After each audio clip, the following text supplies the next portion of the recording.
Welcome back, ladies and gentlemen, to the Call of Duty World League presented by the PlayStation 4. The 16 best teams in the world with $700,000 up for grabs. Every day, these guys are grinding, they're practicing, they're strategizing, they're waiting for this. We have got the world's elite here. This is the final stage in the Global Pro League. This is do or die. I think people are going to come with a purpose. It honestly could be anyone. There's going to be a lot of competition. We're playing the best teams in the world, so every match is a grind.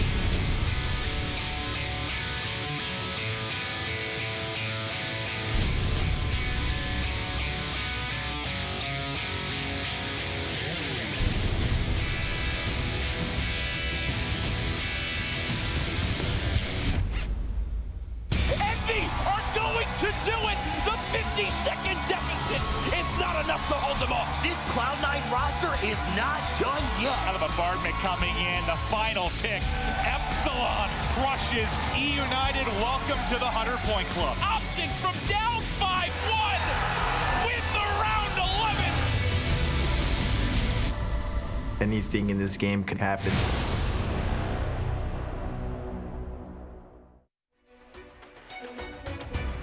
Ladies and gentlemen, welcome to the Call of Duty Global Pro League presented by PlayStation 4. We are live with Week 4, Day 3. Of course, this is the final week of the group stages. We have Stage 2 playoffs in just a week away, and of course, we still have to find out our final two teams. Coming into the final day, we know the two teams. The question is, which order will they be in? Of course, Optic Gaming and Team Envious already secured their spots for the Stage 2 playoffs, but that number 1, number 2 seed still to be decided. Of course, my name is Benson. Joining me on the desk is the wonderful TP, Mr. X, and of course Momo on the far side.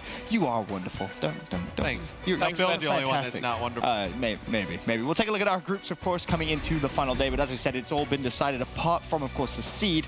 Luminosity, Fnatic, FaZe Clan, Enigma 6, E United, Splice, Optic Gaming, and Team Envious will all be at the Stage 2 playoffs. In terms of how this week panned out, here is a look at the current group.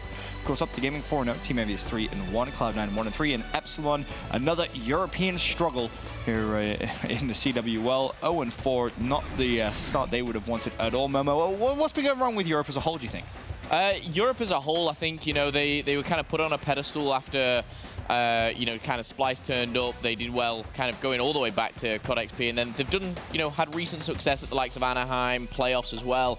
And I think almost a standard has been set for them by Splice. And I think, the likes of Red Reserve, Epsilon, they're trying to meet that and obviously falling short. But for me, Epsilon 0-4, big shock. I had them finishing second. I mean, you're definitely right in terms of the standard being set, but even Splice, a few weeks ago, they didn't look fantastic themselves, and they're our Stage 1 champions, so definitely looking for them to step up when it comes to the Stage 2 players. But moving forward, I want to get your guys' opinions. Who impressed yesterday? Who needs to step up here on that final day? As I said, of course, the number 1 and number 2 seeds still to be decided, as well as the 3 and 4 seeding does have a big impact, of course, going into Call of Duty World Championship in a few weeks' time. But Teep, I'm going to start this discussion with you. Who impressed you yesterday? I think we have to give a lot of credit to John. He's received a lot of flack throughout this year for not being that same sort of player we saw last year, but throughout this group thus far, he's been absolutely phenomenal. Those KDs are right where they should be for a player this darn good. He was the MVP of COD Champs going back to Black Ops 3. The S&D KD's fantastic. They seem to fix their S&D, which is the most important thing. Day 1 to day 2, the S&D for Envy has been fantastic. John, a huge part of that. Matt, over to you. I believe you stayed with the boys in blue as well. I did. I went with Slasher. I think Slasher's been incredible all weekend long. I agree, though. I think John definitely could have been my pick as well, but just look at some of the numbers Slasher's putting up in Search and Destroy, in Respawn. The Slayer numbers there. And in Hardpoint, I think, when we showed a leaderboard the other day, towards the end of the day, he was like either number 1 or number 2 up there with Scump. Yep. It's like when he's that dominant assault rifle, it's just such a difference maker for this NVS squad. Slasher's been great. In terms of the comparison as well, in terms of both those two players, S&D KD, if you compare day 1 to day 2, lights out difference. Envy has definitely stepped up, and they're going to need to continue playing at that pace if they want to take that final series against Optic Gaming to close out the day. Momo, your pick for who impressed yesterday? I went with Scump. Kind of the stats don't lie. And okay. That S&D, it was an easy pick. I'm going to be honest, we all could have picked, Optic Gaming players, but for me, the S&D of Optic has been so impressive. A lot coming from Scump, obviously, 2.5 in that, but just across the board, you guys can see what I can see there. Dominant all weekend long, and as well, it's not just day 2. He's been doing that all week.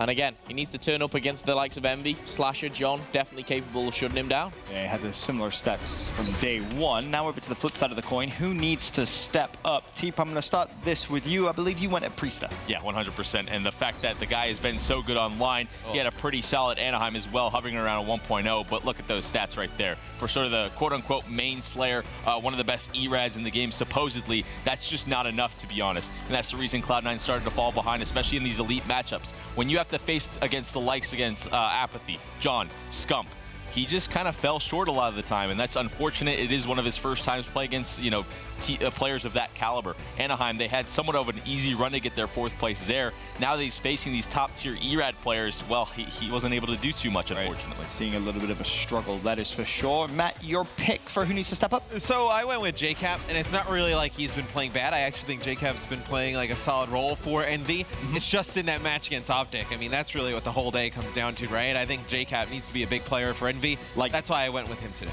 Yeah, like that pick a lot. Of course, there's a look at some of his stats, but as you said, really, the one series he needs to play well in is going to be against Optic Gaming to close out the day. Momo, your pick for who needs to step up? Yeah, for me, I went with Hawkeye, and I think going across this, and his Slayer rating not that bad. He has kind of been okay, but that S&D in particular for me needs to step it up dramatically. The team do as a whole, but I think these guys now, they need to get the last 2 games in today, use that as practice, put everything into it, have the same attitude as what Rise Nation did last weekend. Make this respectable for them and go into Champs with some confidence. If you go straight from a 0-6 into Champs, I mean, there's nothing worse. There's nothing worse you can do that. So I'm looking for him to maybe bring something to the table that he missed yesterday. You could have taken Dave's name out of the Epsilon roster, put all of them in a hat, and just picked one for your least impressive player if you wanted to. You're 100% right. I'm honestly surprised. I know day 2, both Teep and Matt, you both picked Josh. I'm surprised that we didn't see that name as well. I thought about it. Statistically, it's not been a good weekend for him. But I thought JCap, obviously just making a bigger impact on the scope of the weekend. I thought it would be a more relevant pick. Of course, for Team Envious, they actually find themselves into a very similar situation as they had themselves in Stage 1, of course. Yeah. Going into the final day, pretty similar, of course. If they do manage to steal that final matchup, of course, in Stage 1 it was Splice. This time it's Optic Gaming. And they could potentially walk away with the #1 seed and steal that away from Optic Gaming. Of course, that's assuming both teams do win out throughout the rest of the day. Here's a look at our schedule. We kick things up with Optic Gaming versus Epsilon, then Cloud9 versus Envy. Cloud9 go up against Epsilon at 5 p.m. and then to close out the game, potentially for, of course, that #1 seed at 6:30 p.m. Optic Gaming versus Team Envious. Of course, we'll talk a little bit now about that first matchup of the day, Optic versus Epsilon. It's a brutal one. I know, guys, you're all probably assuming it's going to be a 3-0 towards Optic Gaming, and correctly so. You should assume that. But for Epsilon, Memo, you kind of touched on it a little bit, right? This is your last day of LAN practice you're getting before champs. You have to take this seriously. You have to take it seriously. You have to go 110%. You have to, you know, represent not only yourself, but your team, your organization. These guys are here for a reason. You know, they are a top squad. And the weekend so far has been very, very disappointing. And for these guys, I think they just need to go in, give it their all. You know, granted, you know, you ask anyone in this venue, Optic Gaming by far the favorites, obviously, going into this. But I want to see some closer hard points. I don't want to see a 6-0 S&D. I don't want to see them kind of giggling between rounds. I want this taken seriously. Yeah, and we've seen that a couple of times throughout the CWL teams coming into the final day 0-4, but still going hard as possible. I mean, we saw it last week, I believe it was, with Rise. Rise, of course, put up a very, very big fight, and it's crucial to get that practice on that final day. But without further ado, we can send it down to our casters for the series. Jack, Maven, over to you. Thank you, gentlemen. We are ready to go, and yeah, not anything on the line really so much for Epsilon, but for Optic, it's important in the sense that there's only a 1 map difference between them and Envy. So let's say they get to the end of the night, Envy beats Optic 3-2, goes to overall map count. These early series could matter. So you're looking for a 3-0. Yep. You don't want to somehow lose first place over map count when it comes down. Listen, Dave is getting trash talk right now on Twitter by Scraps. He's fired up for this matchup. Expect him to drop 50 kills map 1. Actually, that's not going to happen because they're facing Optic Gaming, who have looked fantastic so far this weekend. Yes, Hardpoint's still a little bit shaky, but they want that first seed. So they are going to be playing 110%, even though they're already in the top 2. Well, we hung out with the Optic guys for a couple hours last night. They were talking through their Hardpoint struggles a little bit, and it really was just key plays here and there that was, you know, having them give up, you know, full control of spawns, 30 seconds in a Hardpoint. But you think this is a team that's going to fix those issues today? Well, let's get into it. It's the final day of Group Green, the final day of the regular stages, really. Outside of that, we just have playoffs and the CWL Championships for 2017. $2 million in total prizes in the next few weekends of Call of Duty. Off the break, we are watching Scump. You saw his ridiculous slaying numbers, but his S&D was what stood out the most.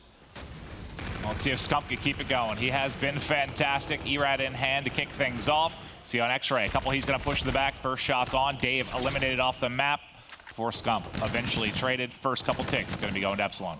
So Dave's going to have his hands full in this game with Formal as the NV4 on the other side. Hawkey, you don't want to challenge that, my friend. Formal will not lose that gunfight, I can promise you that. As Epsilon do have an early lead, finally cut down as 2 NV4s are what it takes off the break for Epsilon to take middle map control. Yeah, I talked to Formal a little bit last night. He was calling himself out a little bit for making some bonehead plays in Hardpoint, and honestly, one of the smarter players in the game. It was surprising to see some of the misplays coming from him. He said they'd be fixed today. Expect him to come out heated and firing as he started out 3-1, but now on with Hawkey's point of view as he's controlling window. Shots into Karma, able to clean him up. 5 seconds left. And we hop over to Dave. He's already set up here to make plays inside a cell block. Yeah, Josh has his help as well. Unfortunately, Josh not expecting the second player to hit the wall run. That's Crimsix sliding on through with that K-bar.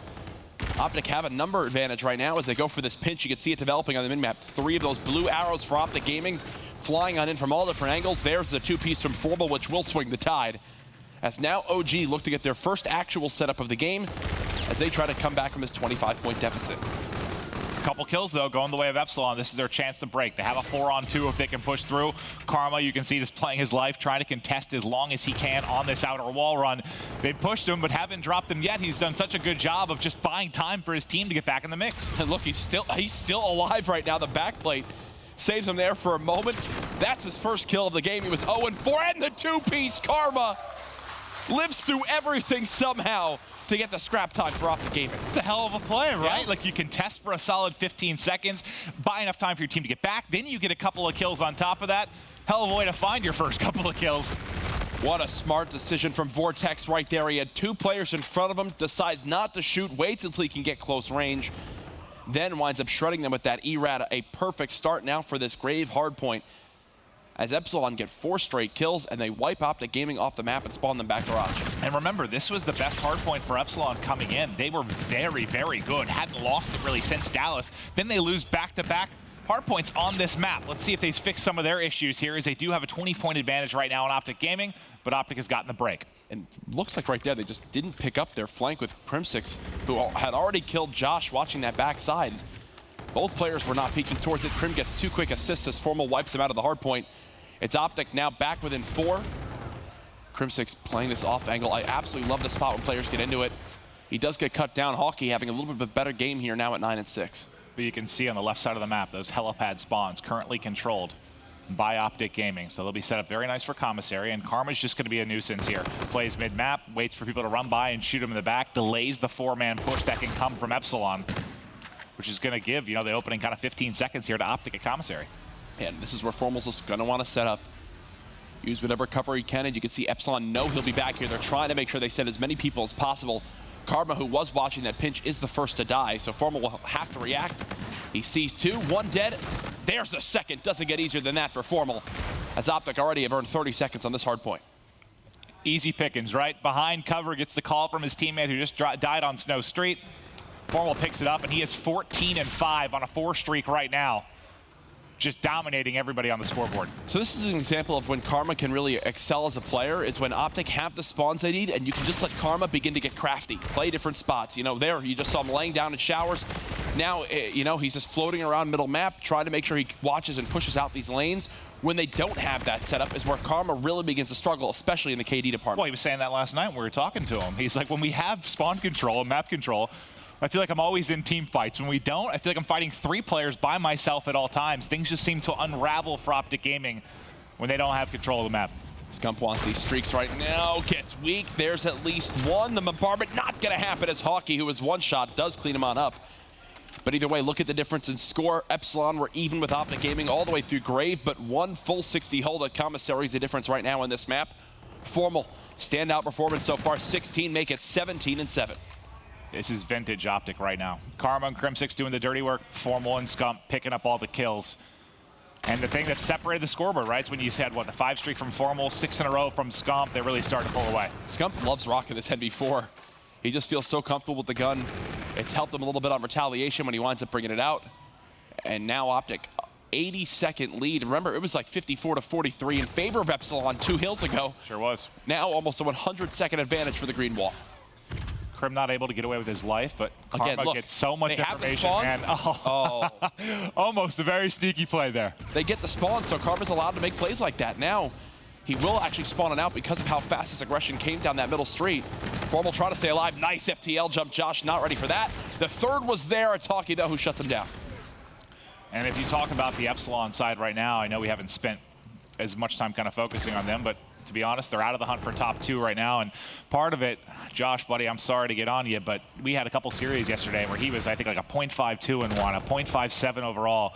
And right now, sitting at 7 and 16, it's been a very, very tough weekend for him. Did Karma not do this exact same thing the last time we were on this hill? Stays alive on the wall run, drops back down, gets a couple kills to keep control of the hard point for the scrap time. Optic have scored 2 straight minutes unanswered of points, 120 seconds to now be up by, well, 2 minutes. I think it's basically right when I brought up that Epsilon, this is their best hardpoint map. Yeah, They've good struggled job, on this weekend. Ever since that, they haven't scored a point.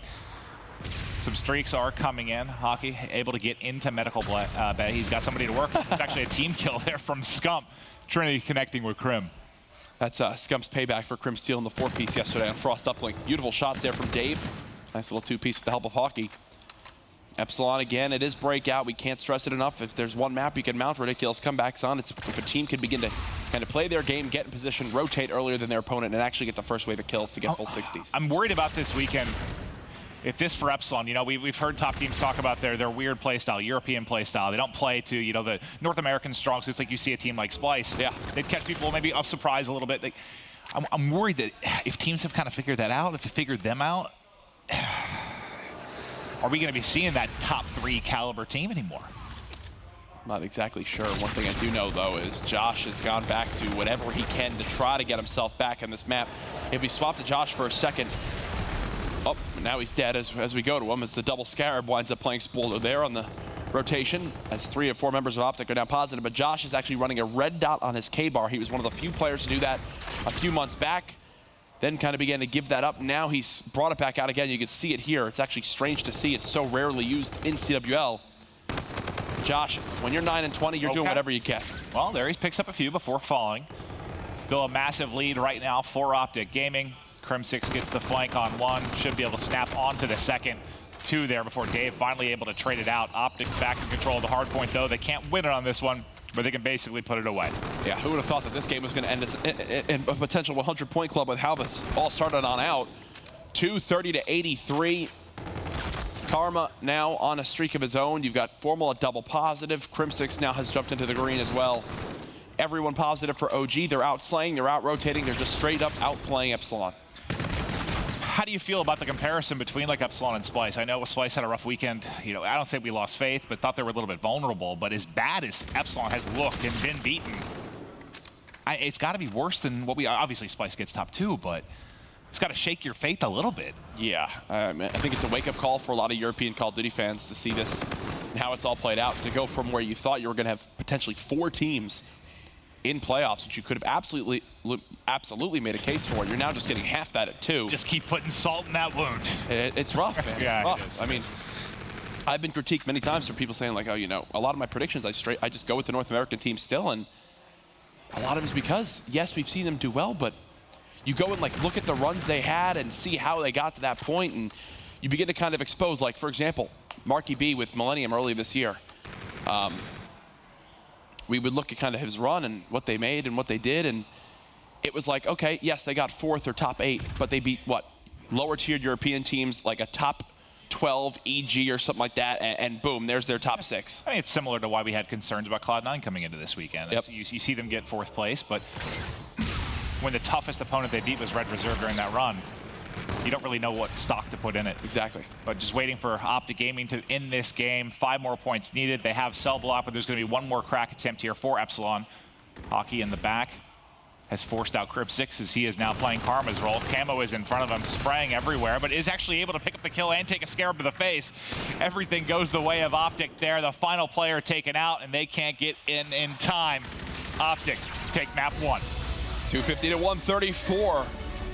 Once they got warmed up, they just began to run away with it. There's a look at the squad as they keep this momentum going, and they're about to head into their best game mode, Search and Destroy. Clint, is this one of the most dominant weekend performances we've seen of Search and Destroy by a team so far in IW? Absolutely. It's not just that they're winning all of them, it's the fashion they are. There's been so many 6-1, 6-2s. They've been completely just dominating, games ending in sub 5 minutes frequently on like multiple occasions this weekend. They've been so good.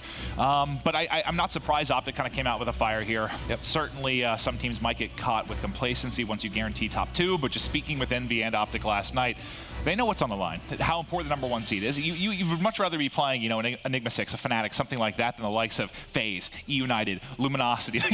You don't want to be matching up against them in the first round. So I think Scump actually said to me, he's like, this is basically like today is like the first round for us. Like it's that important because it dictates who we match up. They know what pressure's on here. Yeah, he's basically saying this is our first round of playoffs sort of thing. Like taking down Envy would be their first step to a potential Stage 2 championship. I was surprised to hear that, but I get it. Oh, I mean, they've said themselves, you heard Crim6 in the interview, you know, historically they're not the best in their first round of tournaments. Well, starting off with probably a team that they think a little bit lesser of might help. Obviously still show them respect, but not going up against a team like LG, for example, in the first round would probably better suit Optic Gaming. You see there the rig draft now going on the screen as players get ready for game number 2. Maven, looking back on Stage 2, would you say that this weekend has been filled with the most surprises, or was there something that stands out just a little bit more to you?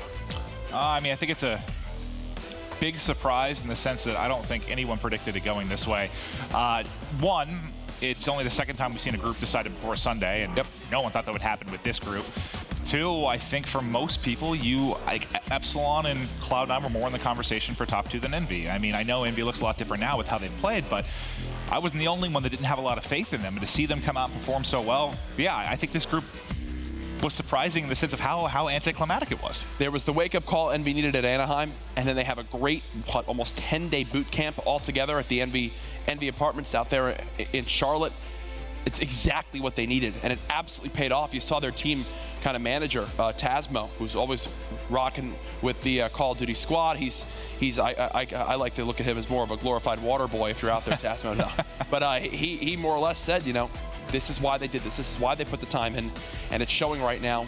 As long as they can keep that S&D consistent and keep winning those respawn hard points, they're going to be in a great spot come champs time. Yeah, and Cap said to me on Thursday, I believe, like right before Hot Mic, that it just seemed like they didn't have a lot of faith in each other. The trust wasn't there like it used to be.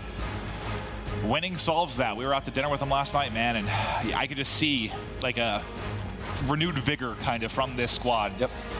They know they have what it takes on this roster to push in for a champs run. Envy's been impressive this weekend, but we'll get back to the series at hand. Optic versus Epsilon. And Search and Destroy. Okay, so this is interesting. Talking to Krim last night, he was talking about Search and Destroy on this particular map because they hadn't really played it yet, and he was curious about some of the different things they were going to try. So, curious how this might go. Let's see what they do. First blood from Scump already with the NV4. Optic have taken plat control. Crimsix has a presence on scaffolding. They've done what they need to do, and that is get control of the site, but look at the pinch.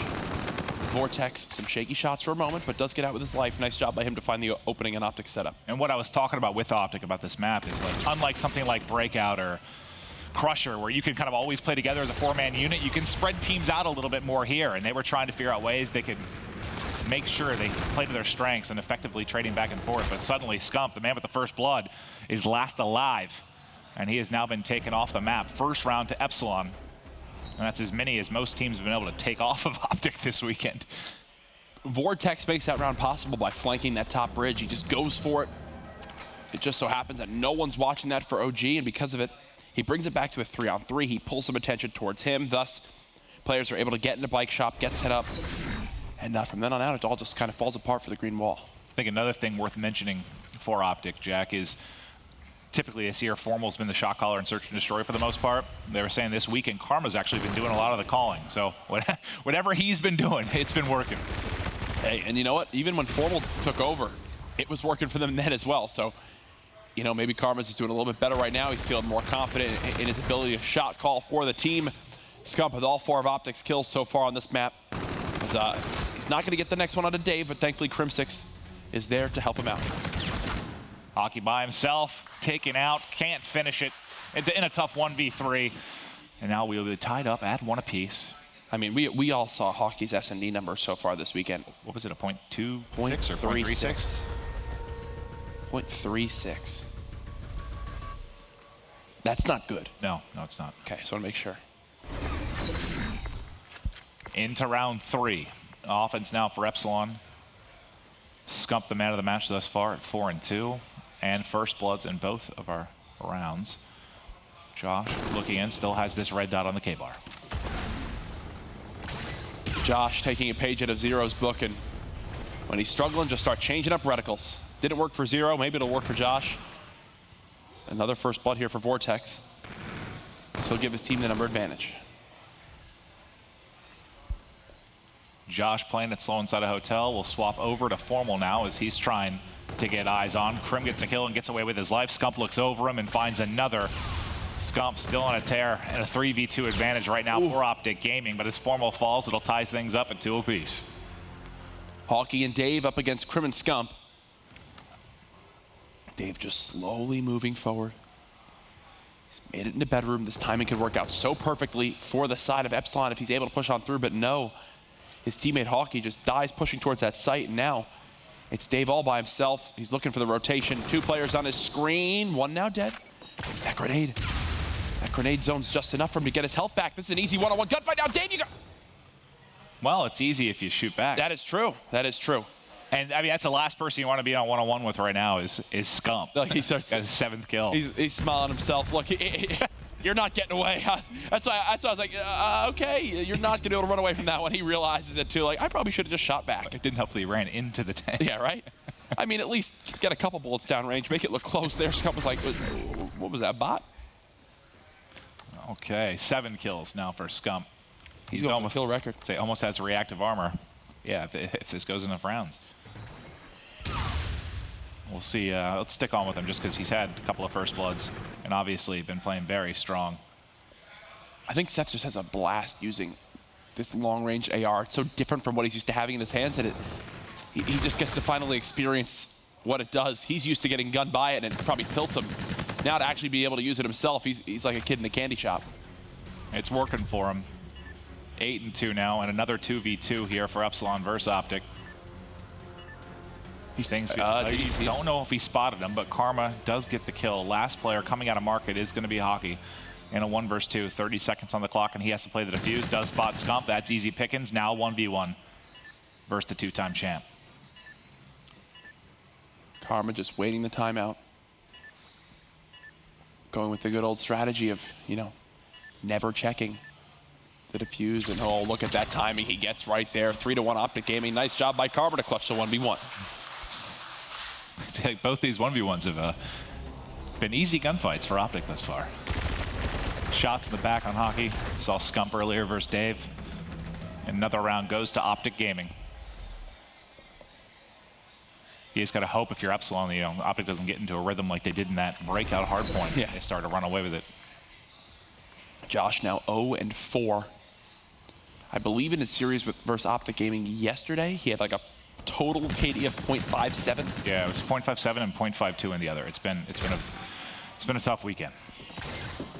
Oh, he can't catch a break, man. Nice nade there from crim6. Like you said, Josh's struggles continue. Vortex has now been tagged up, trying to just go prone and play his life. He's got Dave to look over him. Both players weak. Hockey actually finds a kill with the NV4, but Scump will respond. Vortex has FTL available. We got another 1v1.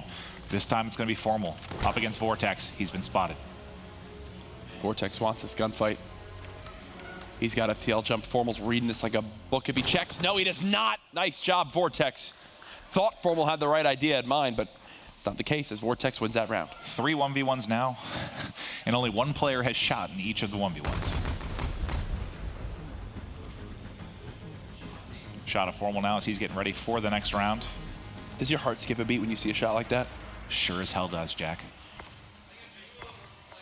What do you think Formal's girlfriend thinks about that? She loves it.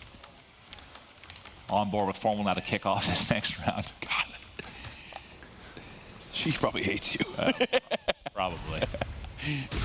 4v4, Crim. I think, yeah, he's expecting some sort of pressure. I mean, he's playing this far back of an angle. Josh is going to run right into his gun. Josh looking for his invitation to the agency as he's now 1 kill, or 1 death, sorry, off of an 0-7 start. There's been an invite sent. He's just waiting to open the letter. Oh, yeah. What is it called in the UK? A parcel? I don't know. Neither do I. I haven't watched enough movies. Oh, it was Scump early in the game with all the first bloods. Oh, here we go. crim6 in the last couple of rounds. 1v4 retake with the sniper. Oh, Gets the shot off. Yeah, they're about to come flying, buddy. There he drops. The ERAD from Karma will finish it up. Another round Optic. I could promise you more right there. They are less focusing on the strategy of ending that round, of being like, yeah, let's just make sure we don't, you know, body stack, or let's just play this trade we have a week. No. Formal wanted that kill for his stats. Karma wanted that kill for his. Well, I actually, you know, it's funny. We were sitting and watching the one match yesterday with Optic, and I saw Formal use a FTL and a 3v1 to get the kill, and I was like, well, somebody's hungry for kills, but I didn't realize he was actually, Crim's like, no, it was a hell of a play. He was off short, 1 kill off streaks, got streaked out from it. That's why you're not a pro. That is true. But here we go, 4-2 advantage for Optic Gaming. Karma trying to hit the quick flank, and there's an easy kill. Optic has now played every map in search. They have looked dominant on each of the maps. Did Scump set like C4 charges to that car? What was that? That did look funny. Josh got a kill. Josh got 2 kills. There we go. Josh now in on the action. Formal has FTL and has 3 members of Epsilon to take down. He spotted the first. Does he give Josh his 3rd? Yes, he does. Josh comes back in a big way there. There you go, Josh. He's like, thank God. All right. Quick little 3-piece, cheeky, mate. Nice shot there. It's already softened up Formal. As the kill comes in, Scump wondering how he even blew up his teammate. I mean, it wasn't even like they had to be worried about more enemies being there. I don't know how that happened. Neither do I. 4-3 lead now for Optic. Josh now involved in the action at 3 and 6 after picking up 3 in the last round. He is pretty close to picking up the Scarab. Wanted to interact with that flower pot. Scum pops reactive and gets another first blood to his name, trying to clean up the second, but it's actually going to be Damon Barlow there with 2. Hockey now by himself, turns it into a 1v1, but quickly, I believe Karma closes it out with a big round. So just watch how he expects this play, right? In Hockey's mind, he's like, well, maybe the 4th player isn't there quite yet. Look, he just baits it on out. Krim says, go ahead, let him slide into you. I've got you no matter what happens. Quickly cleans it up, doesn't even need any help. He hits all 4 shots, as that'll be another round win for OG. Good stuff from Krim to take the round. Now, will this be the final that we'll see? 5-3 for Optic Gaming. Scumps hit double digits at 10 and 6. This is actually bringing his stats down for S&D in the weekend. Probably, yeah. 10 and 6. He's been unreal. I think, I don't believe he's been negative in a single game this weekend. That's pretty good. Oh, Vortex. He's getting chased. Hockey's flying above this player in Spiral. Okay, there you go. I think Krim and Scump have had like every single first blood for Optic. I think on this, outside of what, like Vortex had 1 or 2, but outside of that, yeah, it has been all Scump and Krim finding those early kills. Bomb does get planted, but it is just going to be Dave and Hockey to hold this off. First gunfight, no bullets in. He's trying to get away with his life in the bike, can't do it. Karma takes off his head, now all on Dave. He's able to at least pick up 1. Still has to deal with Karma and Crim6. They're coming in. Dave's gone. GG. Game 2's gone. Optic Gaming. That was actually one of their closer search and destroys so far this weekend, if you can believe that. 6-3 will be the score line. Yeah, what? I'm trying to think who took the most rounds off them. It's like everyone I think it was like 1 or 2. Yep. There may have been one that was more than that. I just had to all sticking in my head right now. In the first series with Envy, it was 1 per map. I think it was 1 map earlier in that day than the one S&D they played to kick off Friday. Yeah, I'm just wondering if that's actually the most that anyone's taken off them. I'm not entirely sure. We'll have to find that out. But either way, Optic cruising. They're going back into Uplink next. Not exactly sure what map it'll be. Oh, Frost, I believe. Frost. So that's not throwback, which means Optic will probably win. If that's today's schedule. Uplink coming up next. Optic hold a 2-0 advantage, looking for the quick sweep. We'll see you after this quick break.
oh boy, it's your G Fuel Key player matchup. This time it's between Crim6 and Hockey, and man, have they had some different types of weekends. Hockey has struggled across the board, while Crim6 has been in form.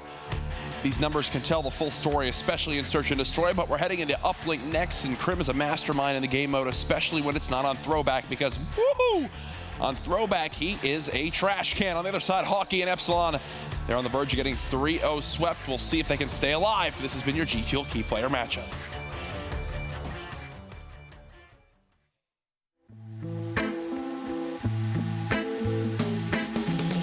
The two teams I see walking away as being the playoff qualifiers would probably be us and Optic.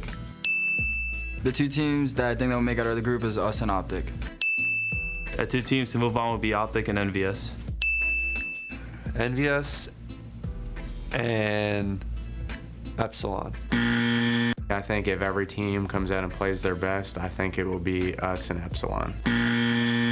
Well, obviously ourselves, depending on if we get like a Cloud9, a practice Cloud9. Optic's kind of been struggling the past few events, even online. I know in their scrims they haven't been doing as good, so I'd say us and Epsilon probably. I'd say it's us and Optic. It's going to be between us and Optic Epsilon, I believe. I don't think Envy stands a chance.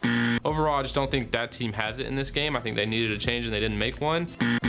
Us versus Epsilon is going to be the key tell of who qualifies for the top two.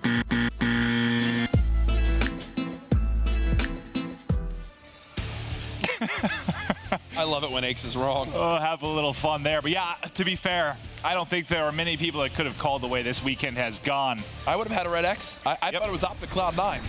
I was Optic Epsilon, but this series, 2-0 advantage for Optic, looking to win it here on Frost. I was indeed correct on what map we were headed to. Good job, buddy. And, man, Optic, you know how scary they can be here. It ends here. I mean, Frost and Precinct, they are just about unbeatable by most teams. And with how Epsilon's been playing this weekend, I don't know how you start to swing the upset in your favor on this particular map and mode. Here we go. Karma, we're watching him off the break. The man's won 2 World Championship rings. And he's seen more success in his life than I will in the rest of my entire life, as now he's dead. 3 kills do go the way of Epsilon. Everybody down for Optic. Opportunity here to get forward. Gonna have to kill another wave before they have an opportunity for a 1-point toss. Dave locates one. Krim tags him in the face with the grenade. Vortex trying to get through the melee off, but is able to get around behind. The 1-point toss just a bit short. Can they still rally in for 2? They do. Dunk on the board. First points for Epsilon. Oh, Vortex so close to staying alive in that base. Formal with the K-bar, shuts him down. Maven, has Frost upwing grown on you since the start of this year? Because it has. Absolutely, absolutely. I mean, just because at the beginning of the game, you literally only saw something they used. It was like a 1-lane map for the most part. You just go out to mid to grab drone. It is, I don't know, it's just expanded quite a bit. I think it's a whole heck of a lot of fun. I think if I only had one preference for it, I'd make it a little bit bigger, but it's definitely improved a ton in my eyes. Oh. Okay, Vortex. Cheeky, mate, cheeky. Back on the map and ready to slay. He's got one close. There he goes. Goodbye, Crim6. 4-2, or 5-2 now. The streak 4 overall. That made no sense. Vortex with the drone goes to the 1. I'm going to stop talking. That's fine. That'll please everyone at home. Yeah, I don't know what just happened to me. 3-0 for Epsilon. Krim trying to push in past drone. Back up the opposition, but not able to do it. Scump's going to lose one to Vortex mid-map. And where has this Vortex been all weekend? Him and Hockey both starting to heat up. Drone grabbed. Another opportunity. 4 points here as Dave continues to apply pressure. Hockey coming in through research. The 1-pointer away and good. 4-0 through 2 minutes. And Epsilon now showing up in the series. There we go. All right, Epsilon. Here's your chance. The big thing for me is Optic. They haven't gotten any kills on Epsilon's side of the map. They've all been in their own base, and you can tell how much it's really kind of choking out their map positioning at the moment. Well, this is where I remember from day one where we saw Optic roll and they were just spawn trapping so well. Nice shots from Krim there to take Vortex off cover. But they were just in complete and utter control. You haven't seen it at all. Halfway through the first half. It's been all Epsilon. Formal trying to back up players, but Dave finds 2. Eliminates Scump and Formal off the map. Karma and Formal trying to play a little bit of defense, but the drone's coming in. This is another dunk opportunity or a 1-point toss. The 1 point ended up short For a second, maybe I thought it was a manual pass, but there's nobody there for it. So that's just going to end up as a miss. Formal and Dave already in the double-digit mark for kills. Here we go. Finally, Optic getting some bearing on the map. They're going to begin to push out the sub-base side. Crim not expecting them to be in close door. It's a 2v2 for Optic's potential first score of the game. Here we go. Karma just barely survives with that extra armor. Scump does pick up the kill, resets it, and now going for points. One on the board now as Optic finally scores. Now, can they get the lockdown on spawn? Formal's still here as he's just trying to get picks. As players wrap up from their base, can he win the first one? Nope, there's the slide in the E-Rad. You know, they were talking about the frustrations with some of the Epsilon players last night. They were saying, man, they are good at doing that. They fly at you. There's gunfights you just don't have a chance in. There was a perfect example of one. In Call of Duty Infinite Warfare, sliding is a very good mechanic to do. If you want to be better, you should start to slide more around corners. Watch Apathy play. Look at how these guys challenge. Watch how often they use the slide function, especially when going out of doorways. It changes the game when you know how to use it well.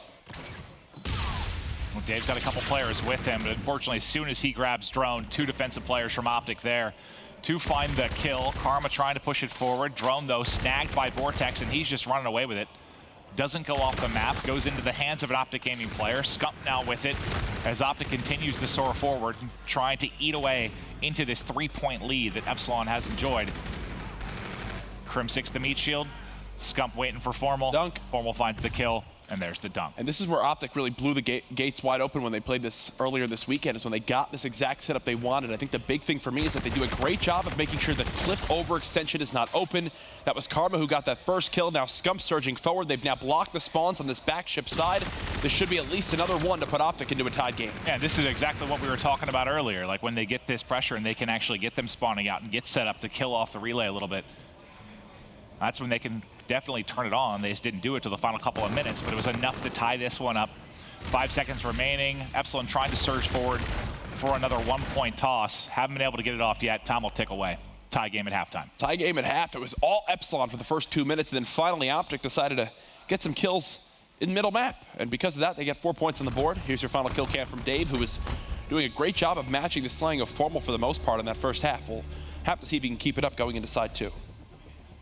Shot of the Optic Gaming crew as they're looking to close this out with a sweep. Again, the main reason this series would be important for Optic to get a 3-0 is just in the event that you tie in head-to-head maps with Envy in some way. If Envy were to win in the final match, you need to have that overall map count, which they now enjoy a several map lead if you include this series. But I mean, there is an outside chance that tonight, if Envy were to win 3-2, we could see a second best of 5. I don't think it's going to happen, but there's a chance. That'd be awesome, though. That hasn't happened once, though, in the league, right? Nope. Maybe 8th time's a charm. I'd be up for it. Scump with a couple streaks still to use. Crim6, nice job with the hip fire. Stays alive as well, and he's got the help of his teammate just behind him. Or he'll just clean him, Josh himself. They've got the drone, they've got control of research. You can see for a second some hesitation on where Formal should go with this.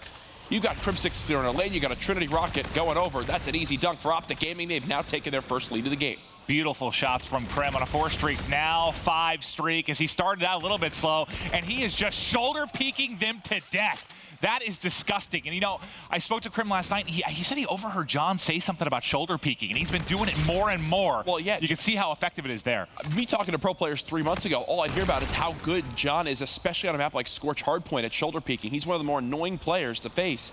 You think of that top hanger hill, that top bridge push you can take, Sky Bridge? What John will do is he'll play like an off angle and just keep shoulder peeking to the point where, you can barely get a shot down range on him, but he gets all the information he could ever need to react to the situation, get help from his teammates. You see the power of what it does from Crim6 on that 7 streak he just had, or 6 streak he just had, inside research. Yeah, he's had a couple amazing streaks like that. I think on throwback uplink, he had a monster one as well. Optic up 6-4 right now. Epsilon doing their best to try and make this a fight. Oh, and Crim gets out alive. Has overdrive as well. Here they go. Optic want to continue to put the pressure on. I don't think he definitely will not overdrive with him being the only one alive. He'll just try to play his life for the moment. Yeah, I was saying, I don't think there's enough boost there to get back, buddy. I hate when that happens to me. As he goes off the map, it creates an opportunity for Vortex. Can they tie up this game? 2 players on defense. The kill comes through. The dunk is in. Tie game with just over 2.5 to go. Almost got juked. He didn't even think the drone was moved forward yet. Little does he know it's in his portal, basically, at that point. Full Optic base control for a second, going over to Epsilon. But again, Optic's strengths are when they can stop that cliff push on this side. Epsilon is the same to them. Here comes the 1-point throw to take the lead. Intercepted by Karma. And I think I just heard Josh start to get loud. He got a 2P, starting to get into it. A guy that definitely plays behind energy. Bye-bye camo for Epsilon. Dave gets shredded instantly. And I swear, man, how much more have we seen camo players get killed over the past month or so compared to early in the game when it just never, ever happened? Adapting, yeah, learning, I can think of 5 times this weekend that you just see people get torn apart with camo. Vortex and Hockey, inside of research, controlling that. It's just, like right there, he tried to camo through a choke point. Yeah. It's really never gonna work. Well, I feel like it used to. Now it does not. FTL was available. You just saw the overdrive player in Hockey drop as well. 3 kills go to Optic. All 4 dead now for Epsilon. Map control will go to Optic. Can they turn this into points? You've got 3 payloads to work with. Overdrive being one of them on Crimsex. He'll be the first man in to go in and try and take a fight. Vortex, though, gets the better of him. Just trying to find a route. Scump hits the wall run. Dave, wow, hits the off the map. Scump. Like, oh, it's like that precinct uplink the other day, man, where no one can make a 1-point toss. I was about to commend Scump for such a smart play that was, because he knew that player was out of boost. They couldn't challenge him. They were going to have to go down to the low wall run. So I was like, oh, here goes Scump, you know, easy one. He juked the guy he needed to. Instead, just whips that. I mean, that wasn't even close. It whiffs it, but now should be the game. There's the dunk. Still camo to go for. Not the game quite yet, but we got camo is the big thing here. And you still have overdrive for Krem, so you could grab the drone if you can get it in hand and just get out with this, really. But Epsilon trying to go mount the counterattack. They see the drone carrier. He actually, I believe, FTL's forward. FTL's in, gets the dunk. That is disgusting stuff from Epsilon. But you do still have camo on the other side. I take it back. He's dropped. 25 seconds left. All tied up. What a sick play. They've got middle map control again, too. Krim trying to do what he can to just keep some pressure on it. 3 now dead on Epsilon. 18 seconds remaining. Optic Gaming, they still have FTL jump from Formal. They have every payload, to be quite honest with you. Do they have the camo player nearby? It does appear so. Karma with the drone. He's just going to reset it. Krim with overdrive. Does he try to make a hero play? Gets 1 kill. Not going to have enough time. We're going to overtime. Vortex, the game-saving FTL jump 1. I want to see that from his POV. Actually, it was probably better from the POV we saw, because you see the player that's lining him up to take him out. He FTLs through the doorway. That was awesome. As Epsilon ties it up. We're going to OT. This has been one hell of a game. All right, Epsilon showing some life now in game 3. You're not out of it yet. As I can hear them all laughing. They're having fun. Epsilon having a good time. They're like, wow, we're in overtime. But the scary part, if you look at the payloads at the top, Optic, all of them. 1 for Epsilon. You know, Dave already used the camo. If they get a, like, there's a pinch coming from Karma. Oh, I was gonna say, if they get a second kill there, they're going. They're just overdriving. They're just going for it. All with Karma dead, that at least delays any kind of camo use from them. Do they make a play instead, maybe behind this overdrive? He's getting chased by the Scarab.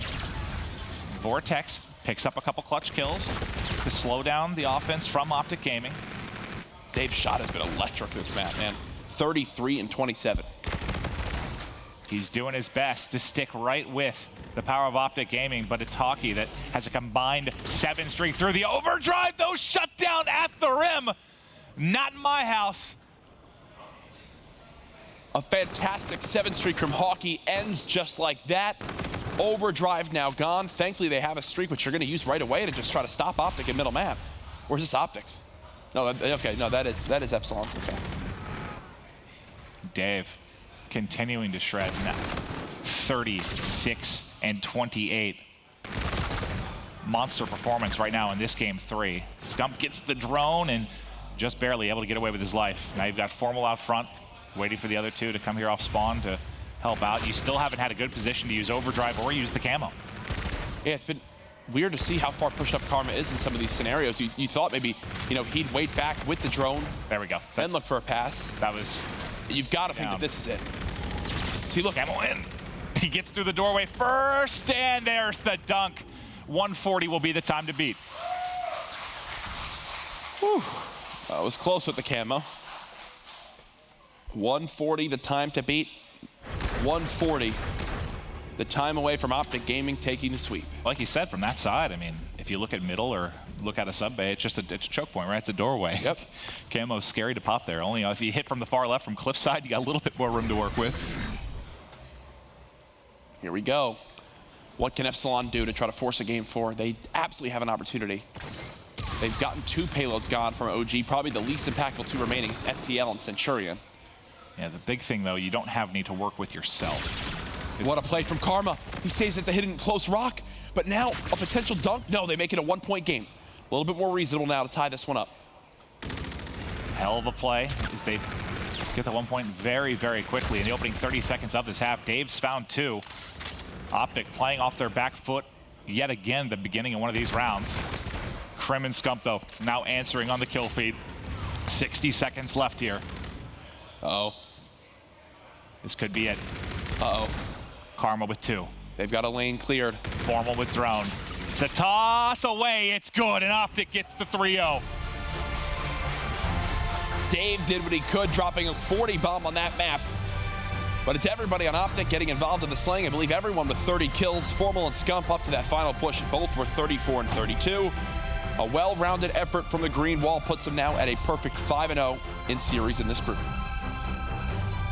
When you take a look at it now, maybe a little bit of pressure on Envy, obviously, to try and get a 3-0 in their next series. They still have to take out Optic Gaming, obviously, in the final series of the night, just to figure out who's going to be that #1 seed. But Optic's done what they can. They handled business to get the 3-0. Now, I mean, we all kind of know we have a couple more matches, but the big one's going to be Optic Envy tonight. All sights are on that. We knew that at the start of the day. It's going to remain that way as long as Envy takes care of business from here. Optic do look quite solid, though. As we said, they've been steamrolling in Search and Destroy. That'll do it for us, guys. Thank you for watching. We're going to toss it over to Ben on the desk. Break it down for us, buddy. Thank you very much, Maven. Optic Gaming, as you said, taking care of business there against Epsilon. Not going to lie, map 3, little shaky there. It goes to overtime, and it is worth mentioning as well, you know, maps are pretty important. If they had dropped a map there against Epsilon, that could have potentially swayed later on in the day. Assume Envy beats Optic Gaming 3-2, then you start looking at maps as your tiebreaker. So maps are very, very important, but Optic, as we said, take care of business with the 3-0. Really not much to break down, if I'm honest. I mean, map #1, 250 to 134. The Search and Destroy, I mean, I have a great stat here for you. Optic Gaming 7 first bloods, 5 of which were on Josh. Josh was set, of course, at 0-6, almost goes James Bond. Map 3, really the only one of interest, to be honest with you, Teep. Obviously, it goes to that overtime. Yeah. And I thought for a minute Epsilon was going to win it, I'll be frank. Oh, 100%. The fact that that game even went to overtime was pretty crazy. But the fact that it gets to this point where Epsilon finally starts slaying a little bit in an uplink in a situation like this where their hopes are basically, you know, gone to make playoffs is kind of funny. Josh finally has a decent game, and what do you know? They get some points on the board. So, you know, I guess a bit of a saving grace for Epsilon, but Optic had all those payload abilities going into overtime. Very easy for them to clutch up, honestly. I would like to see them. I know, obviously, we're here in the venue. Like, a lot of the times, like, even in the Search and Destroy, like, they're getting, like, just ran through Epsilon. Like, they're, like, laughing and stuff. Like, it kind of goes on what you said. Like, I'd like to see them take it a little bit. They'll go a little bit harder. I think they did in the uplink. They almost ended up taking it. Yeah, and it's weird because it's almost like they went into that game with that attitude of like, oh, we've nothing to lose. And then suddenly, you know, we see signs of light in uplink, and it's like, this is, you know, what you need to do. You need to slay. I will say, to be frank, though, the hard point, you know, again, Josh very poor. S&D, Josh very, very poor. Josh actually had a really good game in uplink, and that's why we're sat here having a good game. You know, this is how it should be with Epsilon. Not necessarily saying they should beat Optic Gaming. Of course, Optic are Optic. It's weird what happens when he gets kills, though. Yeah, right? I mean, especially when Dave's doing, you know, 40 kills on a map. You know, Hawkeye as well, Vortex, all putting numbers up, and you know, that is the type of game I expect from Epsilon. You know, I expect close games against Optic. Again, saying it, I don't expect them to beat them every single time, but I don't expect them to just get ran over. Yeah, it was a pretty brutal weekend for Epsilon, of course, now sat at 0-5. They still have one final game to be played a little bit later on in the day. For Optic Gaming, sitting pretty at top 5-0, looking for another flawless weekend of gameplay. Speaking of weekends, we're excited. COD Champs right around the corner. You can purchase your tickets at mlg.tv/CWL Champs. Call of Duty World Championships August 9th through the 13th in Orlando, Florida this year. Excited to head over to that. Of course, the biggest Call of Duty event of the year. But moving forward, I do want to talk about the next game on main stage now, Cloud9 versus Team Envious. We talked a little bit about, maps do matter for Envy. I feel like they need to come out in 3-0 as well here. They can't drop maps to Cloud9 team. But the thing is you're playing against Aches, and he likes to ruin people's day. However you know this all too well. Yeah, 100%. So Cloud9, we were talking earlier during that game was going on, and that team was formed for champs, right? They're just trying to prepare as much as possible. I think Cloud9's a team that's going to come in today and try and get the best amount of practice possible.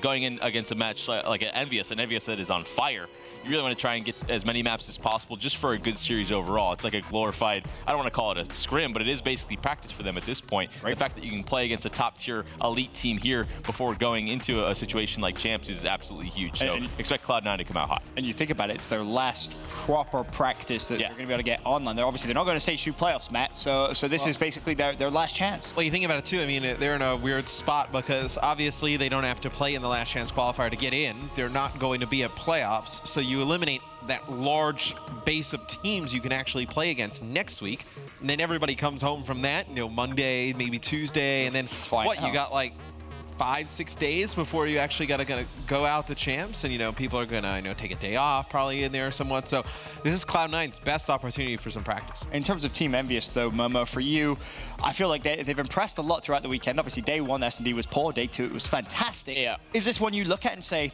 yeah, this should be a 3-0? I don't think you can ever say that when you've got, say, Cloud9 and the likes of Aches in that team.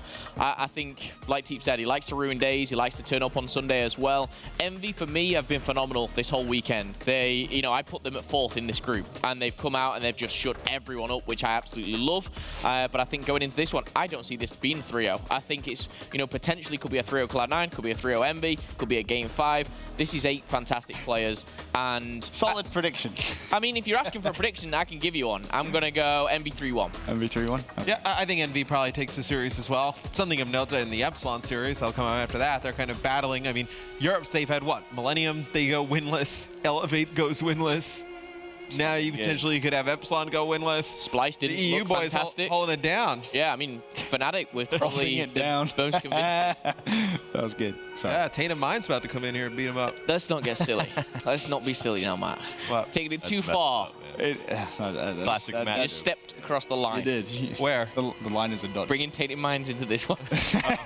I mean, to be fair, Matt, you make a valid point. It hasn't been good for Europe. I mean, especially a performance like this from the weekend. And I saw Brycey, shout out to him. He was tweeting out saying, I did not expect this from Epsilon. And I don't think anyone did. None of us did. It's been a tragic weekend, to be completely frank. And how do they fix it, Momo? I feel like that's the big question we should really talk about. You don't have long. How do you fix the problems heading into champs? I think preparation, for me, is the key for these guys. I don't know their schedule or what they've done exactly, but I do feel that third at Anaheim, they were very happy with, winning Sheffield and kind of coming across. They have scrimmed, obviously, in America, but I don't know if their preparation is, watching VODs, kind of going back and doing all that kind of stuff.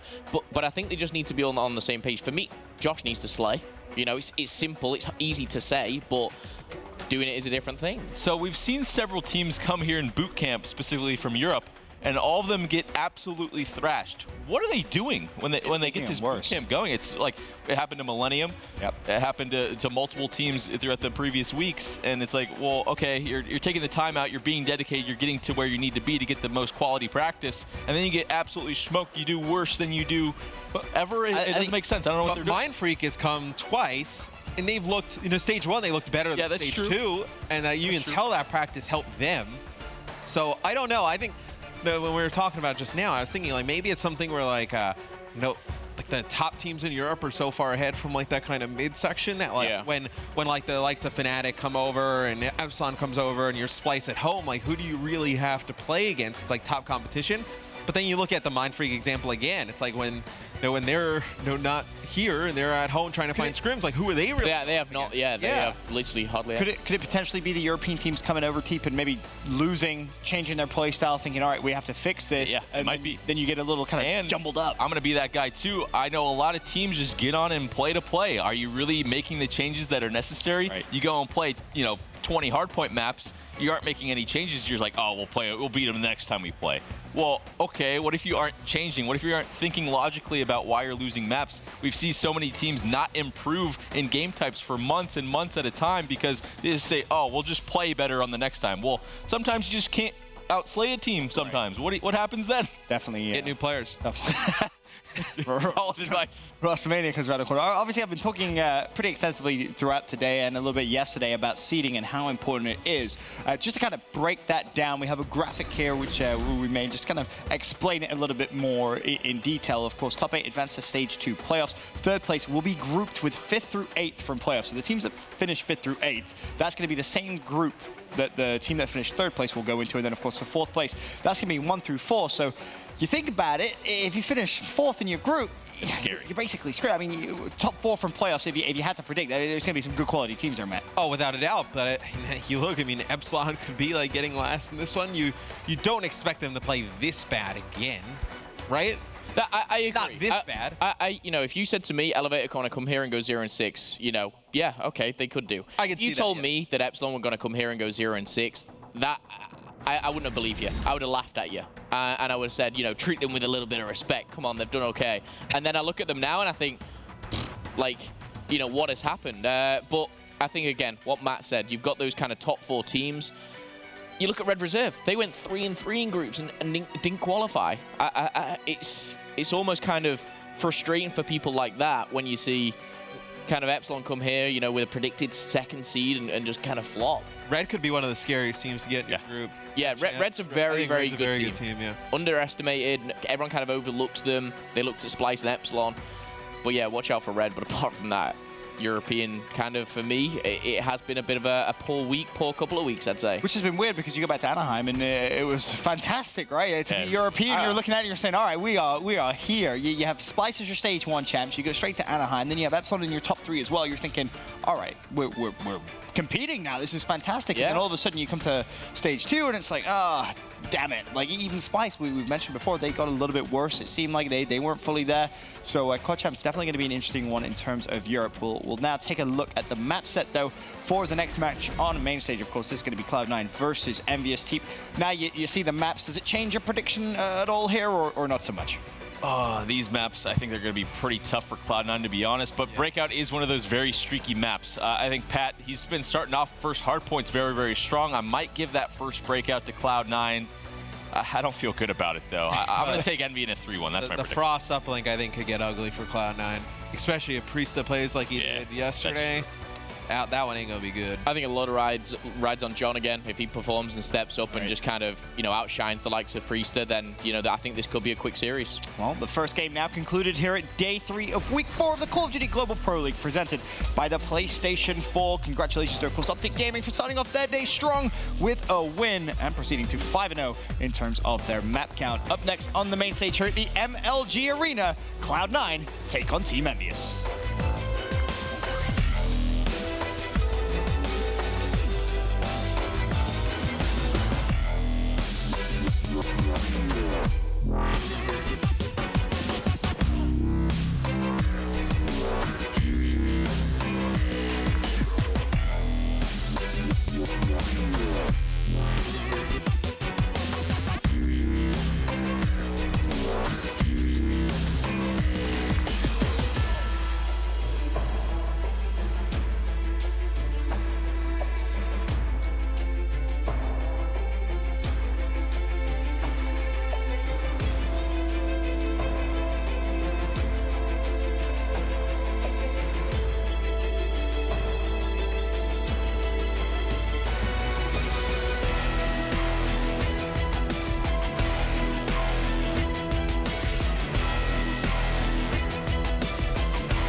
It is time for a G Fuel key player matchup as we head into Cloud9 versus Envy. Matt, break it down for us. Exotic on the side of Cloud9. He's had a good weekend in Hardpoint, but you see in Search and Destroy and Uplink, he struggled a little bit. John, the S&D KD, I feel like is swayed a little bit. You know, they were so poor on day 1. They bring it back a little bit in day 2, but he has been his old self in the respawn game modes.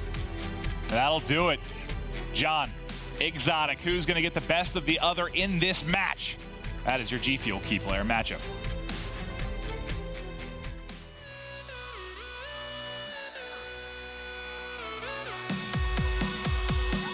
Qualify for the Stage 2 playoffs, that would mean like a lot for us. I think it's the most important thing for us at this point because we kind of hit a rough patch going into this point of the year. Getting some of that confidence back going into champs, I think can go a long way. A lot of people are doubting us, maybe even overlooking us this event. You know, I think a lot of people will agree we're better than what we showed last event, but still not where we were last year for sure, and not really the dominant team we can be. Making the playoffs and qualifying here and will really show everybody that, hey, we're back and we mean business. It would mean a lot. It make us forget about all the bad placings we got this year and just focus on the rest of the year, focus on the playoffs and focus on champs. And it would mean a lot for champs too. It's a great practice against all the top teams. It would obviously mean a lot, you know, as a team because we felt like we didn't deserve that placing, but at the time we were just going through some stuff. You know, we want to prove a lot of people wrong. You know, we've been getting bashed a lot, obviously, after a terrible placing like that. You know, it's understandable. But, you know, I have a lot to prove. I'm pretty sure my team has a lot to prove. We obviously were all very disappointed with that placing. So we're just hoping to, you know, turn things around this weekend. Envy came in with a lot to prove, and they have done just that, Matt. Now, just to kind of talk about one possible scenario, which could be interesting, I sort of talked about in the last series. Now, Optic came into the day with a 1-map advantage. Optic got their 3-0. If Envy 3-0 here as well, and Envy were to take the final match 3-2, they'd be tied in head-to-head, they'd be tied in overall map count, and we'd be going to a second best of 5. And this is all battling for that first place spot, so it could be interesting. And well, what would be the scenario if they were to drop some maps here to Cloud9 or lose the series? Cloud9? They can't. They have to 3-0. They basically have to 3-0. In order to have that circumstance of a second best of 5 is what we have to have. I was just wondering if you knew any other scenario. Oh, very few. Yeah. But also, breaking news. I don't believe it's been announced yet. I'm going to do it tonight after the show. Basically, from the desk, we're going to do the reveal of the actual group draw. The bracket draw for playoffs. So you're going to see who's all matching up, and obviously we need to wait and see who gets first and second here between Optic and Envy. But it's going to be fun. So imagine if we went groups into more groups. Yeah, right. Into a smaller bracket. But that'd be too complicated. No, going to have the playoff bracket at the end of the show. That'll be fun. Always good to see the reveal of the bracket, the reactions of everybody on Twitter and whatnot. Well, again, it's so important. First or second right now. You know, you don't want to match up against the likes of Luminosity, United, FaZe, the teams that are sitting in first. You know, you'd much rather see maybe an Enigma 6 or Fnatic. Not that they're poor teams by any stretch, but you've got more of the juggernauts sitting in that first place spot.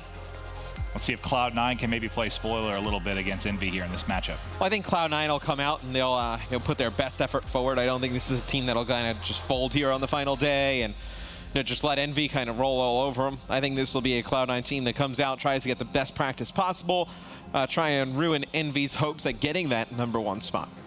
And I mean, my eyes are on Priest, right? Priest has just been kind of mediocre, right? Not the stats we were expecting, all the hype around him, even from his peers and fellow pro players, expecting him to go off. Not really doing that so far this weekend, specifically when you're talking about the respawn game modes where he's most needed. Let's kick off the hard point here. Game 1, Envy, Cloud9, starting off with Slasher, who's been a monster this weekend. It's really impressed me with the NV4 in his hands. We knew what Slasher is capable of, but at times in the last few months looked a little bit like a toxic teammate, not really having the most confidence in his team. But like Cap said, nobody on Envy really had a ton of confidence in each other coming in. They've fixed it.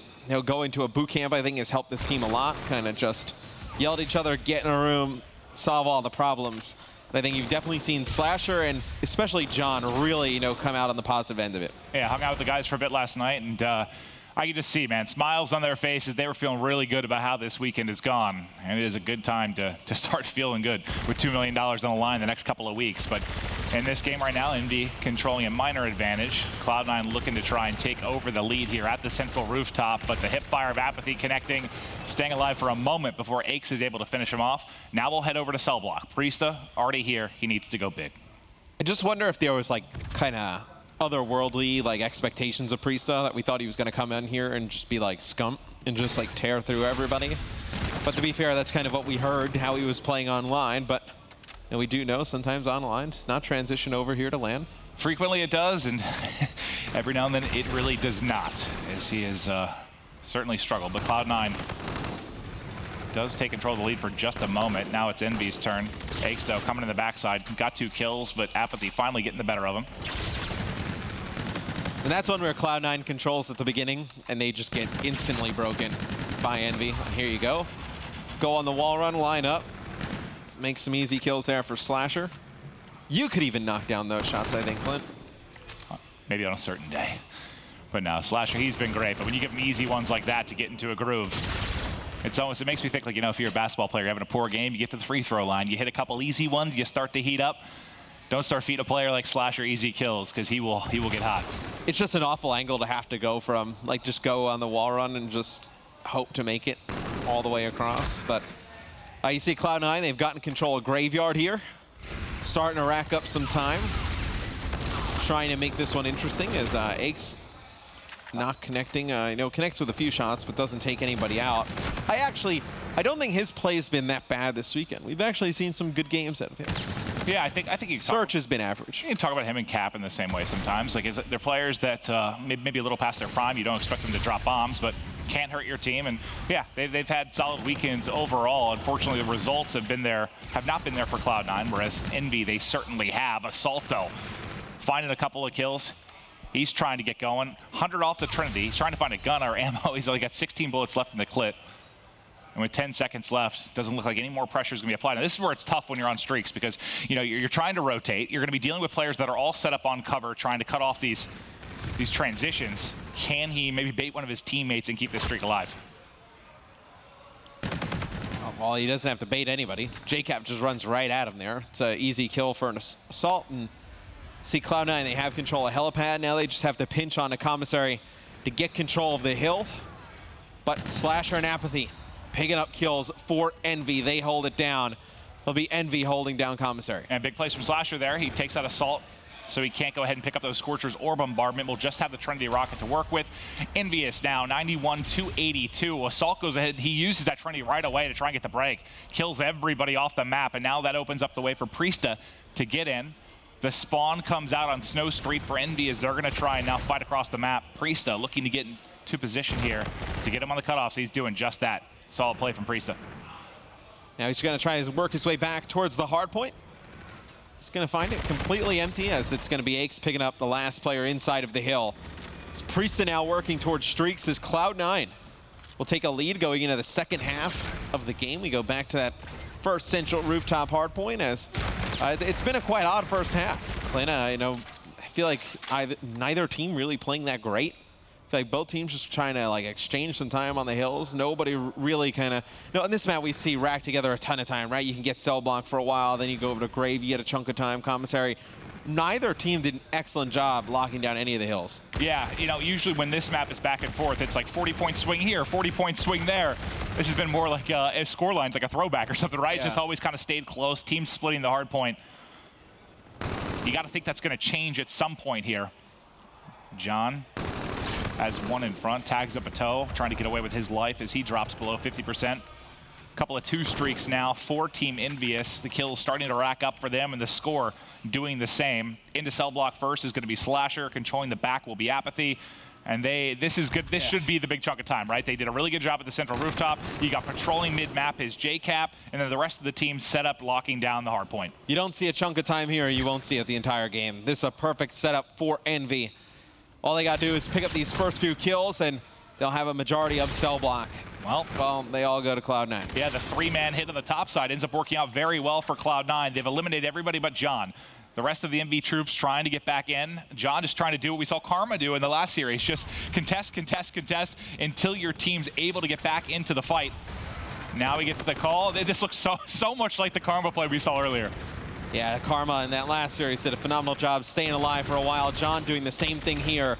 It's Exotic and Priesta, though, taking out the rest of Envy, but only 15 seconds to grab here. Cloud9 is already over at Graveyard, so they've already thought about rotating over towards the next hill. They have both of their assault rifle players over here with Aches and Assault. Now you're going to put Priesta with an NV4 in his hands, looking over into Cave. Now Cloud9 trying to answer back with some time of their own. They're doing a good job so far, just pushing them back in Cave. There's still one player you can see on X-Ray that's waiting for the rest of Envy to spawn up. Priesta wants to invest the Scarab here. Sends it through Cave, backs up Slasher. Assault finishes the kill. No more pressure coming in from Envy. It's an easy hold here for Cloud9. Still 35 seconds left on the hill. See the spawns coming in from Envy all the way in that back by the helipad. They have maybe one really good crack at this, as they're going to use a Scarab to try and open it up. But Priesta with another kill. He has earned Trinity's working on the bombardment, but Cloud9 has come back. 15 seconds left on this hill. They know they flipped the spawns. They pushed all the way through. That'll be Exotic over by the helipad side. So now they're going to leave Priesta alone in here. They're going to rotate to Commissary, and Priesta picks up the kill and earns the bombardment. And that's the Priesta you wanted to see. He was a man on a mission, just completely dominating Envious. And this was, I mean, it was literally perfect. They control, the first 45 seconds there of Grave. They push through and flip the spawns so they can set up here for back helipad into Commissary. Flawless stuff from Cloud9. That's the reason they're now enjoying a 10-point lead. But multiple players from Envy have now hit helipad. They're going to start to collapse. The rest of Cloud9 hitting the wall run, trying to get back into the fight. Which side will the trades go to? Well, the trades are going to be Priesta's streak that comes in. Trinity Rocket gets a teammate, but also weakens one and finds a kill. Yeah, but Aches needs more help here from his Cloud9 teammates and fast, because Envy still spawning in the back. I believe FTL jump used there to get onto the hill. And it'll be a break from Envy. John takes out 2, Cap with 1, Apathy with another, and yet again another break. Both of these teams cannot hold a hill really at all. Outside the Cloud9 hill hold on Grave, that's really about it. Yeah, that was the big one, and that's what gave them the lead. Slasher takes out Exotic before falling. Kills going back and forth, and now it's John's turn to maybe pick up some streaks. Couple of kills, well, 1 kill now. Away from the Trinity Rocket. He's going to hop out and challenge Spiral. Not able to win it, though. Only gets a few bullets into Aches. Before he loses it, will we have another lead change coming shortly? It doesn't look that way, as Cloud9 has mid-map controlled entirely. There's a split spawn now from Team Envious, as some spawn to helipad, some still controlling the side-by-cell block. This is their time to collapse, but they got to make sure they still control the right side of the minimap.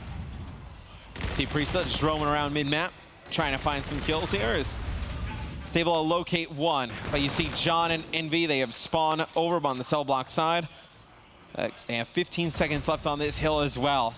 If I'm Envy, I probably try and hold this for another 5 or so seconds. You see Apathy drop down. He's going to play a little bit more for some kills. You really just need to put emphasis on cell block. If you give up the last few seconds here, not the worst. Oh, they just got to pick. They're going to go. 2 down for Envy. They've got to fly in. John doing what he can to hold on. 1 kill before dropping. They just overwhelm like a swarm. Last time it was a 3-hit up top through Hangar that took out Envy. This time Envy never really gets to enjoy a full setup because they take him out in that top window and just fly on in 1 by 1. Envy dropped and Cloud9 takes it over. Cloud9 can end the game on this hill. So you see Apathy and Slasher pick up a kill apiece. It's 1 player left for Cloud9 in the hill, and that is Priesta. I believe he uses his reactive armor there, so he doesn't have any payload ability. Now it'll be Assault working around the outside, trying to get 1 kill here, trying to break this open for C9. He's able to get 2, and now he's got camo. Don't need camo just yet. You have 1 more player on the wall run. Perfect kill there from Assault. But we will see another hill coming up in the rotation, as you see now players heading over towards Grave. And the big thing here, if Cloud9 takes a map off Envy, Envy can't push that second match versus Optic if they were to win 3-2. They need to win 3-1, 3-0 in order to take over the first place spot. And Cloud9 looking to do just that, just 6 points away. They're pushing in towards Grave. They dominated it last time, and they're doing it here. There's 2 players left to push in from Envy. Slasher doing what he can, finds 2. 1 more is here. It's John still holding strong. They haven't been able to close them out yet. Can we see a heroic stand from Envy? We've seen it before on this hill. The Scarab comes in from John. He's able to get 1 with it. Just needs to sit down behind the dozer. See Slasher uses the camo to push up. Nice spot here that Slasher's able to get to. 25 seconds left on this hill. Cloud9 needs 1 break. They need 1 point. Oh, they need to at least contest a little bit. Surprise, Exotic. Slashers in behind. Envy looks to be doing it. Cloud9 just needs 1 point. Can they get in? John in the close pocket, peeking into medical bay. There's a weak player, and he's finished that. Second dives on him. He's gone as well. The perfect hold is there. Envy has done it. 250 to 249. The dream weekend for the boys in blue continues.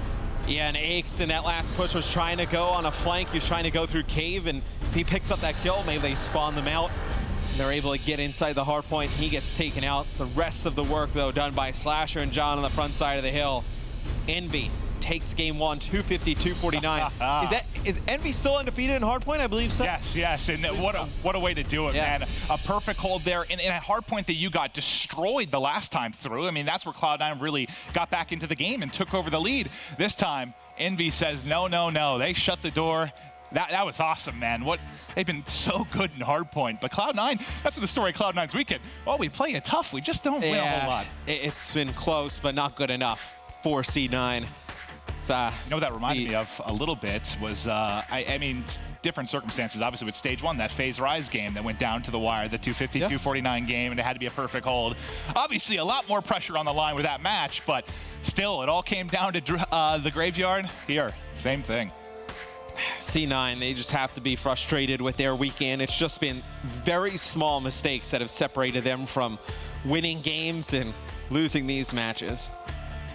It's been tough to watch because I think we can all agree. I mean, for Epsilon, it's been a tough weekend. Do I think that Epsilon is still going to be a force to deal with at Champs? I certainly do, but it has not been a great weekend for them. And for Cloud9, I mean, I think if I'm a Cloud9 fan, I'm still excited about this team. I mean, I know it hasn't been a great weekend, but they proved they can play the likes of Optic tough. That means a lot going into Champs, at least. They can play people tough. I mean, they still lose the game. Well, doesn't matter. This group they're in right now is approximately 500 times harder than the group they're going to have at Champs. Oh, without a doubt. I mean, they're going to get, like, you know, LCQ team, some other teams in there, probably get some wins. It feels like mouthing me like other teams that Cloud9 can beat from the desk. I think he said one. No, I think we can all agree though. I think they definitely have, you know, a top 8 type of run in them at Champs, absolutely. And if they catch fire, you know, Priesta, we saw that moment he goes in the 7th streak. He was dominating with the MV4. He was dominating with the ERAT as well. I don't know. I still think there's a lot of hype around the young player. Just not a great weekend. Well, I mean, yeah, there's a lot of hype, a lot of pressure this weekend. What about the pressure at Champs? Well, that's right. I mean, you talk about the pressure this weekend. Obviously, very tough group. Obviously, a lot of line trying to get into the stage 2 playoff, but he's not able. Well, you don't really know if it's pressure, right? I mean, you go up against some very good SMG players, but still, you know, the pressure at Champs is going to be unreal. The teams you're going to be going up against, providing you make it out of groups, are going to be very tough. So, well, that'd be one reason maybe you'd be nervous for Cloud9, just because, you know, if you look at a team like Optic, team like Envy, you know, in this group, they have so much experience at Champs, even Epsilon with Josh getting second last year. But Cloud9, yeah, it's a story of young up-and-comers, and they've got the talent, but we'll see what they can do when all that money's on the line. It's like last year with Lacefield. Like, Lacefield was, you know, pretty experienced. He played in both stages, right? You know, all the open events. He played with H2K. They're a very good team throughout the year. But there wasn't, like, the expectations of Lacefield that he was going to come in and dominate, kind of like how we have for Priesta. So I think it's a little bit of a different expectation level that we have of Priesta coming into this weekend and coming into Champs. I can't wait, man. We have, what, a few days off, and we're right back to Columbus for playoffs. What, half a week? Right into Orlando for Champs. It is going to be so fun. But now, round 1, game 2, Envy with a crazy finish to the hard point, looking to close the door on Cloud9. Apathy, his teammates looking over. 3-2 advantage right now for Envy. Assault and Priesta have to come from behind. Assault lands some shots, not able to pick up a kill, gives away his location. Now Priesta is going to know the bomb's going to go down. He's going to see 2 players going in a market. He's able to get 1. He's going to be very aggressive here.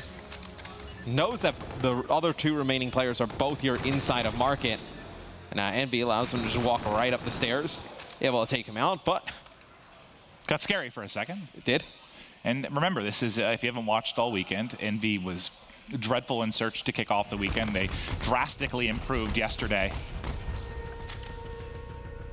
Apathy picks up the 2 kills to end that round. in favor of Envy. So we see Priesta from his POV. He's walking up the stairs. He's able to get one. Apathy just goes high on the wall. He'll take out both players there from Cloud9. End round 1 in Envy's favor. Cloud9 cannot catch a break, man. Well, all their pressure going towards lower street. Assault with a nice nade right onto Apathy. First blood to Cloud9. They're taking control of scaffolding and lower street as they're looking to get set up at the B-bomb site. A flank is coming through for JCap. Will the timing work in his favor? Well, it didn't work there. He might have saw one cross to the right, but doesn't get eyes on with it. We swapped off Cap, but he lost the gunfight, as did Slasher. John now, 1 versus 3. Sees one in the back. Assault wants none of it. It's a good round there from C9. That first round, though, could end up coming back to haunt them. I believe 2v3 scenario, they turn into a 1v2. They get burned by Apathy. So they take round number 2 with relative ease on the offensive end. They'll go back on the defensive side here. See if they can fix some of their mistakes. Let's go over to Apathy. Now to JCap. He'll be your bomb carrier. Look at the split right now for Envy. It's all pressure towards Bridge with the lone man Slasher kind of watching the flank as he's looking over lower street. They've got control of the far side of the bridge and look to be setting up to get a plant and maybe push through depending on what Apathy's able to do. Apathy just spotted 3 players. Assault inside for Cloud9 was tagged up by a nade but gotten away. He just saw a one-shot player. Is he able to locate the kill? He does. John now down. Kills going back and forth, but not to Envy's favor as all 4 down, and that's back-to-back rounds for Cloud9. Starting to see Search and Destroy Envy from day 1 come out. Now that one round that they get on the board here early, it's because Apathy picks up an amazing 2-piece there to end it.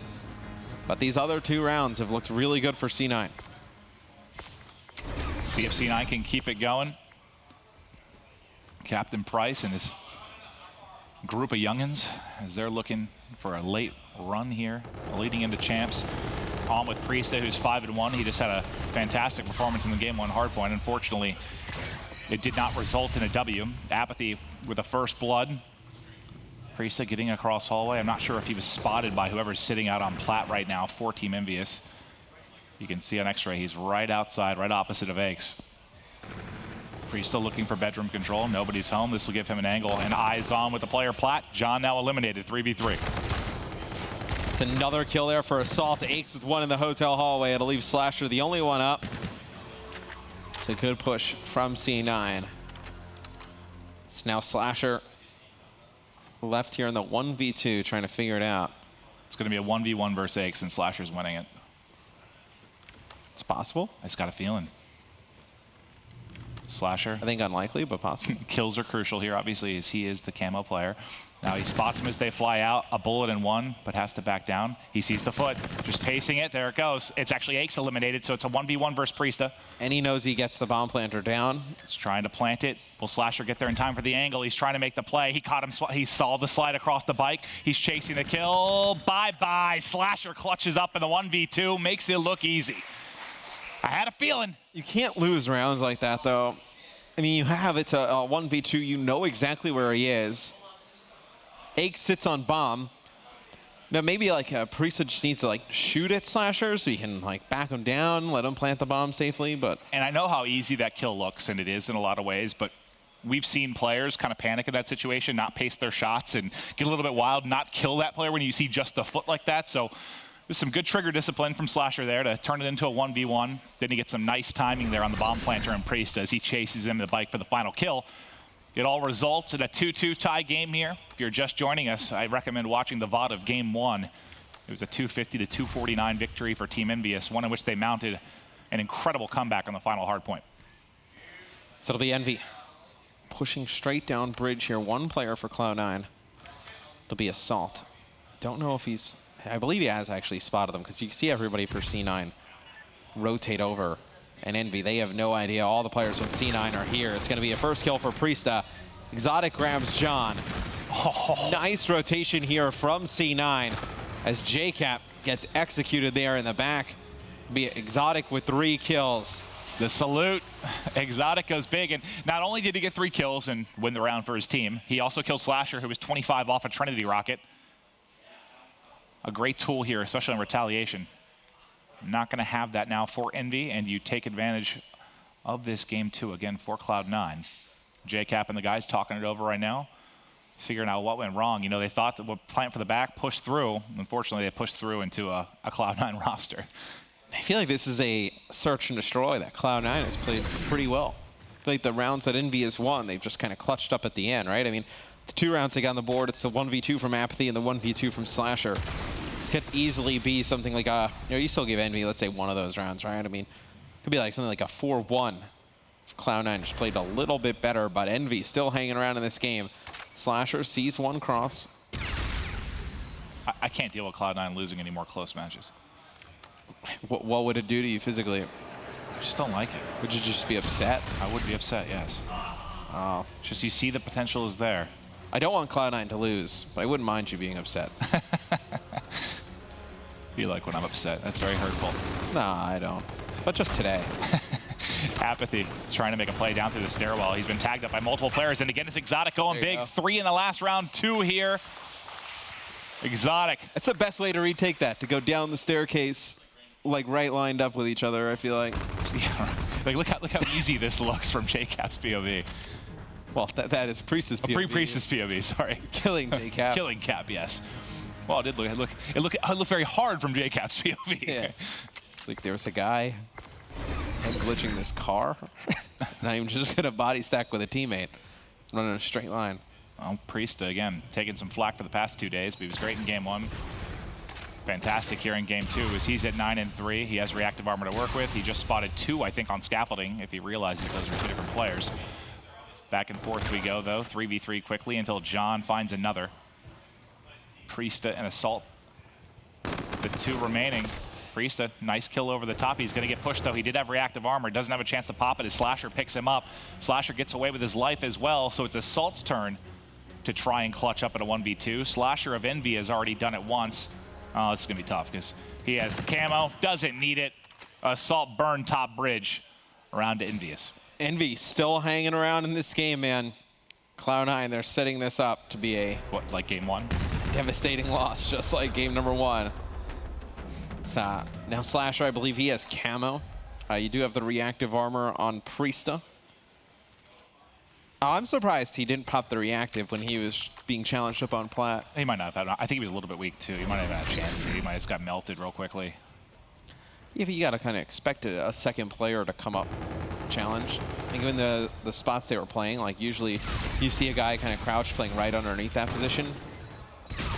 You're able to get another one, but the round starts. It's a kill for either side. It'll be Assault falling for Cloud9. So JCap and now John are both dead for Envy. So Envy's got an aggressive, did not work out. So now they find themselves man down. Priest all the way up to 11 kills now. Slasher, 1 clutch to his name. Do you use the camo here if you're Envy? Maybe if you find a kill, if this turns into a 2v2. I don't know if I'd use it. Pre-pop it in this event. Oh, God, the backplate keeps him alive. You have the camo, not going to matter. He is gone. 5th round to Cloud9, 1 away from tying up the series at 1-1. If they would have killed the player on bomb, maybe you would have seen Slasher go towards that back cathedral with the camo. You're able to get behind, 1 or 2 players. And you're able to win it, but it's kind of, oh, listen to this stat. This is really going to hurt you. This has nothing to do with this Search and Destroy game, but it's totally relevant to the series. The average Cloud9 hardpoint score is 235. The average Cloud9 opponent score is 232. So they're average a win in hardpoint, but they're 2-5 in the game mode. It's just that, yeah, it's a story of how many close games there have been for this team. Can't stress it enough. They look good at times, but they've also, thrown away some big leads. Slasher and Apathy have now pushed through. They tried to do this in a previous round, and Cloud9 was ready for it. That's not the case this time, but they pushed through the opposite. Reactive used. Priest with 2 more kills. He's at 13 and 4. Camo from Slasher. Just to run away. In a 1v4. Yeah, they know where he is. But he has to try and use it as this is the final round to Cloud9. Not going to do it. Cloud9 gets the victory behind one hell of a game from, well, several players from Cloud9, but Priest has been a monster this series. You see Cloud9 after the win, they don't look happy at all. Neither does Envy, as that now makes Envy's road to #1 very difficult. But Cloud9, this is a team that could easily be up 2-0 in this series, man. So Cloud9 getting that map victory, basically it means they have to, Envy have to win this series, obviously, but then they would need to beat Optic 3-0 or 3-1 if for the final series of the night, if it comes down to trying to decide who is going to be first and second. They're pretty fortunate they clutched up in that map #1. Yeah, you really think about it. Very easily could be a 2-0 series advantage, like you said. Cloud9. I mean, can they win the series? I mean, time will tell, but they do have to go up against another hard point, which Envy's been so good, I don't know that that's shaky in the game 4. Before that, it'll be game 3 uplink with the series all tied up. Guys, we'll see you in a couple minutes.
Cloud9 versus Envy.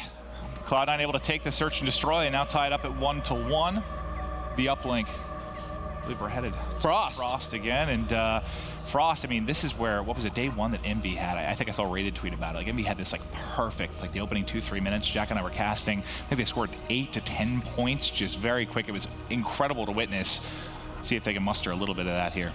In C9, this is one where obviously Prisa very good with the ERAD in his hands. I think you're going to have to see Exotic with an ERAD K-bar in his hands. I think the real question is what does Aix do? Does he run the submachine gun? Does he try and run another AR? Just kind of depends on what he runs with, how this team will play. To just see what their playstyle will be like on this map.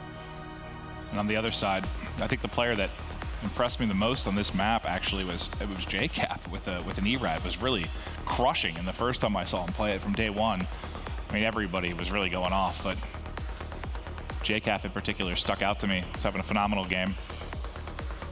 Now they just need to worry about winning this series so they at least have an opportunity to fight for the first place spot. If they lose to Cloud9, it doesn't really become a conversation anymore. Yeah, then it just kind of becomes a Envy versus Optic show match. Yeah, that's right. They're scrimming for champs. They're for Stage 2 playoffs. Yeah.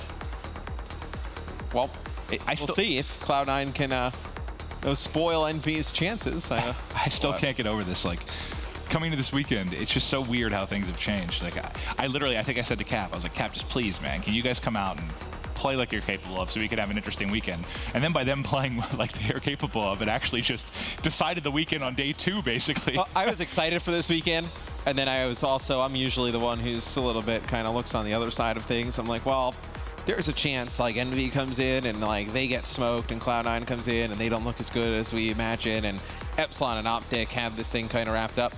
That's how I had the right kind of idea, just not the right teams that I thought would it happen to. But I think Epsilon just a big shock this weekend. You know, they came in, none of them really outside of Dave shot well at all, didn't play good. But I think that's a team that, you know, if Josh starts to pick up some kills, they can definitely start to turn it around. And I think Cloud9, they've been competitive, but it's just been little minor mistakes that have set them back from some other teams. I think Envy, though, they've really impressed. I think we knew what Optic was capable of, right? I mean, I don't think anyone really kind of doubted them coming into this group. Like, they would have been the one lock you would have taken to make playoffs. I think Envy has really been the one that is impressed. It's the right time to do it. Nice, like having Envy just in the conversation for champs. Like, it felt like for a little while, it didn't even seem like they had a run in them. And now all of a sudden, your 2016 CWL champions, they might have enough left in the tank to give us another miraculous run in just a couple of weeks. This is when you want to start playing your best. You know, we saw last year towards the end of Black Ops 3, obviously. I know this Envy roster, they go through some changes. I know they ache some teep on it at the beginning of the year, right? They bring in you know, John from Luminosity, Apathy. They kind of get blessed with after, you know, Merc and Team Liquid don't qualify. So Joe has this sad face. He looks like that crazy 4-game reverse sweep. Joe's like, don't remind me again. Think about how different that would be. We wouldn't have Joe on the desk. He'd probably be in this series playing on Cloud9. It's possible. I'm glad he's not. I don't know why he would be on Cloud9. I like working with Joe. Yeah, I like working with Joe too. But you know, if they don't qualify, Apathy probably obviously doesn't end up going to Envy. That team doesn't form the way they are, and I think Apathy and John were just two really big players towards the end of last year. They came on towards the end. Can they do it again this year? I'm looking for a big run from Envy. They've been great this weekend. We'll see if they can keep it going. But the game right now, we're 90 seconds into it. Yet to see a score. Priest paroling mid-map with the ERAD.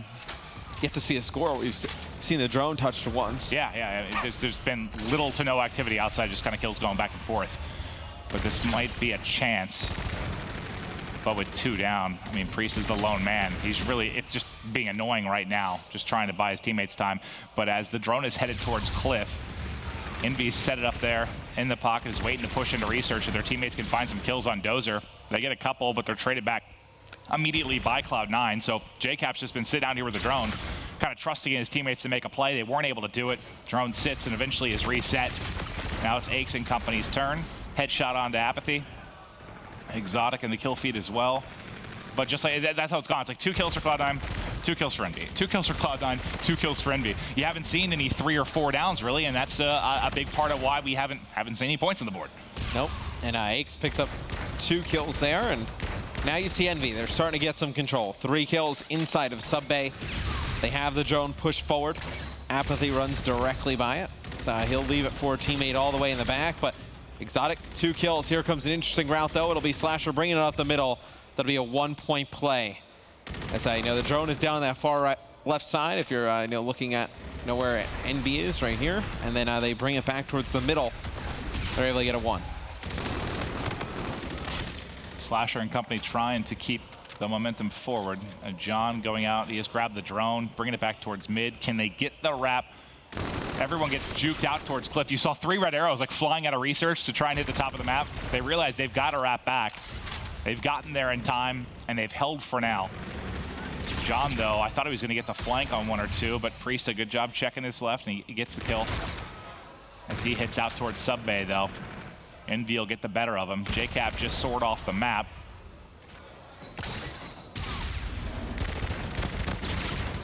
Man, this has just been a really weird uplink game. No one can no one get a foothold at all. It's like nobody really trying to get a setup. Nobody really trying to like accomplish anything with the objective. Like we just seen the objective like picked up, thrown for yards, and then the other team picks up 2-3 kills like we're seeing now, and then just you know, goes the other way, does the same exact thing. I haven't like tallied up the total kills, but I gotta imagine they're very similar. They're probably within 5. I mean, they have to be. It's just been so back and forth. 360 with Priest off the wall as he takes out JCap. He's twirling, twisting, and finding a kill before finally being taken out. 40 seconds now remaining. John and Slash are in the kill feed. Can they find an opening for Envy to put more points on the board? I can't remember the last time we saw like a 1-0 uplink game. This has been unreal. The half. And it's like the only times we've seen like 3 down is from the defensive side. It's been team deathmatch with a drone in the middle of the map. It seems that way. Priest does have it. Eggs trying to be the meat shield. Priest trying to get out. Does get the beat down. Gets the toss. It is short. Cloud9 will still be looking at a 1-point deficit. Yeah, this has to be on a short list of games that's ever had a 1-point half on Frost. Especially on this map. Yeah. This map, usually we see, you know, teams start to heat up with the ERADs and they push forward and they're able to get a setup. That is a 1-0 game. That was going in the second half. That was a grind. You were working hard for your point there. Brian Saint's working hard in the bag. Everybody switches to is just dead. It's like oh, I'll go here. It's an ERAD, 3 bullets, dead. All right, let's go to Eggs. Oh, he's already dead. Yeah, it's like you were watching like Advanced Warfare Hardpoint for a second, right? Just fast. So many, like 100 engagements. I used to get done casting those games, and you need like an oxygen tank because like you're getting lightheaded. You didn't even know where you were anymore. Well, let's see if anybody can get something going. Are we in Dallas or Columbus? Well, JCap did get 2 kills to open it up, so I'll give a little bit of map positioning, at least to Envy early in this. Slasher goes high off the wall run. Assault is down. 2nd down. 3 down now for Cloud9. Wanted to shoot his teammate a little bit, maybe tell him to get the drone forward. Drone now coming in. Doesn't get a throwaway. Defense holds for Cloud9, and it is still 1-0. I feel like is this a CTF? Have you seen CTFs that are higher scoring? Cloud9. What was that CTF we cast last year? It was it FaZe Envy when Attach used Overdrive and he got like 9 caps. He just kept running down on Fringe by the barn. Yeah, that was crazy. I think it was from stage 1. Look at that T. My memory doesn't go that far back. Yeah, it was. Yeah. I remember. See, that's the thing. I care, Clint. You cast these games and then you just get deleted from your memory. I remember. Not enough space in his big old head. well, if there's no memory of the games, which you do every weekend, what is in your head? Not a whole lot, Matt. Yep. It's a dark place. All right, here we go. The gameplay we haven't really seen. Hold up. This is a chance, Matt.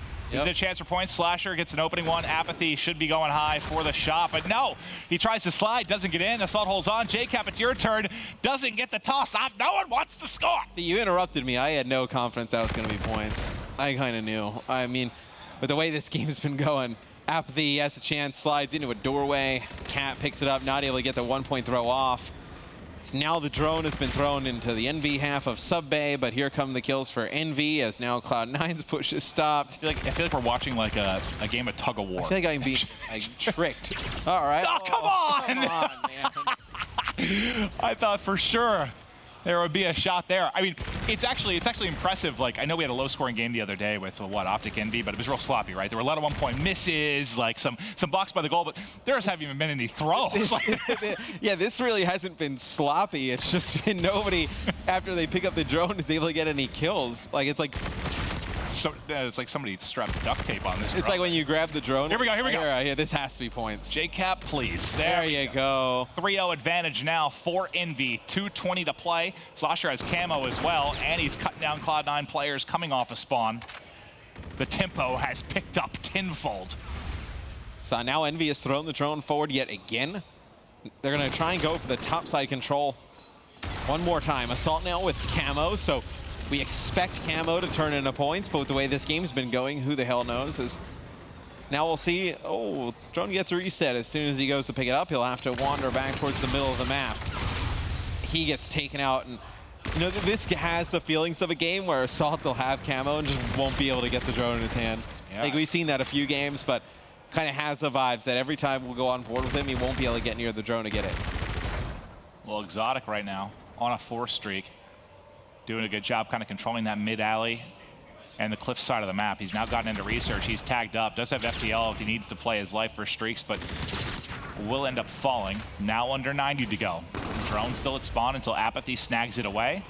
Let's see where they try to make a play. Looks like they push towards cliff, fake it back now the other side into sub bay. Assault has to react and try to get in position. Unfortunately for him, there's already an Envy player here. That's that slide and kill we talk about. It is impossible to deal with. It's about to be 4 down for Cloud9, but somehow Priest is still up. Priesta gets 2. Now his teammates off a spawn. A magnificent play from Priesta to make sure no more points in for Envy. Remember, Assault does have camo to work with. He's got drone in hand. Can he actually get to a position to use it? He's got Exotic finding kills for him, trying to get back on the map. Oh my. That is a good way to not give yourself a chance to use camo. Guys, I got camo. Watch this. All right, so they get it to him again. Here we go. No. What are you doing? All right, whoever's the host who's ending the game. Is Assault screwing with us? What is going on? All right, now we got overdrive. Okay. This has just been... I've enjoyed casting this game. So when I said there was not really a lot of poor plays, I take that back. This game has been rather sloppy from both sides, as JCap has somehow ended up with the drone in the middle of the map. Assault, just as I predicted, it never uses the camo. He gets the drone twice, just jumps off into the hole. Yeah, we made a mishap. But it'll be... Envy's probably confused. They're like, the hell was that?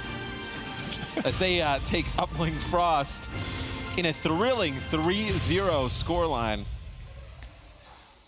I don't know. 5-9 just looks like, what was that? It's like you set Assault up for the field goal and he kicks it into the stands. Like he just didn't give himself a chance there. All right, well, it's some interesting plays coming out of Cloud9. They end up losing a close one, though, another close game for Cloud9.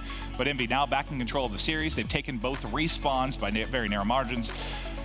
Do they close out, you think, at the hard point? They've been perfect thus far. You got to believe they do. You know, with Cloud9, though, they have played good in hardpoint. Like I was saying before, their average score line, they're actually winning these hardpoint games. You know, it's like 235, 232 in terms of average score of a Cloud9 hardpoint game. They've only got 2 wins to show for it. But you got to believe Envy, they're perfect in hardpoint throughout the weekend. They close it out here in game number 4. Map's going to be throwback. Does that change anything for you, maybe? No, not really. Although you did see Apathy, you know, get off to a slow start in that one. Fast-paced map, maybe kind of carries over into throwback, but more than likely, as you see the record indicates there, I would say Envy will win this map. 7-0, incredibly impressive. I'm just trying to remember who's been undefeated in game modes through an entire weekend. Was Enigma 6 in Uplink? They were darn close. I think they lost 1 maybe. I'm trying to remember back to when teams almost went undefeated in a game mode. It doesn't happen very rarely. I mean, you're playing double round robin, a lot of matches. It'd be pretty, I think it'd be very impressive. Obviously, they still play Optic later today. I don't know that I believe they're going to take 2 hard points off Optic again, but they did it once. They've been vulnerable there. And they took 2 hard points off of Optic the other night to force the game 5. I mean, it's possible. Definitely is possible. Doing it twice would be certainly incredible. You get a game 4 here. So they could be, you know, if that series goes the distance with Optic later, and you could be looking at 10-0 in hardpoint in a week. That's pretty sick stuff. Yeah, from a team that was abysmal in Anaheim, now like 1-7 or something like that. Yeah. To be fair, all their game modes were. Oh no, they were just trash across the board at Anaheim. But you see just the difference. I mean, this team, they had the talent. Like, you knew Anaheim, like, they just were not on the same page, did not enjoy playing with each other that much. They've kind of found that fire again. And you see, it's just like how Epsilon, they've come in here and had a bad weekend. They just had not shot straight.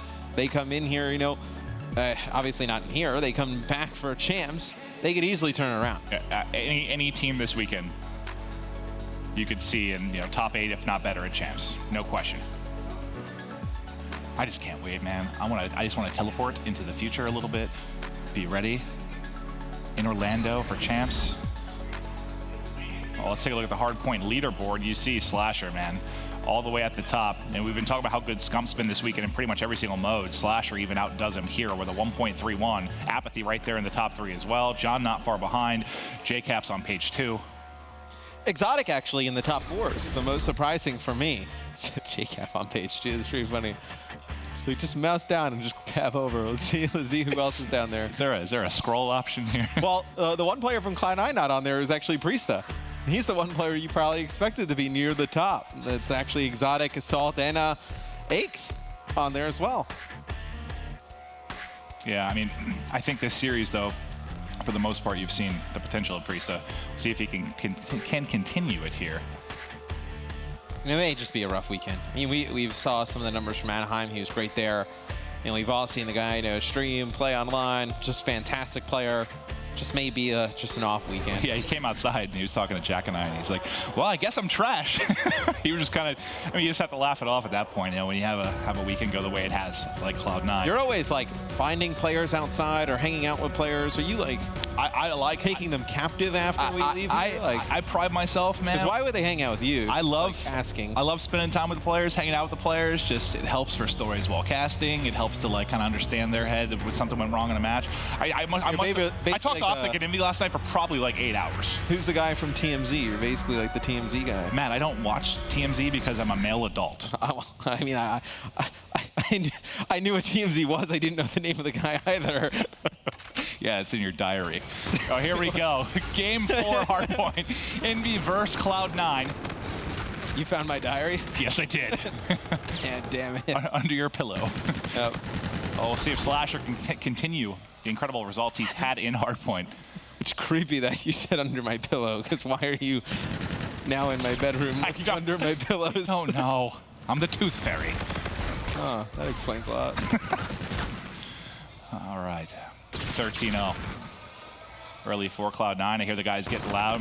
Call-out's getting heated as they want to push this to a game 5. Exotic holding the mid-bridge. Not going to be able to do that against Slasher in the NV4. Slasher, this is definitely somewhere he can dominate, especially on that bike path side of the map when he gets rolling. Several kills go the way of Cloud9, one being a team kill. A couple seconds left. We're now going to swap over to Barn. If you take a look at the minimap, it is all red arrows there. They've got the lime spawn. They are set up here to really control Barn. Look at this flank. Go to number 4 on Assault if we can. Assault's coming in from underneath. I was about to say, I thought he was actually going to catch. If they pushed in, he would have had real easy pickings there as he wrapped back through underpass. Instead, they turn, they catch him, and they kill everybody else on Cloud9, and Envy breaks easily. That's tough. C9, they rotate early. They have a good first hill, up 13-0. You think they have control of Bar. They got 2 NV4 players back there. This is where they can lock it down, build a big lead. Envy just runs right through everybody. And Assault's coming on that flank, has the NV4 underpass. It's a tough spot to have that weapon in. Like, if he maybe had a K-Bar or an E-Rad, maybe you pick up 1-2 kills, but at the NV4, you're just, at that short to medium range. You just put a few bullets in somebody, they turn with the K-Bar, they melt you down. And props to Envy for being ready for the wrap. All right, a couple ticks left in Barn. Now we'll head out to bike path. And I was talking to Envy about this particular hard point and some of the ones on Scorch, and how they've been really working together to make sure. I mean, Apathy sometimes he loves to roam, he loves to get aggressive, right? But this is a hard point in particular where if you roam too much, you end up giving a team split spawns. You want to just lock down one side, try and hold it with consistency. They've been trying to really work on that this weekend, and obviously they've improved in hard point. So like what we just saw, where the rest of his team dies and he's all the way by Lemon, and then now they hold on to the spawn, so they're able to pick up a first wave of kills, but for a while, it looked like Cloud9 had full control over that baseball side of the map. So look at Apathy right now, just pushed across. Let's see if he spawns somebody out behind them. No, okay, so they still maintain it. He hasn't pushed up far enough, but that's almost a near example of a time where he gets a little aggressive mid-map, and sometimes all of a sudden you see those red arrows popping up towards baseball, and it's like, okay, well. As long as C9 is not pushing through and he is like outside of their sidewalk area, he's fine. But they're able to control the side of the map. Unfortunately, they don't really get any time into hard point, but they'll be set up for your money hill now in baseball. JCap be the first one in. John finds a pair of kills on the perimeter as well. JCap trying to get cheeky here in blue as he's going to wrap in behind. Nice route there to catch Priesta. Back in the hard point. He has a Scarab to work with. A grenade just caught Exotic in the teeth. As he wraps, though, you see 3 players from Cloud9 ready for him. Slasher not up to the task of dealing with them all swarming either. Apathy, though, back off spawn, helping a weak John. John kills 2, tags up 1, plays bait for Apathy. Hell of a job by John in that one. It's a fantastic hold for Envy. And Apathy and JCap went huge there. Slasher and John both die at the beginning of this, and they're able to pick up some kills, hold it down. JCap just staying alive in the back for just long enough for the teammates to come off support. But going into the second rotation of hills, you'll have Cloud9 in the lead as they break the last few seconds here of baseball. So now, though, Envy, they do have control of the barn spawns. See Priesta, though, starting to heat up with the ERAD in his hands. 15 and 10. Was on a 4 streak at the time. If you're Envy, try and take as much time as you can here, but you're really trying to make it all back up on Barn. Assault on his belly right now as he is tagged up, is trying to play his life. Finally, they get vertical, take him out. And that's 2 kills now to Envy. Exotic trying to turn the tides, but he will be cut down as well. And be trying to get some time here with just under 30 to go in this hard point. They can bring it back to basically an even game if they can lock it down. Slasher doing what he does best, controlling these long sight lines with the NV4, making sure he just gets an edge of his body in there to pick up some time as well. And now wrapping back his Apathy. This is a big one-on-one gunfight. It's him and Priesta in the back. I don't know if he realizes Priesta is tucked away in the corner. He's now spotted him, and he wins it. Nice kill for Apathy there to secure the spawns now for Barn. Now Envy with a chance to make a lot of that time they lost earlier back. Slasher on a 4 streak. They let him get inside of the hill or closer towards those Trinities. As his 3 teammates die. Let's see how he plays this. So he plays for the...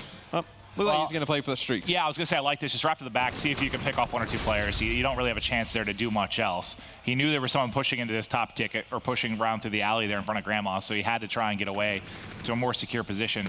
This doesn't work out. Now can Envy get a break with 30 seconds left here on Barn? There's 3 kills, only 1 player remaining, but it's Priesta who's been hot. Priesta shot the shins, and Apathy gets the kill. Apathy flies in, picking up 4 in a row. It's Envy mounting some time here. They've gone over the 100-point mark. They can get within 1 if they hold the remainder of this time, but with that contest in the Cloud9 take, that will not happen. But Envy setting up for bike path. This just has all the makings of something where Envy, they just catch fire for 45, 50 seconds. They get 1 guy with a streak, and then they end up making a ton of time back, and they put this game out of question. Oh, or do we get another 250 to 249? That's what I'm rooting for. Let's see what Exotic can do as he's hitting off the brick wall run, just trying to get eyes on top middle. He gets the call out. There's 1 behind a lemon. Nice shots there on JCap. They dominated this hard point the first time through, and they continue to do it. I mean, you didn't even really get that much of a contest out of Envy the first time through, and here they're getting pushed back again. Yes, they have spawns for the next hard point, but they haven't even been able to contest. You have Exotic FTLing into your spawn, basically, to try and keep out of the pressure, and that's what I was talking about. They push up, they flip the spawn. That's when you want to do it. Early in the hard point, no. But now that you want to set up, give them the split spawn, get the kills. Now they're spawning the entire way out there at Lemon, and you're set up. That was fantastic from Cloud9. And here's C9's opportunity to put this game out of reach. Coming into baseball here, they have the spawns. See if they can hold it down as see JCap and go pushing forward a little bit. JCap gets 1 weak, slides in, takes out Priesta. Now where we said C9 had control, here comes the flood from Envy. They break it instantly. Bye-bye, Envy. Back in. They did an excellent job at Basefield, our first rotation. They have 45 more points they can pick up here. Apathy, the man inside, is pre-firing the underpass if any pressure comes that way. You can see the collapse building. As Priesta gets a kill there at blue, that opens things up for a 2-pronged attack. Apathy has to wrap back, which opens things on the other side. And then he runs in to the K-Bar of Aches, who will now be in control of the hard point. 15-point advantage right now for Envy. They're going to take 1 more crack at this, it looks like. So Envy trying to get on the hill here. Cloud9 backs up, lets them onto the hill. So now Ake sliding in. He's got one to his right, one to his left. It'll be the last 5 seconds or so. They'll go to Envy, but Cloud9 still with the lead. Envy, though, is chipped away. They've made this a much closer game. Yeah, and you know, you don't always see teams go for it when there's 10 to 15 points, but when you're spawning at blue like that, you're so close. Envy flies through. They get, what, 7 or so points, I think, out of that, but still going to be trailing here. JCap and company trying to fight back, and right now they're getting it done. That's 4 kills in a row for Envy. Can they add more onto that? JCap right now on a 3 streak. Just a kill or 2 off of that Centurion. He's going to get pressured from every angle, and he's fried. You see John just watching this up top window. Such a power position to hold down, especially the opponent's top window. If you get up into that area, really stops them from pushing out towards that mid-map. And you see Apathy has gotten in here now. He's trying to push forward. Maybe trying to play for those barn spawns, pick up a few kills, go all the way back, but it's not working out. It's JCap.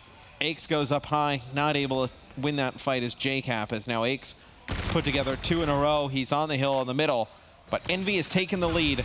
Now we go over to Barn, Clint, and it's going to be Cloud9 sit up. Can they hold it, though? Yeah, last time it was Apathy and Priesta kind of fighting in a 1v1 for control. This time Cloud9 has everybody set up, and it's going to be a 4-man retake. You do have reactive armor to invest if you decide to make the play. The camo does get popped, trying to locate him. He's completely lost him. Assault gets 1. Apathy actually ends up finally getting the camo player that ran past him.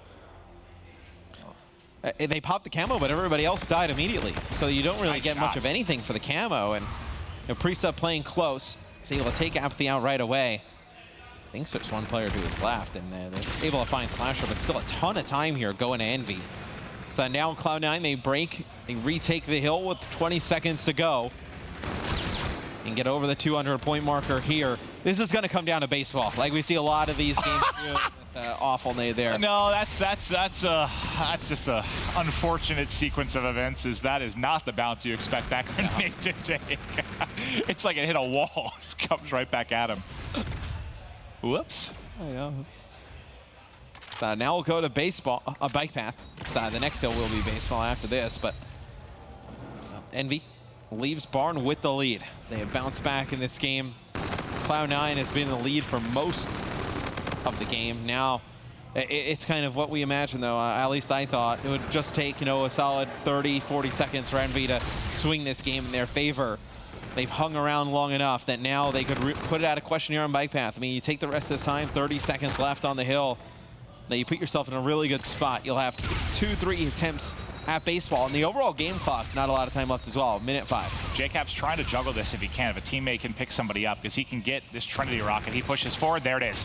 Now he gets the time at the hard point again, trying to get 1 more assist, and he's got a bombardment to go with. And with this advantage, this hard point that's coming up, and streaks for Cap, you would think they close it out here. You know Camo's already been burned for Cloud9. They have no other payloads to work with, no streaks to work with. You have a ton in the back pocket for Envy.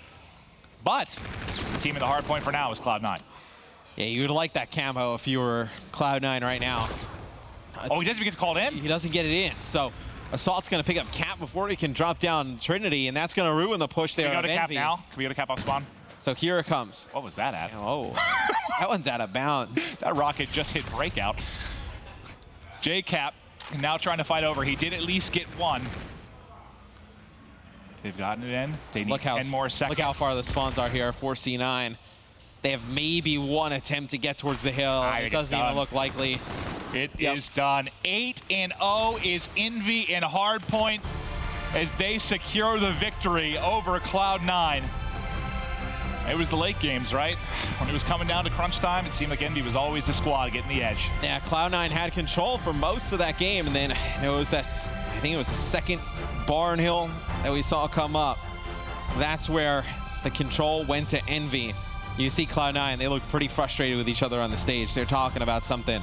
Something went wrong in that hardpoint game that it really looks like may have ticked those guys off. Well, you talked about the averages in the hardpoint. That game not going to be affecting them very much. That's right in that realm, right? Like 250 to 200. But yeah, for Cloud9, I don't know what it is that needs to change maybe to get you over the hump in some of these games. Maybe it's just experience and time with the actual team. If it's a misplay here and there, I mean, if you've seen Optic make those mistakes, and they've been together for 2 years. So for Cloud9, maybe it's just a little bit more practice to get the kinks figured out. Well, that'll do it from Matt and I. We'll let the Benson and the boys break it down. Thank you very much, Maven. Cloud9 putting up a little bit of a fight there, but Envy, of course, do secure the best of 5 win. Welcome back to the wonderful Merc. I'm back. Oh, God, I've missed you. I was gone for a day, man. You were gone. Yeah. It was oh, I'm glad you're back. Let's just put it that way. Matt's not the same on the desk. You're much better. Yeah, I think I saw one of his notes was about Game of Thrones tonight. It was. Yeah. He's very excited about that. Loves his analysis. As are so many people. But obviously talking a little bit about Envy versus Cloud9. Something interesting which we heard Maven bring up at the very, very beginning was if Envy had 3-0'd there could have been a crazy situation where at the end of the day, if Envy beat Optic Gaming 3-2, everything would have been tied and they would have had to play another best of 5. Losing that map, though, to Cloud9 will mean that is now impossible. We can't see another best of 5, which would have been kind of cool to see. Yeah, it would have been a cool storyline. But it just means the outcome of that game later on means just a little bit more. And obviously, no playoff match would have to occur. Of course, we'll talk a little bit about map number 1 in that series, though. It was, of course, Hardpoint on Breakout, 250 to 249. Teep, what a final hill that was. Cloud9 just cannot close out these hard points. How many times throughout this weekend have they gone down to lose by just a couple of points? Just one in this one. But overall, I think the way they need to fix that problem, the casters touched on it a bit, is I think they need to take more risks on that final rotation. When it is coming down to the wire, they obviously love to play that long game in hardpoint. So maybe just taking more risks in the last, 30 to 45 seconds, sending multiple people on a rotation rather than waiting so long at the end, because they always get caught out on that last hardpoint. We saw it's almost the same thing on Throwback there on map number 4. So maybe they can just take a bit more risks at the end of the game. I don't know really what else to do. They play a really good hardpoint for 90% of it and then just kind of throw it away at the end. No, I thought the hardpoint game was a great game overall. I thought that both teams are doing a great job not only rotating but breaking each other's setups, which is very difficult to do on Breakout. But the one thing that stuck out to me was it was 101 to 43, I think, on Grave. And, Envy, they had the last 30 seconds of that last Grave hill to sort of win the game. So Cloud9 obviously doing an excellent job there, sort of winning that money hill, just not able to close it out. I'm curious to see how Cloud9 players kind of framed this weekend in terms of the grand scheme of things, obviously, because you look at so many of their games, right? They've been close. Yeah, we've mentioned it so many times. You don't get a participation award here, right? Yeah, you have to finish top 2. But you look at the hard points against Optic Gaming. They were close. Even Envy, you're losing by a point. I definitely want to see them kind of go home and just kind of continue to practice. You kind of made that point. This is a team made for COD champs, Momo. I think that as well. And, these guys have got 2 weeks after this. They don't have to worry about the last chance qualifier. They don't have to worry about the playoffs. I'm sure they'd love to. But obviously they can go home and just watch back this whole weekend and go, if we'd rotated earlier on this one, if we'd, picked up some more time and didn't rotate, so early on that one, and just try and fix those little kinks, because first game of the day on day 1, they were, 10, 15 points away from beating Optic. 249, they get 232 here. They've all been close. Every single time. And I think, yes, it's annoying and frustrating that you're that close and you're losing, but in time, if they put the time in, they can change that. They can turn some of them, obviously, into victories as well, and I think they will do. Plus, a very, very hard group for Cloud9. This is not easy. Could come COD champs, I think they'll be able to finish out some of those hard points. Completely agree. Of course, Envy want to open the series. You then go to the Search and Destroy, and this was obviously a good one for Cloud9. They take it 6-3, the only map they took in the series. Priest at 13-4 puts up a 3.25. A very, very good performance from him, too. Oh, yeah, 100%. Basically, Priest to take over on that one. The biggest thing that Cloud9 needs to focus on, from what I've seen throughout Search throughout the weekend, is Pat just having really slow starts. Luckily, they're able to bounce back and take this one somewhat comfortable at 6-3. And I don't know whether to attribute this to Envy's Search and Destroy being kind of weak, or Cloud9 just playing a pretty solid game overall. But regardless, Priest is just able to win so many gunfights. Aches is able to bounce back. So, I don't know. It's tough to call on that one. And that's an interesting conversation, because obviously, Joe, I know you weren't here yesterday, but Envy's S&D looked a lot better. Whereas here, I don't want to say it looked like day 1 S&D, because they definitely didn't. But it still seems to be that thorn in their side. It's very sloppy overall. I think you can just watch to see how many times they're first blooded, and then once they're first blooded, there's not a response, right? Nobody's trading that kill. That's an issue. Definitely one of those maps, maybe retaliation. Just something they have to work on. Obviously, I believe their hardpoint has been spectacular this entire weekend. Their uplink, and going back to last year, their respawns were so good, right? Their teamwork, and you can see that they've been getting better and better. They're doing things more together. In S&D, though, there's still some weaknesses. Definitely agree. Of course, at this point, series tied 1-1. Remember, we go into the uplink, map 3, and pretty low-scoring matchup, to be completely honest. 1-0 at the half, finishes 3-0 in Team Envious's favor. It was just very, very good defensive plays, I guess, all around. Yeah, I think Frost can end this way sometimes when you get two teams that go kind of head-to-head and are very similar in a sense. Again, you know, it was that kind of debate of, you know, Priester, and I felt he's had a really good series. His S&D and his second half point were fantastic. But right from the get-go, you know, the Envy were just kind of that one step ahead. Plus, the one thing I will say is that half the time Assault was throwing the drone down that middle hole was just annoying me. Really frustrating to see that. He, you know, taking routes, which, okay, I understand. But overall, you can see that Envy just kind of had the advantage a little bit on the Slain side. Apathy, not had the best game, but, you know, overall as a 4. I mean, he's just trying to use his camo, right? Like, he's just like, grab it, grab the ledge, and it's not happening. I mean, they're only down 3 points at that time with a minute left. He has camo. They're just trying to use it. Unfortunately, I just can't grab the ledge. I don't know. Love a good old-fashioned Maven mishap right there. It's like something out of a movie, that. Right. It's like, you know, so close. He's just holding on to the edge that, no, I'm down.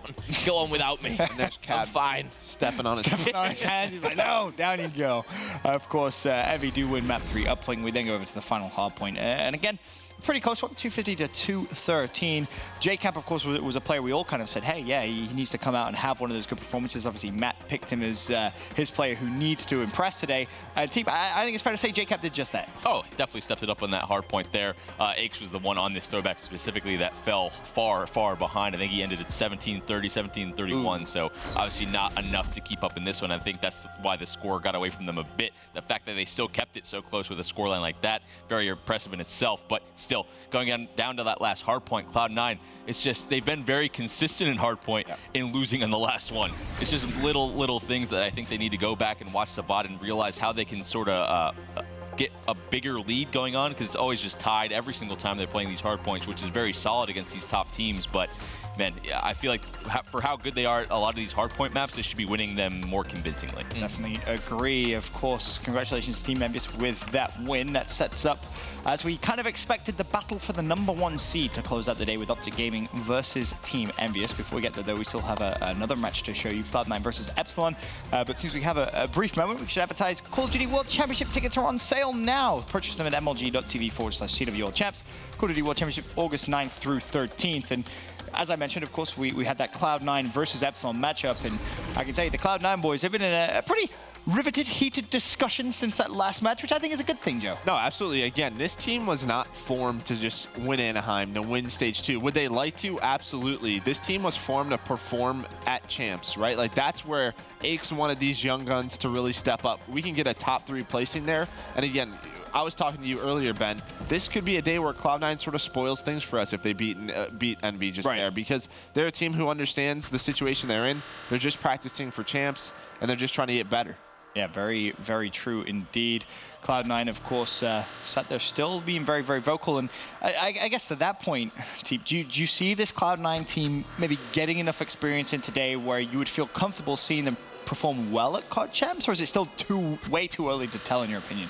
I don't know if I'd attribute it to just today. I think they need to, it's how they react off of this weekend, in my opinion. Go back, and when you have the time to watch the VODs, when they go back and get some quality practice while other teams are at playoffs, maybe you stay, try and get some more scrims in on LAN. I don't know exactly what the thought process is going to be practicing for Champs for these guys, but overall, the potential is obviously there. Priester, one of the most elite ERAD players we have thus far. He's been up and down throughout this weekend, though. He needs to figure out his consistency issues.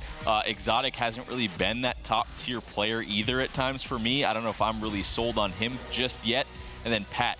That's the issue, right? Yeah, they're Pat's not top tier. Pat's been an issue, a liability on this Cloud9 roster for quite a while now. He has some good games, but does he have them enough to really, be at this top level still? You still have to question the guy. He does have that leadership. We've gone on and on about the guy for this whole year, but the fact is, 17 and 30s, that happens a little bit too often for Pat. It doesn't cut it. Yeah, it's true. Simple as that. It's hard to win hard points doing that. It really is. And they still keep it close. All you want. You can have all these discussions, but going almost double negative versus a team like Envious or Optic, just you're not going to win unless you have your teammates go completely off. But that's just not reliable. Yeah. You need to be slaying. End of discussion, right? You do need to be picking up those kills. I was going to say Priest went 37 and 18 on that one. They still there you go. Like it's a prime example of what we've just seen there. So you know, he picks up 25 in that instead of 18. Different game maybe. And we kind of talked about it a little bit yesterday. Pat obviously using a sub, using an AR. Joe, you obviously weren't here. What was your opinion on that? Like, should Pat just solely be using that sub, that ERAD? I mean, it's tough to use two, simply just because of the maps and just sort of the way the K-Bar is and how strong the NV4 is. But yeah, I would like to see him use it more when you sort of see primetime Pat and throughout his career. Right. He has a submachine gun. Black Ops 2 goes. He's using a sub, putting a lot of aggression. He can help out Priest. I mean, allow Exotic to be that K-Bar. Obviously, Assault is a great NV4, one of the best in the world. You know, keep it in his hands. Pat, I think he just likes to pick up some kills to be honest. Even with Pat throughout the years, he's always that guy that has to switch his class. I don't know what it is, if it's ADHD or what exactly, but always switching his weapon just on the fly. And his argument all the time is like, oh, I just felt like we needed it. That's completely fine when you're getting 30 kills. If you're having a positive KD, if you're completely switching up the style of play that your team is playing at, the pace of it, and you're going negative, well, isn't that just a double negative? Yeah, it can be a little tough, that's for sure. I mean, we'll take a look at the maps for the series. Of course, throwback Hardpoint, Retail S&D, throwback Uplink. Momo, when you look at this, does Epsilon finish 0-6, or do they get that first series win? I think they do finish 0-6 is the answer. But I just think Cloud9, they have like such a good attitude right now. I think in day 3 they know they're not making playoffs, but just kind of judging from Epsilon's first game against Optic, and I could hear them like laughing on the stage. And don't get me wrong, you know, have some fun. You know, video games, it is fun, but there's a lot of money on the line as well. I just hope they're both taking this seriously. For Epsilon as well, if I'm on Epsilon's roster now, I'm talking to my team and going, we are not going 0-6. This is an embarrassment for us to be in this. I don't care how hard our group is. I don't care who we're playing. But if we go 0-6, that's an embarrassment to ourselves. I just want to see a close game here, but I would favor Cloud9, especially looking at the maps. You know, you've not got Epsilon's kind of a favored ones there. I'd go Cloud9 3-0 or 3-1. 3-0 or 3-1. Well, we're now halfway through day 3 here at week 4 of stage 2 at the Call of Duty Global Pro League presented by PlayStation 4. We still have 2 more matches to be played today, including the Classico to close out the day for the #1 seed from the group, Optic Gaming versus Team Envious. But up next, Cloud9 take on Epsilon on the MLG main stage.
Ladies and gentlemen, welcome back. This is the battle for third place, and here's a look at your G Fuel key player matchup. Jack, break it down for us. Dave and Assault, NV4s in hand, the battle to watch here, but whew, Assault could not figure out a way to stay on the map with the drone last series. If we go into Uplink, we've got to watch that again.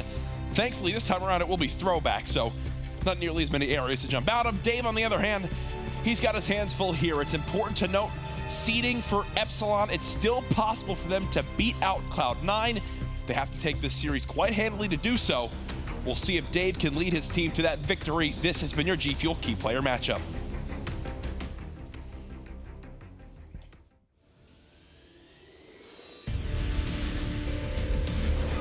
Josh bringing to the team, he goes the extra mile. With our last teammate, we didn't practice that much, and he allows us to play online a lot more. And he's also a great leader. He brings so much more to the team than just like individual.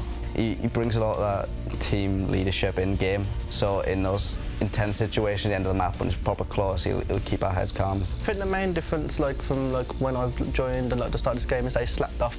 4-foot Champ was their first big place in a major, an international event. So I think it got to their heads a little bit. I just always knew they're such good players on paper and had so much potential. They just needed to have someone bring it out, and I think I've helped them do that all.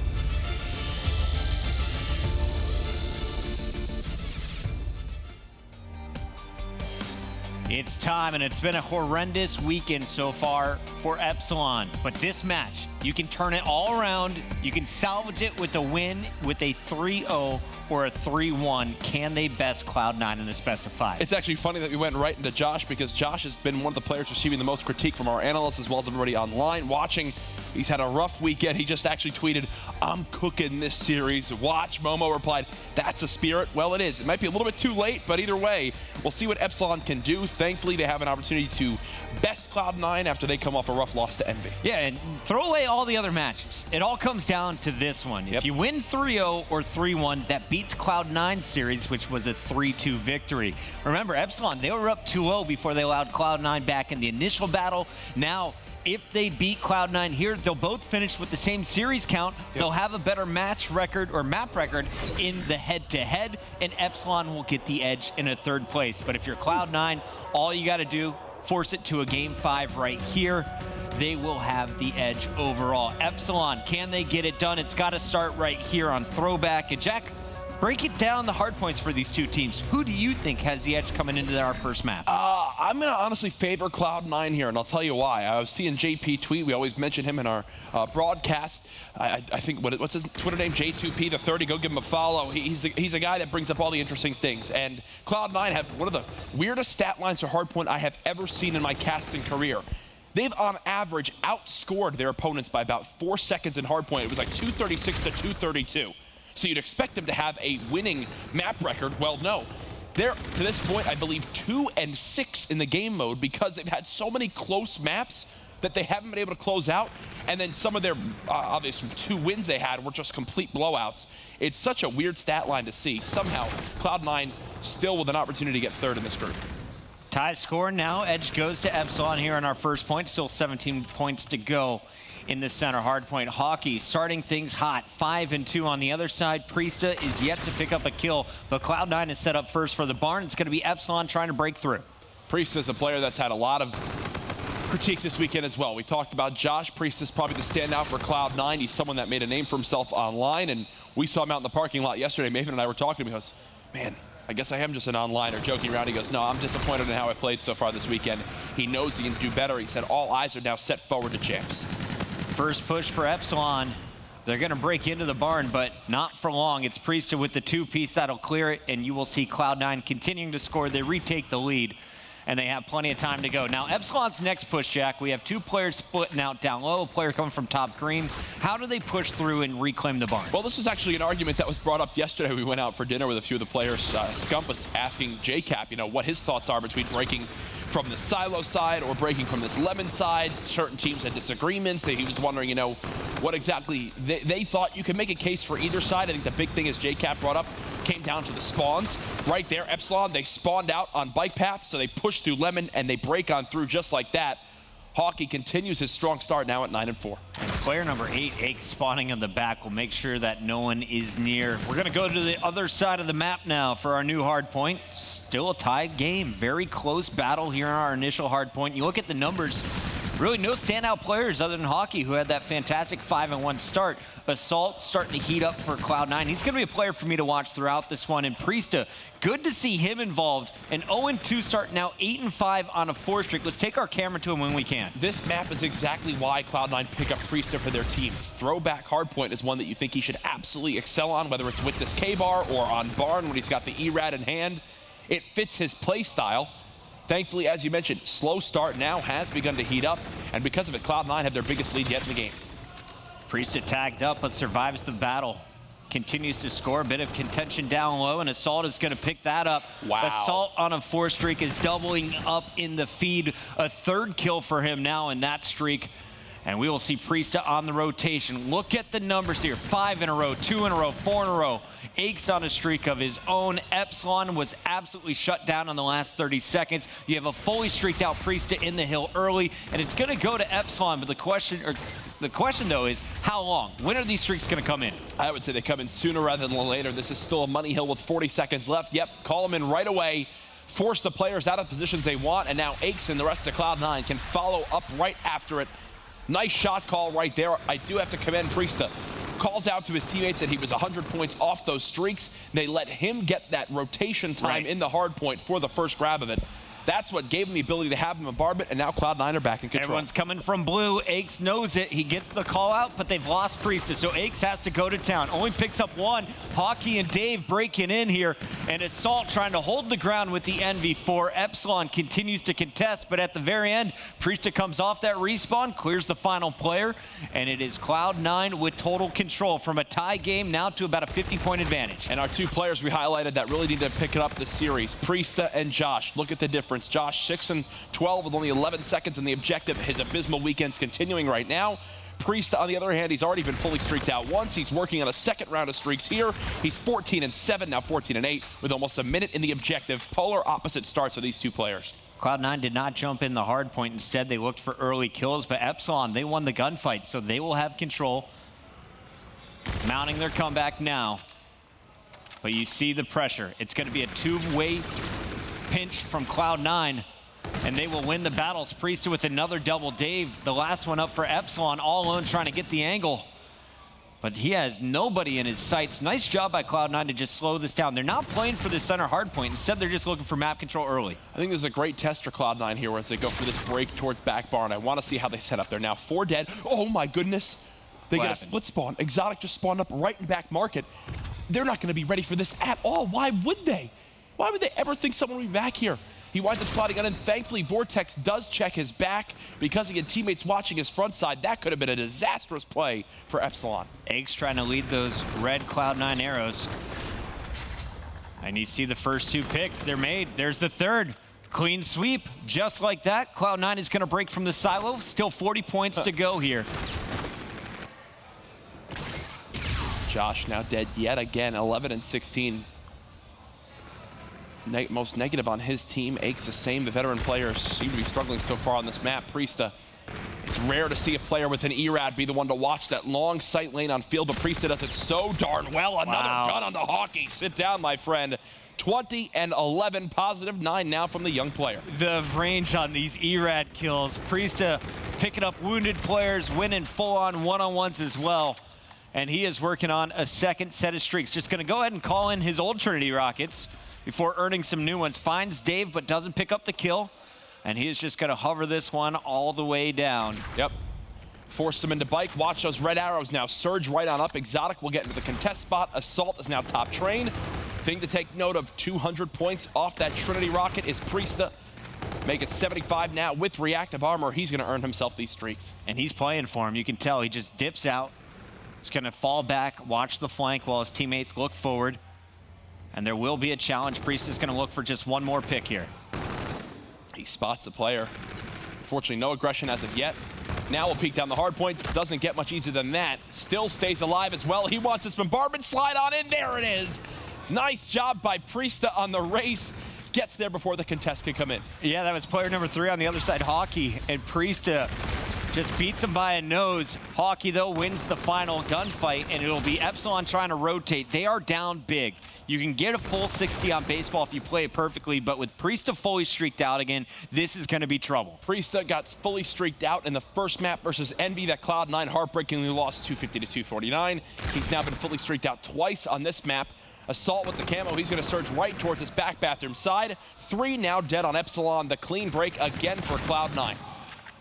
Dave has been missing, and I have a feeling I know why. Look at Assault's number, +10 on another 3 streak. You're never letting Epsilon really get set up. Yep. Assault using the camo to secure this hard point on their first break, and Epsilon has not had an answer since 3 straight kills. Only Dave in the feed for Epsilon, and that is going to be all 4 down for your blue arrows once again. They're going to try and break through blue. They only have 15 seconds left in Cloud9. They're now within 52 points of ending this game. Priest is just saving his streaks as well as his payload for a rainy day. Right now, there's no reason to use them when you know you've got this hill fully secured. 208 to 113. Cloud9 running away with this first game. And when you asked my prediction earlier on, Chris, this is honestly how I expected it to go. Dave looping around, has a player dead directly below him and a rocket in the mouth. It's Priesta looking for another. The hover, slow motion on the way down. Epsilon's going to find a kill or 2, but this whole time, Cloud9 has been scoring. Priesta's got another 2-piece. He's just going to get 1. He's not greedy, Jack. Sharon with Aches. So what I love about watching Priest on this top middle hill is he's so good at just laying down and just, look, laying down right away.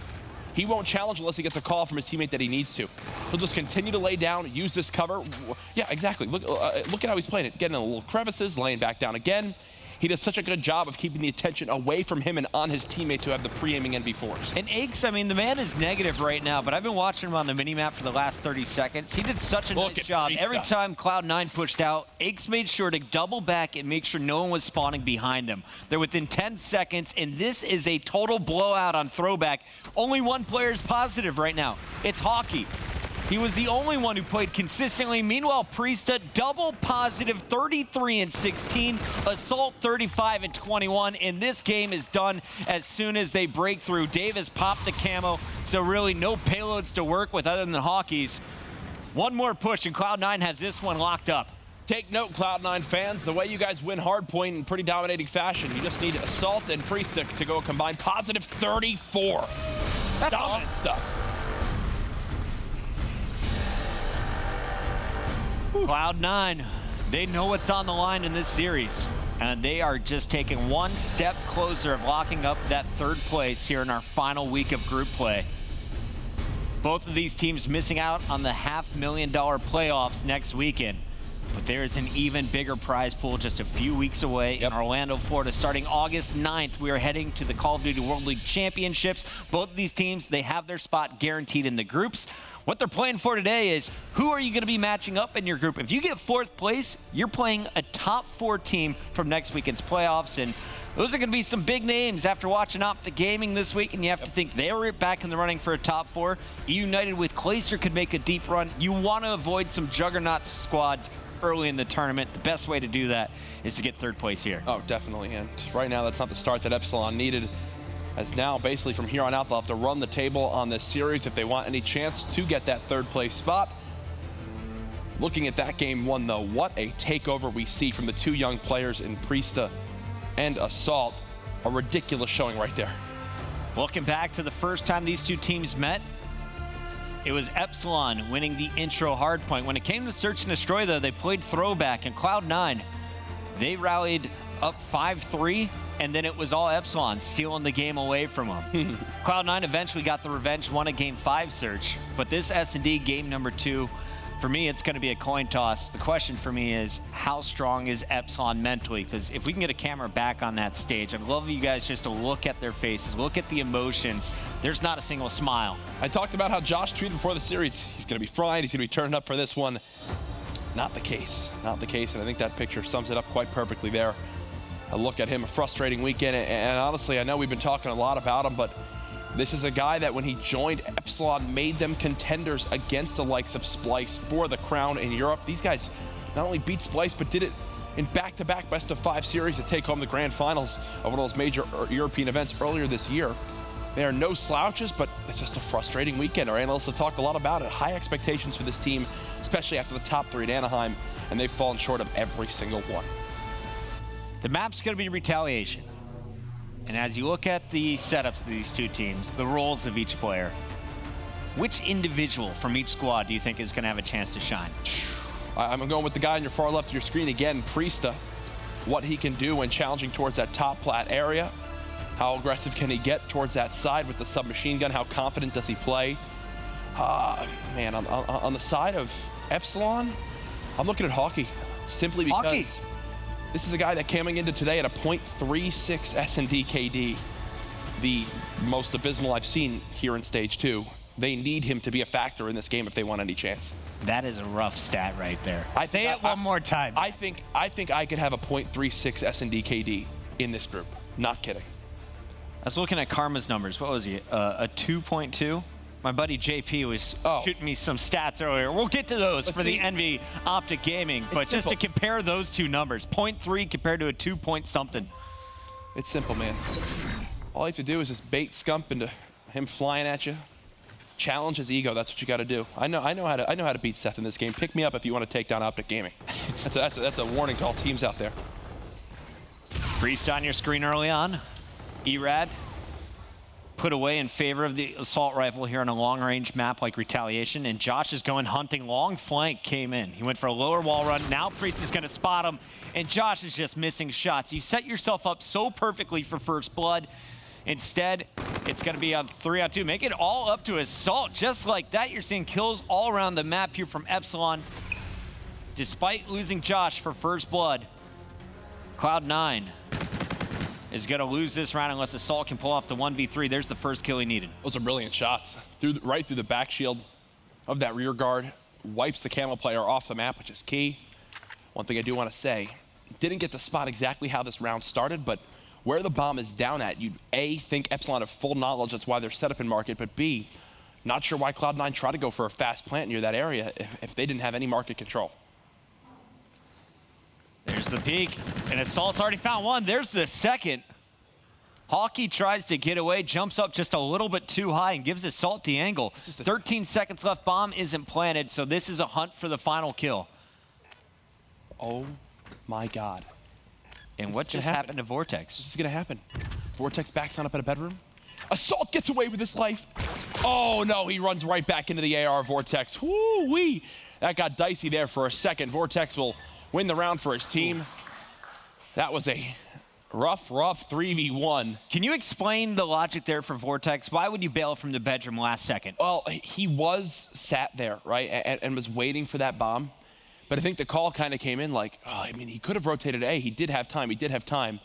As he goes to turn away and move towards the A bomb, I think they then begin to realize like, wait, something's up right here. There's something going on. He goes back towards Platt, immediately sees him, and can then execute from there as the bomb got planted. But it was just an awkward timing. He was set up for that B play. It's just a second he gave it up. Assault ran right to the site. Assault a monster in game number 1, just giving you a little sample of what he's capable of in this search and destroy. Epsilon, they're up 1-0, Dave, your bomb carrier.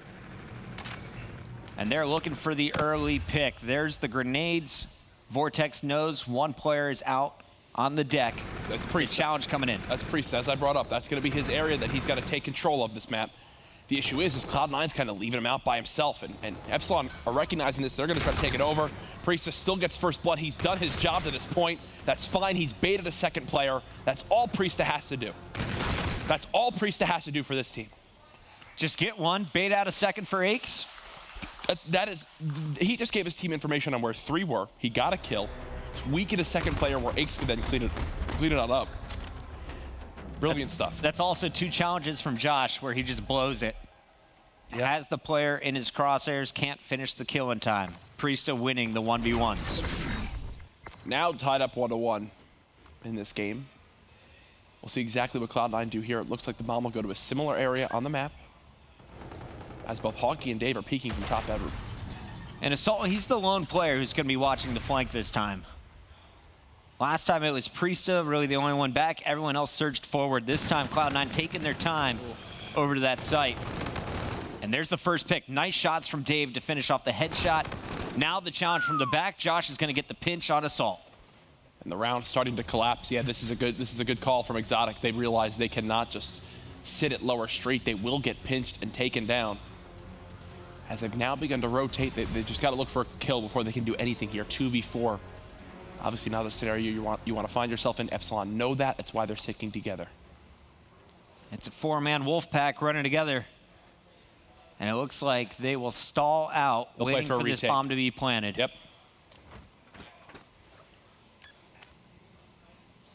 I don't like this positioning from Aches. Too aggressive? I just think, like, what's his challenge here? He's going to get overwhelmed. Yeah. And there's the dead. shots. There's no cover. There's just no cover there. He's open to every single lane. Exotic cleaned up. Nice job by Epsilon. They just play off the retake. It makes a lot of sense, especially when in a 4v2. But back to what I was saying with Aches, yeah.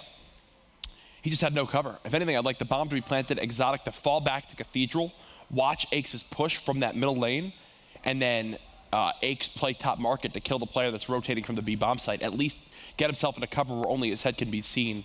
There, I mean, he's got no chance to survive. We'll check in on Dave. He picked up 2 kills, also the defuse. Working towards the Scarab. The big thing in those scenarios is like giving yourself some sort of peace of mind. Like if Aches kills that one dude in market, he's got peace of mind that he can no longer get flanked from those market stairs unless a player is playing an extremely, extremely time-risky play for that defuse. But because they don't kind of eliminate one lane on that map and leave open 4 lanes that get pushed from, a player from Epsilon hits every single lane, and Cloud9, because they only have 2 alive, have no way to answer it. Dave looking down low for a challenger, spots one in the window, and Hockey is going to draw first blood on Assault. So Epsilon back-to-back rounds, just wiping through Cloud9 early on. It's Exotic in a 1v4. He will find Vortex, but that should be about it. Yep. He's trapped between 3 different blue arrows. And that player at the top, it's going to be Hockey looking for the challenge. Yeah, look at these blue arrows. They are hunting him right now. He's got a challenge 1, does what he could. Epsilon now up 3-1. I like the confidence I'm seeing from Epsilon. They're just getting aggressive. They're challenging these gunfights. I know Josh had a couple sloppy ones earlier this game, but now he's picked it back up. And that's Hockey. I mean, you get 1 bullet from Dave, but I think Hockey wins that one-on-one no matter what, has the better positioning. And he started it all with the pick on Assault. Yep. So big props to the guy you called out coming into this game. Hockey showing up for Epsilon here on the final day. If you're just joining us, Cloud9, they took the hard point. Epsilon now has to win 3 straight if they want to steal 3rd place. Little pre-fire there from Assault. He's just trying to, with that pre-fire, even if he doesn't hit anybody, his goal is to try to call out to his teammates what type of pressure there is towards Plat. They see nothing. He hits no shots, and now it's time for a bomb push towards this A site. And look, Epsilon are already rotating. And Josh is the lone player over here to call it out. He is instantly tagged up by Assault. So nice first blood going to Cloud9 finally. Oh. Hockey's going to pick up Priesthood. 2 more challengers inside. Dave coming to support. Both players need to regain their health, and Hockey is going to get dropped. So this can be so tough for Dave and Vortex. Dave slides in, doesn't finish the first kill, finally gets the credit. But the last player up, Vortex, will not get much done at the bomb. I do want to say, Hockey, that first gunfight he gets in to try to give his team a chance to retake, that's the gunfight that he was losing earlier this weekend. Yep. There at least does get the kill, put him to 4-2. He dropped to 4-3 after he was traded on out. But either way, earlier this weekend, throughout days 1 and 2, Hockey would have been first blooded there, and the round would have collapsed much, much quicker. Epsilon back on the attack, on board with Hockey. He got the first pick last time. He's going for the same challenge. It's Assault in the window. And Priesta this time around is going to find Vortex. Josh answers back. 3-on-3 now. Bomb still in the hands of Dave. And look at Dave. He switched to the E-Rad. He's looking in the hotels, and he's finding Exotic. Man advantage for Epsilon. This is a weird round.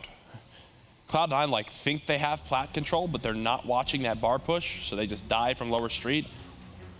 I think that's a perfect example of Priestley getting a little bit too ahead of himself, pushing out curve when he didn't need to. He already got first blood. He's got to fall back there and play his life a little bit more. Assault using the buddy system here with Aches, the original members of this Cloud9 squad. Will the duo be able to get it done? Nice shot. Scarab, gone. Look at that camo. It's about a kill and a half away. 25 seconds left again. A very time-risky play from Aces. He's just got to try to make something happen. There's a first kill, 2v2. Assault now has to follow this up. Nice job. He will begin to slide on forward. They've got to get near this bomb as well. Not going to happen. Epsilon now up 4-2. And Dave was getting rocked in the 1v1s against Assault on the first hard point. Here he is, waiting prone, knows the challenge is coming. And here he has the ERAD in hand. Doesn't miss a single shot. All 6 bullets connect. Cloud9 now down 2 rounds. They've got to figure some things out. First comes with winning an offense for this team. So far, they have struggled quite a little bit, especially when pushing towards that lower B site, because it seems like they get a little bit overzealous with trying to plant that bomb instead of focusing on getting a kill first. Priesta gets first blood. Josh answers back, but Priesta trades out for Dave. Man advantage, Cloud9, and it's all hockey now left alive for Epsilon in a 1 versus 3. Bomb in the hands of Exotic. He should be able to get this one down safely. The question is, which site does he choose? Hockey is going to run into all 3 players, put shots into 0. None of those bullets connect. Look at those health bars. No one touched. That was dumb. That was dumb. I'll just say it. Epsilon on defense have seen success when they play a little bit more passively. Watch the sights and try to pick off a player when Cloud9 try to go for one of those early plants like we saw in 2 rounds earlier this game. There they try to just straight up challenge Cloud9 in a 4v4 gunfight top hotel hallway, and I can promise you they will lose that, 9 out of 10 times. Now Dave's got to be close to his camo, but I'm pretty sure Salt with that kill locked it up. He did. And we will see what Dave can do. Looking for a camo of his own. Can he get the early pick? Player to his left. Josh is going to find Priesta early. So Epsilon with another first blood here in game 2. Exotic is dead. And Dave is going to unlock his camo. So Epsilon, all they got to do is find Aches, and they're going up to game point. Cloud9 just get destroyed again on lower street. 4 up, 4 down. A very clean round from Epsilon with a plant. You can't ask for much more on offense. Josh lost those early gunfights to Priesta. He opens up with first blood this time. You see Vortex inside picking up a kill of his own. And there's Aches wiping the brows, getting ready. They know this is going to be a big round. Do you invest the camo here from Assault to stay alive? If that's what it takes, 100%. Camo is of no worth if the game ends here and you don't use it. So you might as well pop it, guarantee yourself to see another day.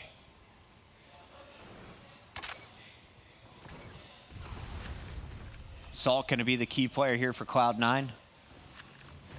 Exotic with the bomb, as always, targeting low, and there's no one from Epsilon showing face. They're all hiding away. And we go to the bomb planter really quick. So look at where Exotic planning this.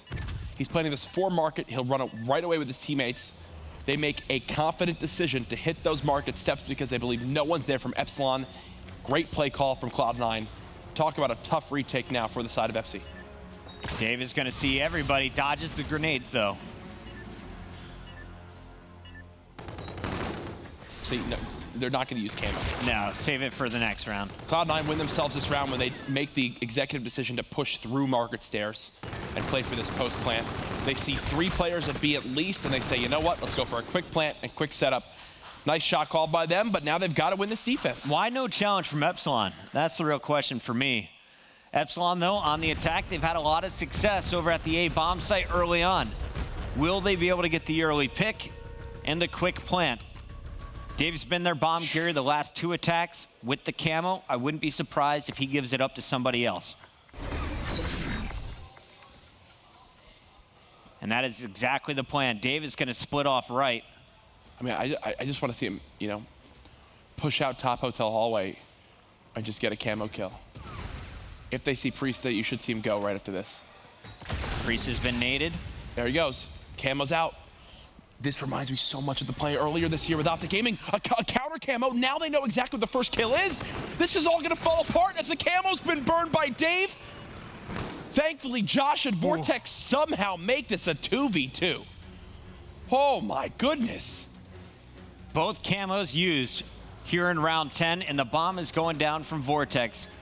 The 2 defenders, Cloud9, they are up top in market, and now they have to make a move. How does this even happen? Down the narrow choke for Assault, or he can double up with Priest and they can attack from the hotel, which has multiple entries.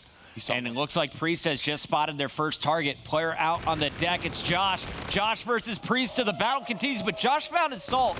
And there is Priesta with half health. He's going to challenge, gets the kill, and we are going to a round 11. There goes camo from both teams. No reactive armor for Epsilon anymore. And you see that young man on your screen, Priesta. The second kill there earns his reactive armor. And now Cloud9 will force the round 11. You got to finish this if you're Epsilon. This is your whole series right here in your hands. This is your whole chance at getting top 3, getting 3rd. Remember, if they drop this map, as long as it goes to a game 5, which if Epsilon want to reverse sweep, it will have to if they drop this map right here. See, it's so key not to get blooded. So this was the setup from the first round from Josh. But look, Aches is ready for this. Aches is ready for a pressure. You see the timing nade there. Will Josh get spotted? I think Aches is giving this up. Oh, this could spell disaster for Cloud9. Josh still playing so passively, so patiently. There's Assault, first blood. How do Cloud9 give up that pin? Priest is going to use the reactive, and he's going to pick up the kill. And now it is all up. Josh, Vortex, and Hockey for Epsilon. They have been pushed out, but the bomb has not been planted yet for Cloud9. See, now they can play this plant because they had plat control. They're going back to what they wanted. He didn't see him. He didn't see Hockey. Priest has been spotted. How does Hockey not get him? A terrible timing for Hockey. Priest is still staying alive. The challenge is there. That's 3 for Priest. Just get them all, baby. Straight kills. He's taken over the map. 11 and 8. The ace. No, Josh holds strong, but not for long. Cloud9 takes the round 11. And Epsilon's dreams just got crushed, Jack.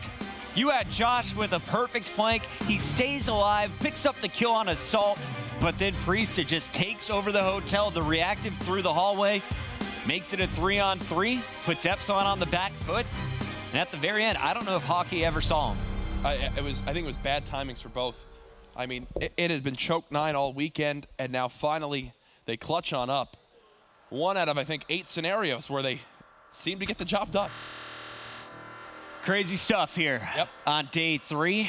This match, it was all about who's going to finish 3rd place. Cloud9, they can make it official now with a 3-0 sweep. Our last match of the day, it's going to be Optic Gaming versus Envy for your #1 seed. But before we get to that, we got to close out this series. Don't go anywhere. Uplink is coming up next when we return.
I've really just always had an eye for talent for these, you know, guys coming up and trying to catch that break. We need that fast-paced slaying style, and that's what Priesta really brings. He really calls us out on the bad plays and the wrong plays that we do. So just playing, he just makes us better. Being able to see what they're good at and noticing their really strong suits, I think I can help them kind of escalate it to the next level. Aches knows what he's talking about, so I knew if I just like learned from Aches that my game like just individually would be 10 times better than it is. We've been teaming for about 2 months and I already tell like I play a lot better. I play like a lot more team orientated. I kind of took his role and kind of helped him be more of a support, understanding player because he has the ability, right? And he's done probably one of the best jobs at changing into that role that I think any player I've ever helped bring up before. I can't take too much credit. They were both beasts. I just kind of helped them realize their potential, and I think they're showing it really well. When Aches gets excited and when he gets like into it, he starts yelling, and that drives me. So when I hear Aches start yelling, I say, yo, John, get that 2-piece. Like, I'm getting that 2-piece. It just makes me want to try so much harder. They have the ability. They just need to have the confidence, and I think they just need a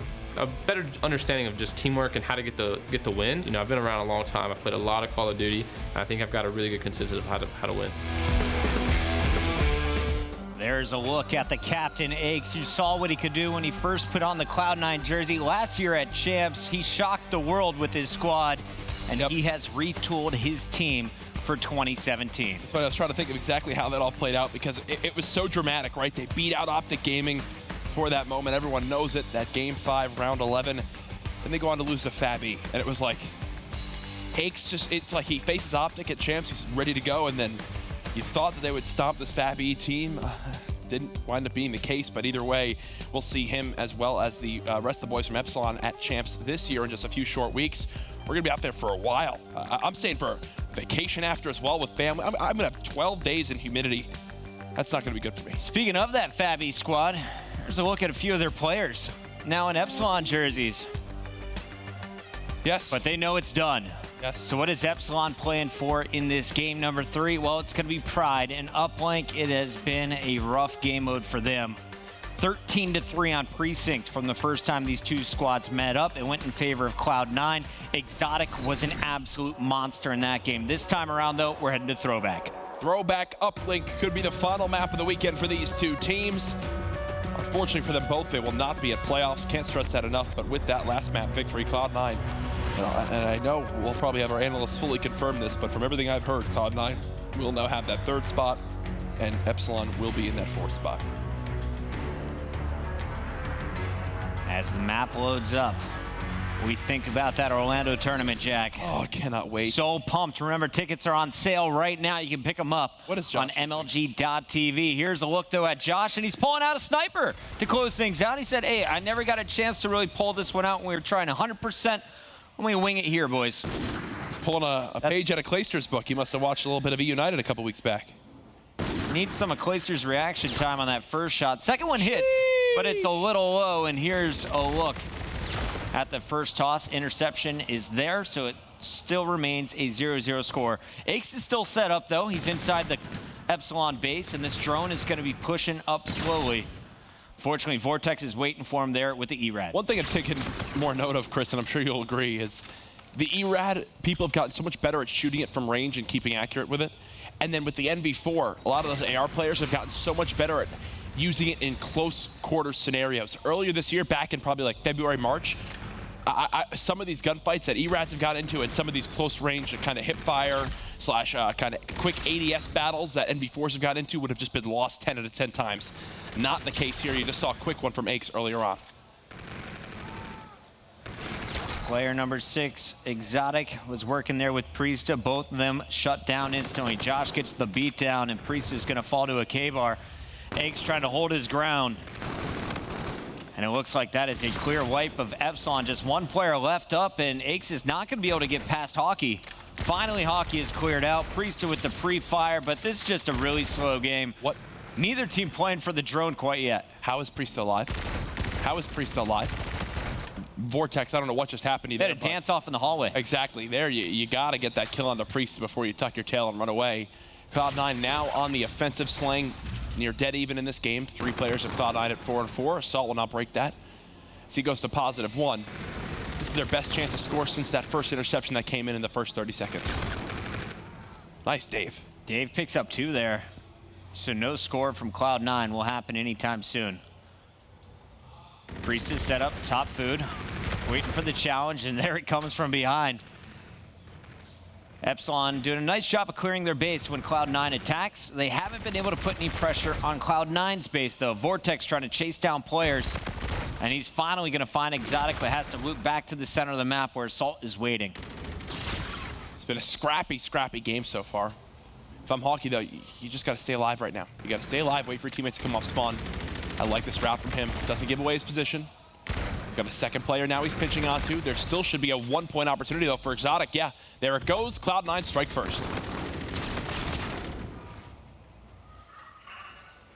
Epsilon will clear once again. Hawkey finally getting rid of Assault, and now Epsilon can surge through. Dave won his 1v1 against Aches at the top of the map, and here they all come. 4 straight gunfights won. Exotic, the only one positioned to slow him down. He finds 2, goes for the interception, and he grabs it from the sky, but the putback is there. Epsilon takes the 1-point lead. Obviously, it winds up working out for Epsilon in the end, but plays like that from Exotic, you know, the 2-piece, the accuracy to do that, also the interception, getting it all done right there, nearly holds off his base 1v3. That's why Aches saw this potential. You heard Aches say in the interview, you know, I just have a good eye for up-and-coming players that just need a break, and he gave a couple of these guys their big break getting on the Cloud9. Hasn't fully worked out yet, but again, with Champs still around the corner, you can't count out this team. Davis back to his old self. Positive numbers so far. Hawkey, though, with 14-8, has been leading the squad in their games on throwback. Josh, a pretty slow start at 4-11 for Epsilon. On the other side, slow start for Priest at 7-10. Things we've said a lot this weekend. Slow start from Josh. Scumps going off in search and destroy. And Karma does it again. Yes, stuff like that. But the number one is absolutely Josh with a slow start. I think I've said that 5 times today. And he's only played 6 games. Here's a look at the first dunk opportunity here for Cloud9. No one near, but Assault is just going to toss it in for the safe 1-pointer. Assault tries to stay alive. Priest would have been able to push forward if he got that kill, but now Priest will have to just throw the drone for yards.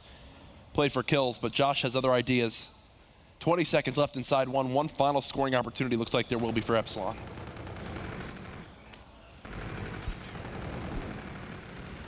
There he goes. Epsilon wants one more. Nope. This time, Exotic's hold is supported by Aches. All 3 players fall. It's 2-2 at the half. We're going to switch sides. 5 more minutes. Cloud9 trying to edge out a 3-0 series over Epsilon. They would officially lock in their 3rd place as this series goes on. The math, it's already in their favor. Now it's just about turning in the scorecard. I think Cloud9's have to blow the game open right here. You ready? I think this game ends with Cloud9 actually in double-digit points. I need their energy, Jack. I think you're going to see it right now. It's time for the Assault takeover. Sniper out for Josh again. Whiffed wide right on his first shot. Got a body shot to the legs the second time. Here he is, tagged up by 2, and he will be executed. Priest and Aches challenging the center of the map with Assault. They will gun through 3, and now they're on the move. Aches actually gives up that middle lane. I don't think he realizes quite yet that he needs to protect it. Thankfully, Assault with the quick pass. He knew he was going down, just got it over to Aches. Aches was able to put in that one. You can tell the communication is rolling right now for Cloud9. Nice execution on that 1-point play. Behind you, Exotic, behind you. Exotic just got beasted on by Josh's NV4. And here comes Epsilon. 2 players to beat. Here's the first, gonna find him.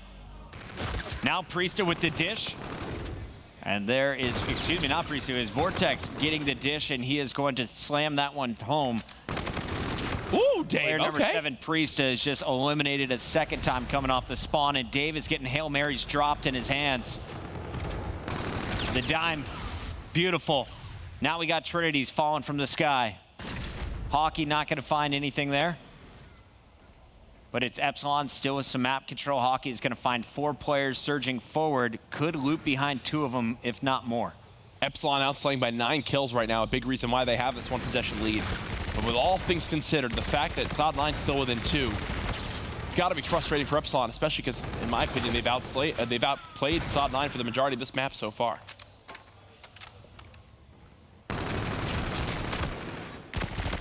Dave gunned down by Assault. Hockey is there. Overdrive? Nope. Now overdrive? Nope. He's just going for the one-pointer. Doesn't get the toss off, though. Nice job by Priesta, who snags it. He's about to have his overdrive. Ooh. Staying alive right now is Priesta. They're just going for a reset here? Yep. And the reason they go for a reset there is because they're dragging the attention of Epsilon towards field, and then during that time, Cloud9, they're sending 3 players to middle map. Unfortunately, when you have Assault and Aches both die middle map, that's not going to work out well for your team. As now the drones push forward, this will be another dunk for Epsilon. They're now up 7-3. And this is totally different than the Epsilon we saw on Precinct. They are really doing a nice job of keeping Cloud9 pinned for more than 10 seconds. The tosses forward have been converted. It's the slang. You're outslaying by 12 kills in uplink right now. We know how important slaying is to this game mode. And Exotic has switched over to an ERAD. It was the K-Bar, which he went to town with on Precinct. And he has been silenced this game. 16-21 is at the very bottom of the leaderboard for Cloud9. Aches right there with him at -5. Assault's just getting shut down so far this map. You've got the NV4s, both, you know, Dave from what we saw earlier with that K-Bar, as well as the NV4 of Josh just, you know, having their way. And Dave had a chance there to pick up the kill on Aches. Instead, he pops the camo, gets the dunk. You see Assault underneath, just like, I know you're somewhere. Where you at, buddy? And Dave goes up and over for point number 8 and 9. Did I say Cloud9 we're going to run away with? No, you said we're definitely seeing a game 4. That this is going to be all Epsilon. Good, good. I'm glad that you heard it that way. Yep. That's what I meant to say. I think it came out a little bit jumbled. Cloud9 haven't even got close to scoring. And Dave, where was this in the first hard point? He had a really rough time on throwback hard point. Here he is, leading the charge. +8, make it +9 after that kill. Won't be much more. Overdrive still available for Hockey as they'll look for more dunks in the final 60 seconds. 3 players up for Cloud9 circulating, and they will eventually get rid of Hockey. 2 dead on Epsilon. Cloud9 have done an abysmal job of watching this train overextension throughout this entire map. They've just got to go get a point on the board. I don't know why. Okay, there we go. I was wondering what was going on. They popped the camo. There's a dunk. They're back within 2 possessions. They've got a few kills. Exotic needs to win that 1v1 versus Josh, but he doesn't, which will give up base control, which will then make this near impossible to get these final dunks. The team kill there as well in the feed for Cloud9, going to slow him down. Overdrive? Now we've seen Optic Gaming do some crazy stuff at the ends of games to force some OT. Cloud9 looking for the miracle. Exotic, he's hitting every wall run possible, almost slides around, but finally he will be tagged up and cleaned up. We're going to a game number 4, Epsilon surviving, and they want one more point. As I say, Hockey just throws it to the corner and says, we're done here. Kills are more important than everything in respawns. In Call of Duty Infinite Warfare, and when your team gets outslayed like that, don't expect to win. The stats are there to back it up. As Epsilon, they do their job in the gunfights, and because of it, can follow up with the objective and take that map by 2 possessions. I'm trying to think of the teams that can beat you by getting outslayed. At Enigma 6, they've done it in Uplink a few times, but it's a very short list. The old United was one that kind of came to mind as well. But there, I mean, Cloud9 just get outclassed. Simple as that. I thought Tide 2, they're going to show up completely. Wasn't the case. Josh was doing just enough with that NV4. The rest of his team was shredded. Once again, we still have our battle for the #1 seed coming up. It's Optic Envy. Before we get to that, we got to see the outcome of this one. It was Cloud9 winning a Game 5 on day #1, the first time these two teams met up. Now it's Epsilon trying to force it the distance. They just won their uplink. Will they be able to take our next hard point? The map coming up is going to be Retaliation. We saw it for Search and Destroy. Didn't go their way. But this is a map where Dave can go off. It most certainly is. And again, there's a look at Epsilon on the main stage. They've got a lot they need to improve upon, but at least they've had their chance out here so far. This was a team that were out here about a week early to boot camp. I remember seeing them last weekend, you know, on Saturday. They were cheering on Red Reserve to close out the day. And we all know how that went. So now the same fate has gone down to Epsilon. Cloud9, your silver lining here is you know you've already gotten that 3rd place spot. But again, this is still Aches. For as long as he's sitting on a main stage, he's going to give it his all. The newbies, Priesta and Exotic, brought on alongside the veteran. On the other side, there's a player that has been considered by many as the best player in Europe at times. Feel like Zero and the boys on Splice have kind of taken that title for now. Yep. But Dave shown his potential throughout this tournament. I remember him dropping 44 kills or something in his first series on Throwback. He can just turn that switch, flip it, and take over the game. The rest of his team showing their potential in Uplink. They got to keep the momentum now if they want to force a Game 5, which would be Crusher, Search, and Destroy. Chris, I asked the same question to Maven earlier, and I'll bring it up with you again. So far in Stage 2, what's been your biggest surprise of a weekend that you've seen? I mean, this one comes to mind for me, that it was kind of this lopsided, but is there anything else that you can really think of off the top of your head? Epsilon finishing 4th, man. Like, coming in, everyone's talking, oh my God, Epsilon is getting that 2nd spot. Envy, no chance. Cloud9, maybe, but it's doubtful. Yeah, they had a nice losers bracket run, but look what happened in group stages. Well, this is a group stage. Cloud9, they performed kind of as we expected, but for Epsilon to come into day 3 at the very bottom, that is an absolute shock. Oh, absolutely. And this was a team that placed top 3 at Anaheim for everyone out there that watched the event. Either way, we're going back to retaliation. This time for Hardpoint. Do we see any thermal DMRs come off the break? Do we? We're not. No? No. I don't know. We might have to go to Josh. I don't believe it. We might have to go to Josh. He's not Naga fan. I think there might be some sort of sniper play. Wouldn't surprise me. You're not wrong. There it is. You're not wrong, Jack. I looked up at our big screen. I saw a pistol out. I was like, Josh has got it. Jack's going to be a happy man. Good. It's a longbow, though. No DMR. No DMR. That is correct. Just as lethal, though. 1 bullet to the upper body, and that'll be a first blood for his team. Actually, a very weird start to this map. Nobody got a kill quite yet. Josh missing wide left on shot number 1. Same thing with shot 2. So this is something that's plagued Nagafen, actually. So with the sniper, and I've had to explain this to Nagafen, the goal of Call of Duty is to actually hit your opponents with the bullet. So this happened a lot to Nagafen, especially Stage 2 of last year, where he kind of forgot that. You saw there, Josh, a little bit confused, was shooting around his opponents. No, you want to connect with the guys on your screen. Hockey was drawing some outlines of players, but finally connects on a headshot. Exotic cleaned up for Cloud9, and in fact, everyone from Cloud9 was put on respawn for a moment. There's the first intro kill. And the rest of this bridge is going to be soaked up. The rotation is going over to the lower street, though, and it's Exotic set up first. He goes for the challenge, and there's 3 players waiting near Hotel. Vortex, the first into action. Vortex playing from this top plat side. He's got teammates with him now. The call to go for this hill is in effect. Unfortunately for Epsilon, 2 kills already. For Cloud9, they'll stop the first wave of push, as now they'll have to reset off spawn. Dave on a 4 streak, showing what he's made of with the NV4. 12 bullets left, that's plenty for another kill. Goes for the melee, but it's Assault who's gonna win that fight, hitting the bullet first. Hockey down low, needs some support here, Jack. Yeah, Hockey's just trying to play his life. He knows how key it is to have bodies near that market side of the map. Shots all over the place. No kill to follow up, but thankfully Josh and Dave are there to dig him out.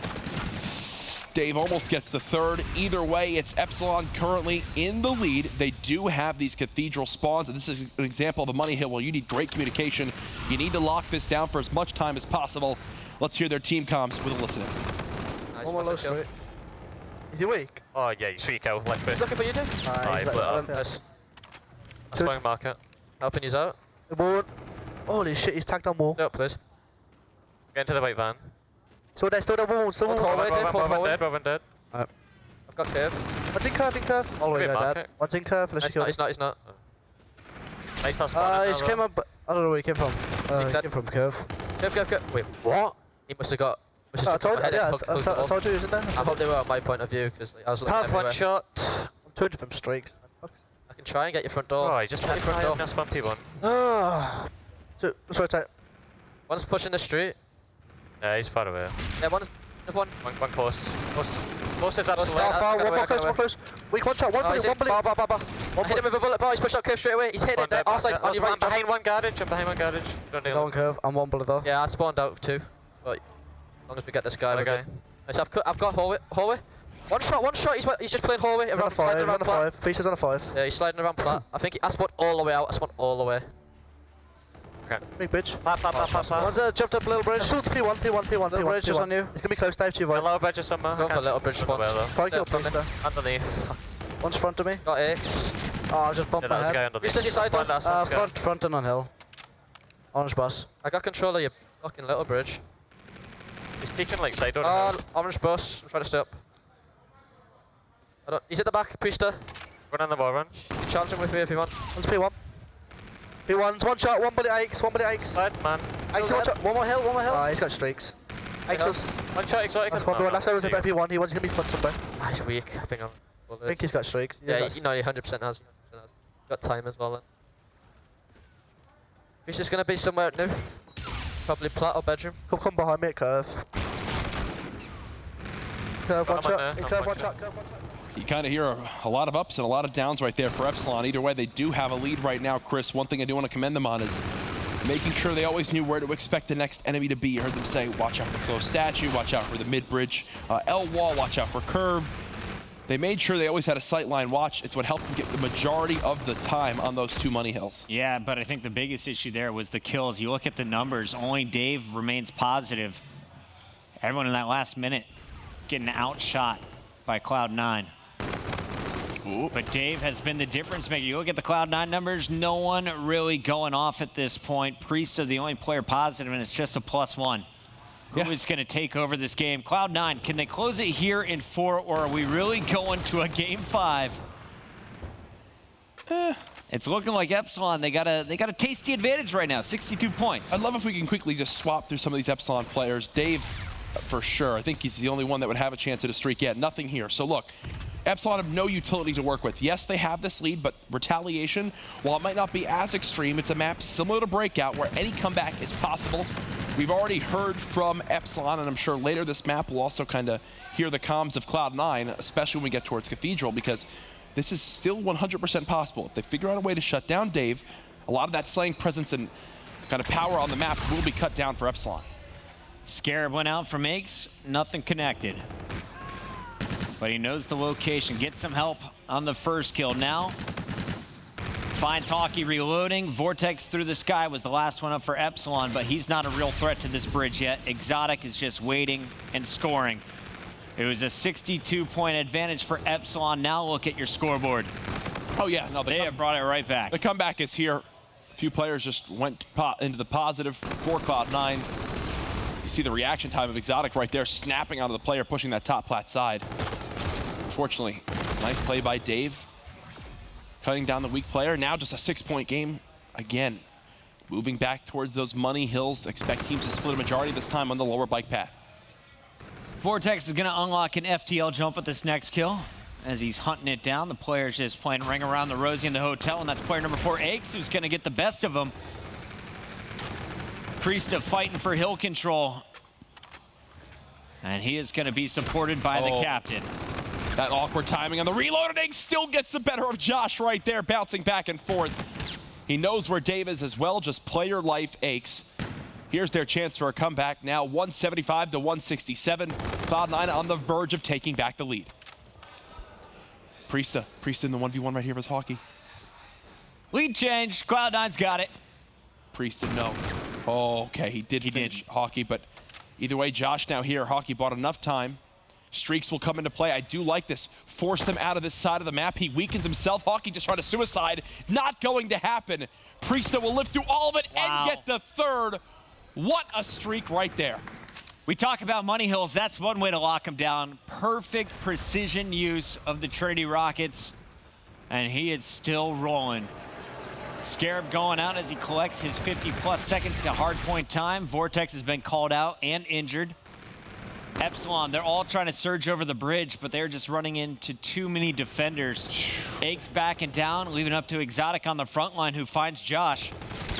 And so it's just one man getting in, and how long can Vortex survive? He picks up 2 kills, but it's not enough. Every second of the Cathedral being mopped up here by Cloud9. The reason why that hill was so easy to hold for Cloud9 is because they get a quick 4 dead. They spawn all the players out top bridge. They know that if Epsilon's going to try to pinch someone from lower street, that is going to be a time sink of about 10 to 12 seconds. So what do? They stack 2 inside curve right near this area, but just on the opposite side of the map for Exotic. And they have Assault sit in the back with the NV4, not only watching their top bedroom pinch, but that market side.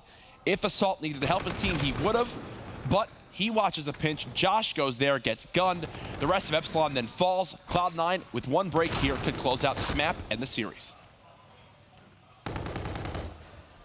You're seeing Epsilon trying to battle their way back. They had a nice lead. It was 62 points earlier, the largest margin we saw. Now they're trailing by 30. Josh doing a fantastic job at Broken, but for how long is the question? And player number 2, Exotic, he's able to break through. Vortex still inside battling with Dave. And with Vortex now gone, Dave, he's got his hands full. Fortunately, the reinforcements beating those of Cloud9's as Hockey gets back inside with Josh. Dave is +9. The rest of Epsilon -14.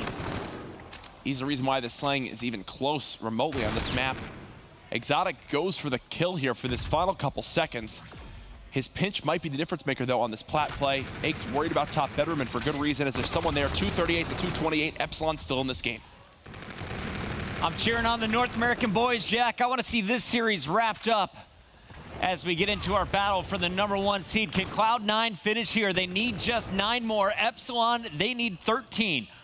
Priest has got to stay alive. He's got to stay alive. This 1v1 is the whole map for me. He's got to play her close right.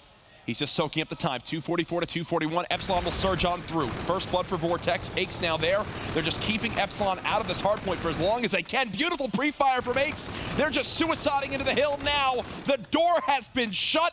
GG. Cloud9 make the comeback happen. 250 to 242 as Epsilon will end the weekend without winning a single series. Big props to Epsilon, though, at Broken. They fought tooth and nail, getting themselves a chance as it rotates back to the hotel. And we looked at the mini-map, we thought, oh, this is Epsilon's. They should be able to finish right here. How did Cloud9 call it back, Jack? I mean, they've finally begun to work together. A great use of streaks from Priesta. Got to give him not a great use of his feet there, though. I won't give him props for that. But what I do want to say, though, is we might have a scenario on our hands where we have 4-tiered teams. And what I mean by that is, you know, if Optic beat Envy here, that would put Optic at 2-0 over Envy this weekend. If Envy already, they've beaten Cloud9 both times they faced them. So Envy were 2-0 over Cloud9, and we're just below them in those standings.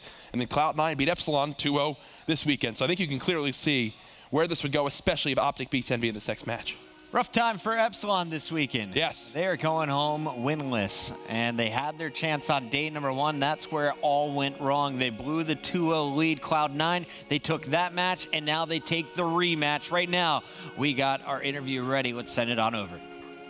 Thank you very much, Chris. We can break down that series, of course, Cloud9 with a 3-1 victory there against Epsilon, and Epsilon now the 3rd European team to go 0-6 here. That's tough. It's pretty brutal. Who else? Millennium. Oh. Yeah. Millennium was a long time ago, yeah. I mean, it's still. It counts. They've made a roster change. They'll be back. CWL. They'll be back. They You confuse me, Ben. Don't worry, Joe. I'm glad it's all Cloud. Not worrying, Ben. Not worried? Well, Momo, you worried? No. No? He's like American now. It's fine. That's true. He's like, You've been here long enough now. Yep. You're basically like me now, so you can welcome to America. Anyway, talk about that series. Cloud9, of course, the 3-1 victory. First hard point, of course, it goes in Cloud9's favor. It was 250 to 129. This one wasn't even very close. Straightforward 100%. You can see right there. Well, the Priesta show once again. Just dominant performance today. Where was this Priesta yesterday and the day before? Maybe Cloud9 could have a better showing if he's able to perform like that against Envy and Optic in some of the previous series. But regardless, the guy is just completely dominating sort of, I guess, the lesser competition here, which is really good to see. But I still just don't really know where to place this Cloud9 lineup when he's playing like that. Right. I have him pretty high up. But is that going to be consistent? That's the problem. I mean, you talk about Priesta playing well. Map number 2, the Search and Destroy, goes the distance to a round 11. But to get to round 11, it was Priesta himself that picked up the nice double kill in hallway, managed to defuse the bomb as well. Then I think it was Josh he actually destroyed who had reactive. Yeah, that kill should just not happen, period. But it did. And Cloud9 take that Search and Destroy as well, 6-5, man. Yeah, I mean, it was just a great job out of them. They're down 5-3. They're able to sort of close it out and, you know, get those last 3 rounds. That's what you want to see, because this weekend they've had sort of an issue closing out on games. And the ability to sort of come back and do that to Epsilon, that one really hurt for Epsilon, and it was a great job by Cloud9. Yeah, very well played by them, that's for sure. Then, of course, map number 3, the uplink. Finally, Momo, we got a little bit of life from the Europeans. They slayed. You know, we had 3 players, positive 24 altogether. It's gonna happen, you know. Dave, yes, Dave, I will give credit to, has kind of done his job through pretty much most series. You know, he's always been kind of slaying, even in the last hard point. But talking about that uplink, I think Hawkey and Vortex, you know, those 2 players just kind of stepped it up as well. They were kind of positive 5, 6 each.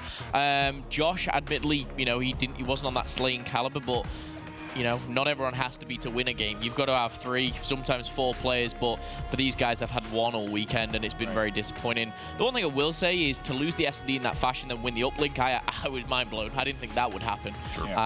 But yeah, try and take the positives of what you can of that series, I'd say. Yeah, nicely played by Epsilon. Of course, they win that map. And then, of course, we go over to map 4 hardpoint. This was back and forth as well, to be fair. 250 to 242, the final score. And it was actually Aches that went big on that final hill. Oh, I got so scared for Cloud9 once again. I thought it was going to be another story. If they get to that last hardpoint, they're not able to close it out. But regardless, like you said, Pat was able to look over Priest in that last hotel hallway there, and the setup was just so fantastic. Finally, Cloud9 did what they needed to do to close out a hardpoint, albeit versus Epsilon. But regardless, they win both, get the comfortable 3-1 victory. Cloud9's uplink, though, in general, man, it's just not very impressive for me. Yeah, definitely need to work on that, that is for sure. But that last result does secure the seeding, of course. We know Epsilon will have that 4th seed. Cloud9, of course, confirmed 3rd seed. We still have to find the answer to who will walk away with the number 1 and number 2 seed, which will be answered with that next game on main stage. Of course, the final game here of the week, Optic Gaming versus Team Envious. Excited for that. Then as well, after that game, we actually have the playoff bracket draw as well. We're going to announce that live. Excited to see who's going to be matching up against who come stage 2 playoffs. Before we get there, though, we had our score streak prediction game. Of course, during game 3, we were asking you guys tons of questions at home. You can play the score streak prediction game exclusively at mlg.tv/COD. During map number 1, we asked which player on Cloud9 will finish with the most hardpoint time. Priester with 99 seconds was the correct answer. 40% of you guys said that would be the correct answer, and it was. So I feel it's a good way to go there. Oh, great choice overall. Again, you're going to take your fast sub player that is using that ERAD or your slow AR. So you choose between Assault and Priest. Sort of how Cloud9 works. I'm taking Priest all day in that one. Yeah, I think that's one that I would actually get right. Yeah, go on, Phil. I think my current streak is about 17 at the moment. Okay. Doing pretty well. Don't lie. Yeah, that's a fact? 18 now. No. I don't believe you at all, Phil. Like 7. Why are you lying? I'll take 7.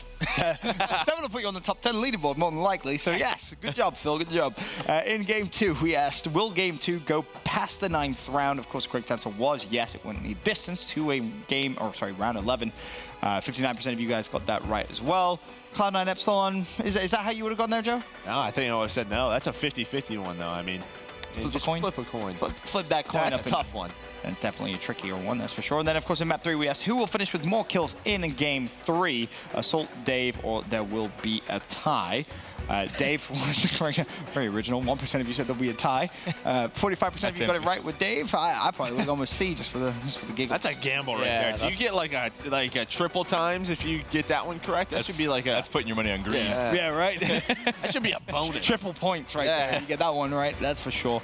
We'll take a look at our leaderboard now as well. See if you recognize any of your names on there. We actually have an 11 streak. I didn't make it. I didn't make it. Not quite, Phil. I got blown out the water by scumbag Nate. Get right. Scumbag.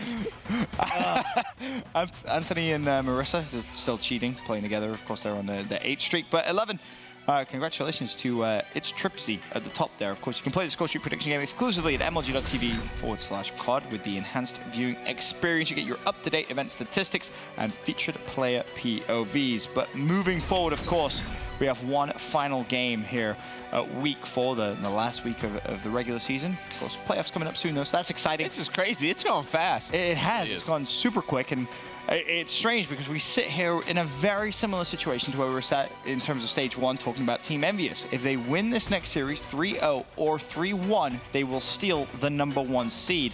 At the start of the day, of course, the 3-2 result would have pushed an extra best-of-5 playoff, but that's no longer the case after Envy dropped a map earlier on in the day.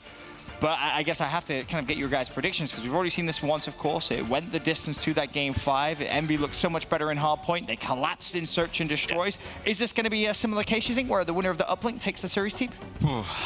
I really don't know. For me, it's the battle of which team can fix their game type more quickly, I guess. The hard point was obviously swayed towards Envious's favor, but it's not like their Optic was getting blown out of the water by any means. Talking to some of the Optic guys last night, it seems like some of the people aren't on the team just don't really own up to some of the decision-making plays that they make. They over-challenge gunfight. I'm not going to say who. I'm going to see. I'll leave that for my post-game analysis. Okay. See if they do make those changes before I start roasting some people. But regardless, conservative team today. If Envy can fix the search and destroy, and if Optic can fix the hard point, that's going to be the determining factor. Looking at the maps, though, I think I'm going to lean towards Optic. You're going to lean towards Optic Gaming. Of course, they did take the first series 3-2. Merc? I mean, the most important game to me has to be that uplink, right? I just think if Envy, if they're going to able to 3-1 them, they have to win both hard points. I just don't think, especially the retail S&D, we saw them play that earlier, was not great. Optics, on the other hand, I mean, their S&D has been fantastic. Even if Envy put up a fight, I still see Optic Gaming closing out that search and destroy. It just comes down to those respawns, and it's crazy to say, but Envy have a chance to win all three. They definitely do. Of course, Envy right now 8-0 in hardpoint. There's only one team that went flawless in that game type, and guess what? It was Optic Gaming in stage 1. They went 10-0 in that game type. So Envy, ironically, against Optic Gaming with a chance of also equaling that record. But this is definitely going to be a bloodbath, and it's going to be for the #1 seed as day 3 comes to a conclusion with just one match left of regular season play. It's Optic Gaming versus Team Envious, the E-Clasico for the #1 seed in the group.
Welcome back. Here's a look at your G Fuel key player matchup in the battle for the #1 seed here in our final week of group play. We have Envy Slasher going up against Optic Gaming's Formal. Yeah, Formal's been rock solid across all game modes, excelling in S&D. You see there with a 1.56 KD. Envy Search and Destroy KDs across the board kind of ruined with their poor day 1. Slasher has been fantastic in the respawn game modes, especially Hardpoint, leading Envy to an undefeated record so far in the game mode this weekend. Keep your eyes on Slasher. If Envy wants to pull off the upset, we'll see if they can do it right now.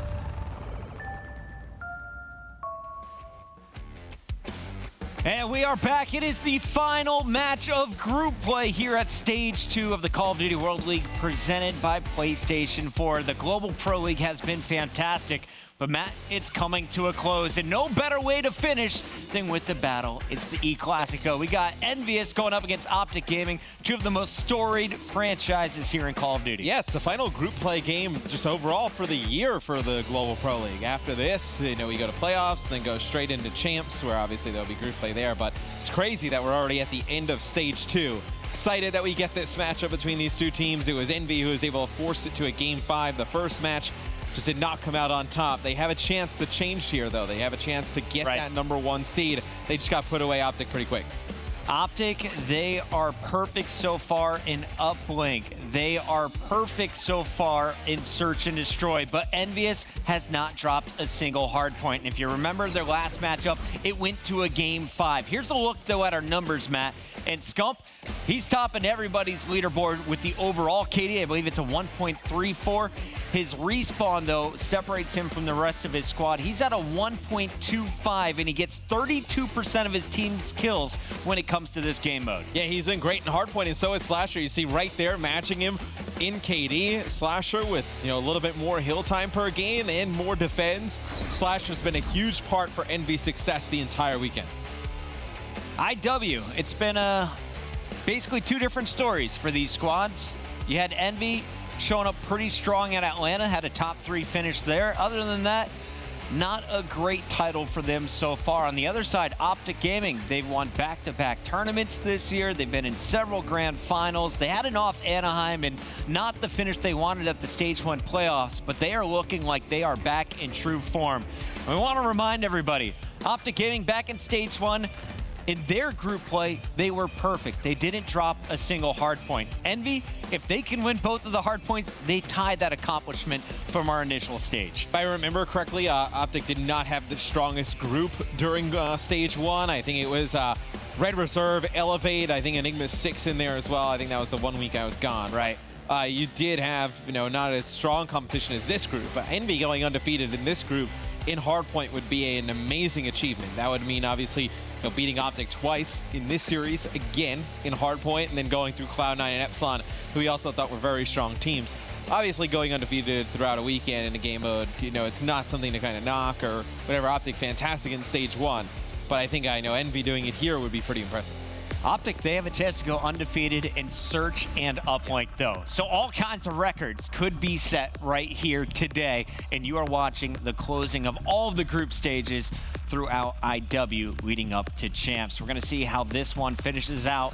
And Matt, I want to get your prediction. We heard from the desk, a lot of people are going Optic's way. When you look at the maps, who do you see coming out on top? I would agree with the desk. I think Optic, they've just been so strong throughout the weekend. I mean, they could easily, Envy's undefeated, they could easily come out and take game #1 Optic, and then their Search has looked lights out. Envy, they're still up and down in Search and Destroy. They had a poor day 1, good yesterday.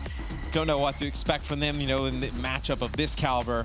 I would go with Optic Gaming in this match. I want to give a special shout out to all of our friends out in Boulder, Colorado, working in the Activision office there. We got a series of mathematicians, some geniuses who have been crunching the numbers, and they've been sharing them with our stats guy, JP. One of the big stats coming into this one is just how good both of these teams are on our first hardpoint. Optic, since the Dallas Open, they have played hardpoint on throwback 10 times. Out of those 10, they've won 7. For Envy, they've played it 8 times, and out of those, they've won it 6. So Envy comes in with a 75% win rate to Optic 70%. Fantastic numbers when you're coming into this first game. Yeah, I think if Envy is going to be a big player in this series, especially the respawns, you got to look at JCap. I know against Optic, you cannot have a weak link, and I think JCap, you look obviously, the clear one who could have an off game for Envy. Did play very good in the throwback hardpoint they had earlier the day. I'll look for JCap though. I mean, big game situation, he usually plays pretty well. Game number 1, moments away. We highlighted Slasher's 1.25 in hard points. We highlighted the kill-death ratio from Scump, also at a 1.25. But Envy, they've had backup. Is Apathy going to be right there with Slasher the entire way through like he was in their first series against each other? And obviously, it's a big moment for this Envious team, but it is one they've seen before in stage 1. They go into the same exact kind of scenario. Last match against Splice, that series they needed a 3-0 to take the #1 seed, and they're able to get that big win against Europe's best. They had the same situation here in stage 2. Can they do it against one of North America's best? We'll find out. Here's a look at Throwback as we get into the first game in the best of 5s. You just saw how this hill that Envy is spawning on can be crucial to victory. And open things up. Sorry about the colors. Optic's gonna be wearing blue. Envious, normally your blue team wearing red in this opening battle. Yeah, you'll see Formal at the beginning of the game, pick up 2 kills, get control of the hard point. As Optic, they have control for that barn hill coming up next, and see Envy and Apathy trying to work down bike path, trying to get some control here in the middle of the map, trying to maybe go all the way through under the bridge, or maybe go up above the bridge, try and get some control in the middle of the map. But Optic has done a nice job shutting that down. Scump opening things up 5-1, currently on a 3 streak with the E-Red, is keeping the pressure on these spawns. And look at this. Claws his way through Slasher, looking for the second, unable to pick it up, but his support is there. Crim6 holding the ground and clearing the way. Optic Gaming is going to try and crash in on this new hard point, and you see Karma looping all the way around the back. He's been spotted, and Apathy will take him down, but the front hit is about to come in from Scump. Yeah, so that's the right play by Karma. I mean, he tries to go all the way through barn, pick up that farthest cut, because he knows the players are spawning up the top, but it just does not have anyone there to clear out this back area. He gets cut down. It'll be Envy in control of barn early. The rest of his teammates spawning up, going to be coming right behind him, and they know they have to get this player in the back, and they're able to kill John over by Lime. Now they're going to push the hill.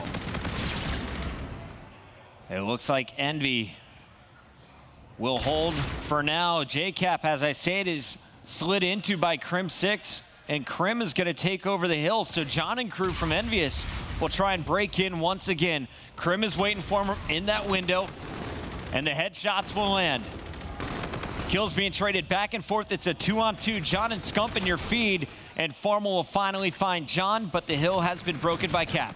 Yeah, but it's only 7 seconds. Optic can give this time up. They're going to have somebody slide in and take it. That'll be Crim, but now you go over down towards bike path. Optic Gaming in full control here in the first map. And Optic kept contesting right there. They did not want to give any time to Envious. You look at the numbers.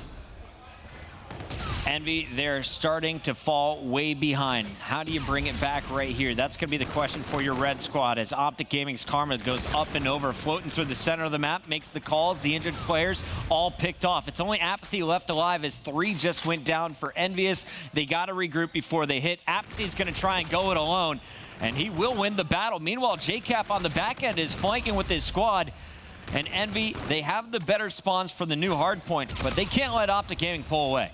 Yeah, but at this time, I mean, they need time. You control the spawns for baseball, that's great. You can't give up the last 15 or so seconds. And Optic is just one wave of kills from taking these spawns right back. And you see Crim and Formal in the feed. Formal wins another gunfight. Nice shots there on a Slasher behind the bus. And now you see Optic starting to push through. They have a big lead. If Envy were to make a comeback, they need to take a solid, 30, 40 points here. They were down 53 as the hard point rotated to baseball. Scump and crew figuring out how they're going to break through. Player number 4, keep your eyes on Karma on the mini-map. Meanwhile, you see John winning the gunfights at short range here in bowling.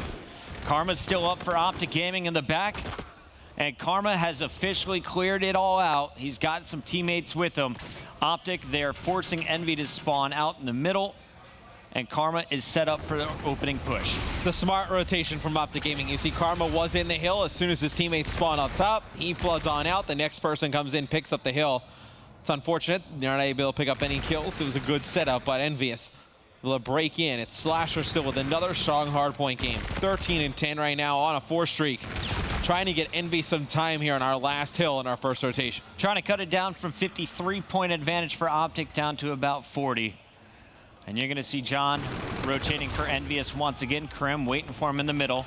Slasher stacked up with Apathy, and Apathy just got ripped by Formal, and Karma just paving their way. Player number 2, Formal, watching the flank while everyone else is looking forward. Crim6 is going to be on the flank behind 2 Envy players now. Picks up the first, but JCap is going to turn on him. And Cap will pick up the kill. Envy, they've got control of the center of the map. How many points will they be able to gain? Trying to bring it back within 30 here. It's been a good minute and a half now. Yeah, this is just bonus time for Envy. I mean, anytime you get in the middle, just a little bit of bonus if you can control that barn area. So JCap here playing under the window. You thought that would have been an easy kill to pick up, but Karma able to just pre-fire it. Knows there's probably a player coming up to challenge him. Able to win the fight. And I think the real issue now is that Envy has lost that back barn spawn. You see there's one player all the way in the back. That's going to be Formal for Optic Gaming. He's pushed all the way into the back by Lime. You've got another player that's Crim6 on your minimap pushing all the way through. So Envy looks like they're not going to be able to control this barn hill at the beginning. That's going to be hard for them to make this comeback, because you imagine Optic, look, they have full control. They're going to get pushed out up towards this top side. Envy's going to need a break here early, or else the score's going to get ugly. Formal is just doing so much work right now. He is on a 3 streak, but he's assisted at least 3 other kills. And you look at the battle coming into this, we wanted to highlight Slasher, we wanted to highlight Formal. Formal 18 and 12, Slasher was 16 and 11, I believe. Now he's at 17 and 15, slowing down quite a bit. And here's a look at the next push. 3 kills in the feed for Envy as they finally break through. But here comes the flood from Optic Gaming, the retake battle. They try and stall out, waiting for player number 2, Formal, to catch up. Here comes the push. Scump gets first. Krim is there. Formal, can he trade it out? It's Slasher versus Formal, and Slasher picks up the final 2. Yeah, but still, it's only 15, 20 seconds there for Envy. It's not really going to be huge at the end of the game. As you see, Optic Gaming, they've gotten control of bike path here. For Envy, you do have the camo on Slasher, so you could use that over at baseball. They need to buckle down, though. They need to get a hard point to go in their favor in a big way. We saw Envy kind of clawing for the barn on both rotations. This time around, though, they will be in control of the bike path early. Optic not set up yet. Karma down low is just contesting. Envy cannot get close to him. Player number 3, Crim6, is overwatching him. And Krim is going to jump to the middle, getting aggressive here. I'm watching down low to see if Apathy is surviving his fight so far.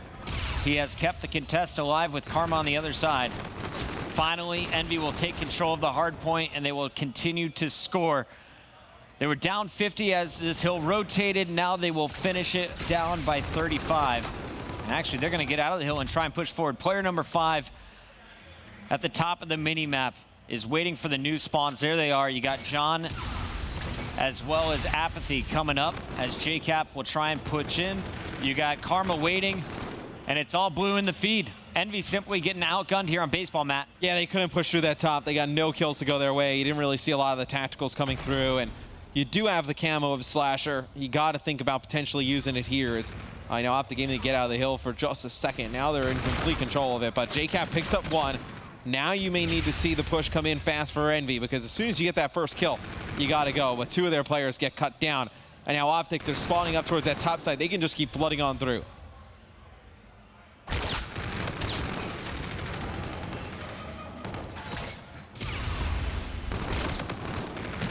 As we watch the gunfire, you see it all playing out. 2-on-2 battle. Scump staying up, knows there's just one more nearby. It's going to be John, and John is going to retreat.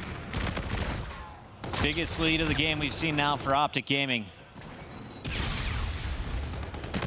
You do see Optic getting back towards that center of the map, and as the hill comes back towards our central hard point, you see Envy in control of it, but if you're Optic, you have a big lead right now. You just need to focus on getting over towards that barn side of the map, getting control of that area. If you can do that, if you split time here on that center hard point, I mean, look at all the payload abilities. You have everything up for Optic.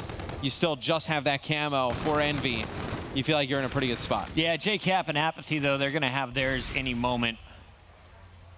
And we take our screen over to Formal as he challenges Envy's setup. Formal and Scump getting traded out. John and Slasher are waiting. And Slasher holds strong once again. He is nearing his 30th kill at 29 and 24. On the other side, Formal slowed down just a bit, 27 and 23, though, still staying very positive. And with Slasher now gone, Envy, they know where the pressure is going to be coming from. Player number 7, Apathy, spots one, and he's going to lose the gunfight, though. That's 3 straight individual battles lost. Slasher, the only one coming off respawn to survive, and his teammates are spawning across the map. Fantastic break for Optic Gaming. Yeah, they don't have to use any of the payload abilities as well. That's the real important part for Optic Gaming. You get that break, you spawn Envy all the way out. Now you force Slasher to come use the camo just to get close enough towards the hill. He's able to get 2. Still one more player to beat here. He's got Formal on one side, Scump coming through the other. Optic Gaming still controls that back spawn. Because there's been so much open hill time and so much congestion too. It's only 49 seconds left on the game clock, so Envy in a real tough spot. Looking like they're going to lose their first hard point. Yeah, 85-point advantage now for Optic Gaming, as they should have this one locked up, barring any crucial errors. Well, even right now, I mean, this does not work for Envy. You can't just sit in the hill. You can't contest this because the overall game clock going to start to go down. I mean, you're only at 39 seconds right now. Right. Envy needs to just keep pushing forward. They need to keep Optic off of this hill. They need to take as much time as possible. And you see Scump, he knows the exact situation. He doesn't need to go out and challenge. He knows Envy needs to come to him. He can just contest this hill, let the overall game clock run down, and Optic will be your winner. Scump looking for the pick. Instead, he will fall, as JCap has lots of support. Slasher overlooking with the NV4. JCap continues to soak up this time. They have 18 points remaining down low, and Envy is edging their way back in this game. You take a look at Apathy. He still has that reactive armor ready to go. Slasher has used the camo, though, and JCap has used his payload as well. So coming down to this last baseball hard point, I think this is Optic's game. Score streaks coming in. JCap's gonna find Karma, but it's Krim and Formal in the feed. Apathy must go big with the reactive. Does he pop it? No, he's gonna save it. And Scump will lock down baseball, at least for now. Envy is spawning close, so they have one more push here, Matt. Yeah, there's not really much to save it for. I mean, there's only 14 seconds left overall. Envy, they get a few kills. They need to get in towards the hill. It'll be Formal getting one, using FPL, going right around JCap. Beautiful play there from Formal. So it looks like Optic's going to be able to close this one out. If you're Optic, just get out of the hill. Just get out of the hill. Jump out, Matt. We know that. Optic, though, they want that 250. They know it's going to the center of the map. Envy is not a true threat here on baseball, and it is almost impossible to lock down the middle. 247, 248, 249, 250 to 162. Optic Gaming finally ends Envy's streak in hardpoint. It's a big win there for OG. It looked fantastic on that first hardpoint. If you're Envy, that's a big shot of confidence coming into this series. You took 2 hardpoints off them last time. You're undefeated in the game mode. You come out and you get smoked in game number 1. Nice job by Optic. Bit surprising for me, honestly. I thought that this was going to be Envy's game. Optic, they had the lead early, though. Envy really never had that moment where they can turn the tide. Although Envy was undefeated in hardpoint, I still would have probably taken Optic in this one, just because you know, like, how these guys have the potential to go off. I mean, if you have a great game from Formal and Scump, there's really nothing the other team can do about it. So I think you look at Envy, obviously, they took 2 hardpoints off them. The first series they played, they were both very close. You looked at it coming into this. If both of those guys heated up, Formal and Scump, you were going to get a win for OG. But as we move over to game 2, you see how dominant they've been in S&D all weekend long. Karma's been a beast. I mean, 2.29 KD, 10 plants, 2 diffuses. He's dominated the game mode. I mean, Scump and Karma, talking with JP, they're averaging a kill per round of Search and Destroy. I think the whole group average, with their numbers included, is a 0.7. So ridiculous numbers there for Karma and Scump. Both players showing their worth in hardpoint, and here's where they shine in Search and Destroy so far this weekend. Karma, he's a guy that a lot of people back at Anaheim, they were questioning, saying, what's going on with him? Is he back, Matt? He had a bad Anaheim. I never thought, I mean, throughout the year, he's actually had some pretty good games. He's been a pretty consistent player for OG, but Anaheim was just, probably one of his worst events I think he's probably ever played. I think he would probably even tell you that as well. He's definitely played very good this weekend. Search and Destroy Retaliation is coming up next, game number 2 in our best of 5 series. This, of course, is the battle for the #1 seed here in our final week of group play. Next weekend, we have the $500,000 playoffs, and if you're a top seed, you are guaranteed to go up against a squad that struggled earlier in the group stages. Talking with Optic Scump, he said, I would love to match up against Fnatic. If we can draw Fnatic, we're feeling great about playoff number 2. Well, like Fnatic, I think would be a good draw for Optic. I think a lot of the teams, in that #1 spot would like to draw Fnatic in a round 1, but you look, Fnatic is a very scary team from the standpoint that, they come out, they play well in the respawns. They can get hot in Search and Destroy as well. They can make it a game, and you get Scraps and Wuskins, playing well together. Could be a scary game for any team, but I know Optic Gaming looking already towards playoffs, towards champs. For me, look, this team, they could go on, win playoffs. It's really just no champs for me. They got to show up at champs. You're looking forward to the big one. Yeah. $1.5 million, a little bigger than 0.5. Yeah. I mean, obviously, it's extremely important going into Stage 2 playoffs and placing well, but I think for this team, as a whole, I think they look towards champs. They put a lot of pressure on themselves the last few years. They need to come up. I don't even think they really need to win champs necessarily. They just need to play well. They need to be there on Sunday. They got to be in a finals of champs, something they have never accomplished. I think they just need to be playing on Sunday. I think if this team went into champs and with the heartbreaks they've had in recent years, I don't think the guys would be too happy about it. I think the fans would just love to see them playing on Sunday.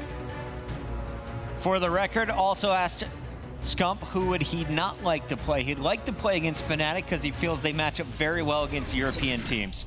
Would not like to match up against Enigma 6, a potential 2nd seed, if they lock up the #1 spot. Here's a look at the opening attack here for Envious as we open Retal, and wow, John peeks and Formal tags him up with every single bullet. First blood already in favor of Optic Gaming. That was quick. Now Envy playing 2-man down. Karma will pick up a kill as well as Apathy, though, evens it up. Some nice ERAD kills there at close range on Scump and Crim. Apathy's always been that X factor, and he shows you what he brings to the table in the world of the SMGs. Looking for kill number 3 as Karma is going to look to group up here with Formal. Envy is on a full rotation. Formal, he got the first blood on John. Will he be able to do more damage from range? Karma has spotted JCap. The call out is made. Formal looking to execute. Yeah, they knew exactly where Envy was going. Karma picks up the final kill there, but Karma from Plat and looked over, saw there was nobody on bomb. With only that much time left, they're going over towards the bridge. They rotate back towards the A site, and they're able to pick up both players. The stats don't lie, man. Karma's good for a kill per round. They stay true so far through the start. Optic now will switch sides, take their turn on the attack. Karma, always your bomb carrier. Now we'll see what Optic decides to do here on offense in their first round. And Crim, he's definitely spotted at least one coming over bridge. Probably has spotted more now, and that's going to let Scump turn around. To be JCap, though, winning the first fight. You see how weak he is. Yeah. And here's Scump telling his teammates here in the venue how weak JCap was. Wasn't able to finish him off, but there it's going to be Formal picking up Apathy on the cross. So he's trying to get into Broken, and that'll even things up at 3 players apiece. And now Crim has gained a world of information. Oh, yeah. He knows that Envy is backed all the way up through the bridge. So smart for Crim not to fire in that scenario. And here he goes with the challenge. Spots 2 players, finishes the second, feels the pressure, almost gets JCap, but JCap is going to get 2 of his own. So now it's a 1 versus 1. Formal versus JCap. Formal has every opportunity to finish off that last kill. He had the advantage there, but now he has no idea where did JCap go. Bad timing there for Formal. He turns right. JCap had looped around, was waiting for him. And a nice job by the captain of Envious. Ties this one up at 1-1. Yeah, JCap just gets lost for a little bit. Formal not there to trade that kill out right away. It'll be a 1v1 win there for JCap. So Envy gets their first round in the board. JCap starts that right. He wins the 1v1 versus Scump. Picks up the final kill. He's sitting at 5-1. And he's working on streaks here. Now we'll see Envy. They know at least one player is crossed, and that's an easy kill there for JCap. He is now working closer towards the Trinity rocket. He's 125 away. He has bomb. They're just trying to get him safely over here towards this B site so he can get it down. Mr. Ace Cap gets the bomb, but now he's got everyone else to deal with. Can he do it again? Formal and Karma left alive. It's a big play, though. Instead of opting to plant the bomb, he plays for the kill. Knows there's one in market. 50-50 chance he'll win the fight. He takes it. He's able to get one more. 7 streak. Doesn't get back-to-back aces, but what a run there from Cap. Yeah, able to pick up one here, turn it from a 1v3 into a 1v1, but this time Formal there to trade it out. Easy kill. 4 shots there from Formal. Gives Optic round number 2. Keep your eyes on Cap as this game continues. We take our screen over to Formal. FTL jump available. You saw how useful it was at the end of that hard point. Formal, one of the best players in North America when it comes to the FTL. But we'll keep our eyes on our bomb carrier. Karma is going to dictate the movement on the map, and he's got player number 7, Crim6, leading the charge. The world champions looking for first blood as Crim peeks into the hotel. Bomb should be able to be planted safely. And you see Envy, those red arrows all grouping together. They're going to decide to go safely through market. And now they have a little bit of intel as Crim shows his position. And Cap will start calling in the streaks here. So tags up 1. So going for Karma on the wall run. It looks like he's going to find Crim. 4-on-3 scenario. John peeking with the rad. Now going for the wall run. Bouncing off in case anyone's peeking. He's going to find 2. Formal there to trade. 2-on-3. Apathy has just jump bomb. Yeah, but the bomb is planted for Optic, and Scump going on the wall run here. They're not able to get eyes on it. It'll be Apathy getting the defuse, giving Envy the round. And that is one where maybe they could have played a little bit differently. Saw Apathy on bomb, but just a lot of fire coming towards Scump and Formal. Not able to get a look. I like that call. I know it's early to use some score streaks, but they needed to break through. They had to go for a full retake, 4-on-4. Cap opens it up. They get the information. John pressing the action is really what allowed Apathy to jump on that bomb. The aggressive ERAD forcing 2 players back. John picked up 1, and then Formal after the trade just could not finish off the bomb diffuser in time. JCap at 10-2, going total man mode here in our game number 2, the final series of group play.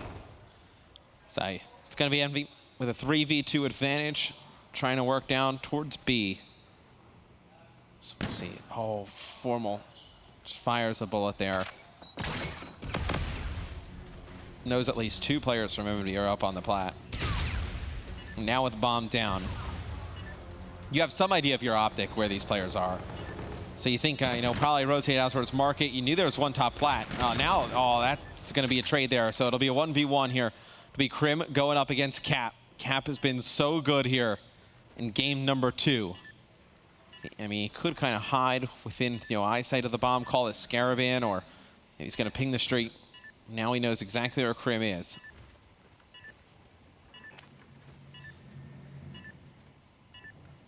Time ticking down.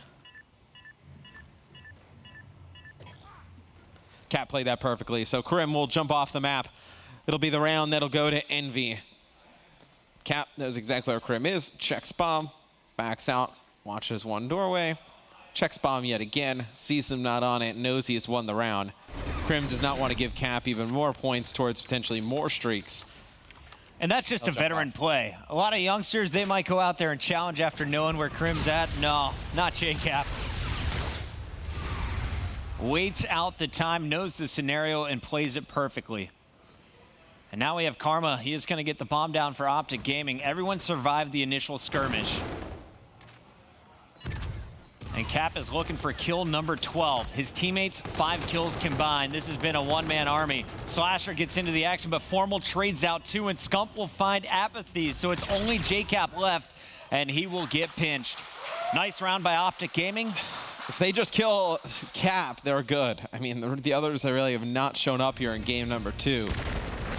mean, what was it? It was, I think it was a 1v2 he's able to clutch there, a 1v1 scenario he's able to go his way. I think he had a 1v1 against Formal.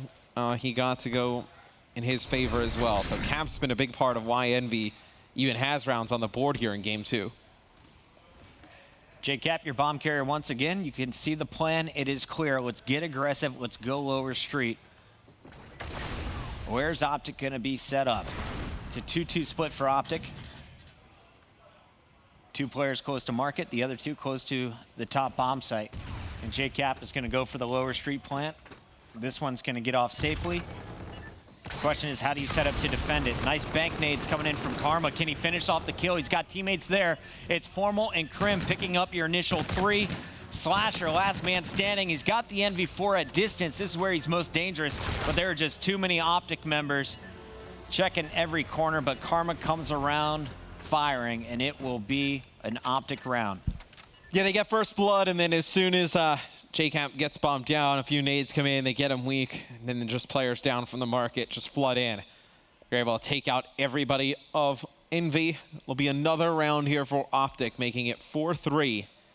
And it's really, I mean, this game could have easily been 6-2, 6-1 if Cap is not just going off. Envy, they're still in it. Who's going to show up? Where is John? Where is Apathy? Where are the first bloods? John and App currently 2-7, 2-6. Optic Gaming on your screen as they will be attacking here in round number 8. Just need 2 more rounds. And they're going to see everyone from Envy rotating around. Optic has the bomb site, and they may continue their run.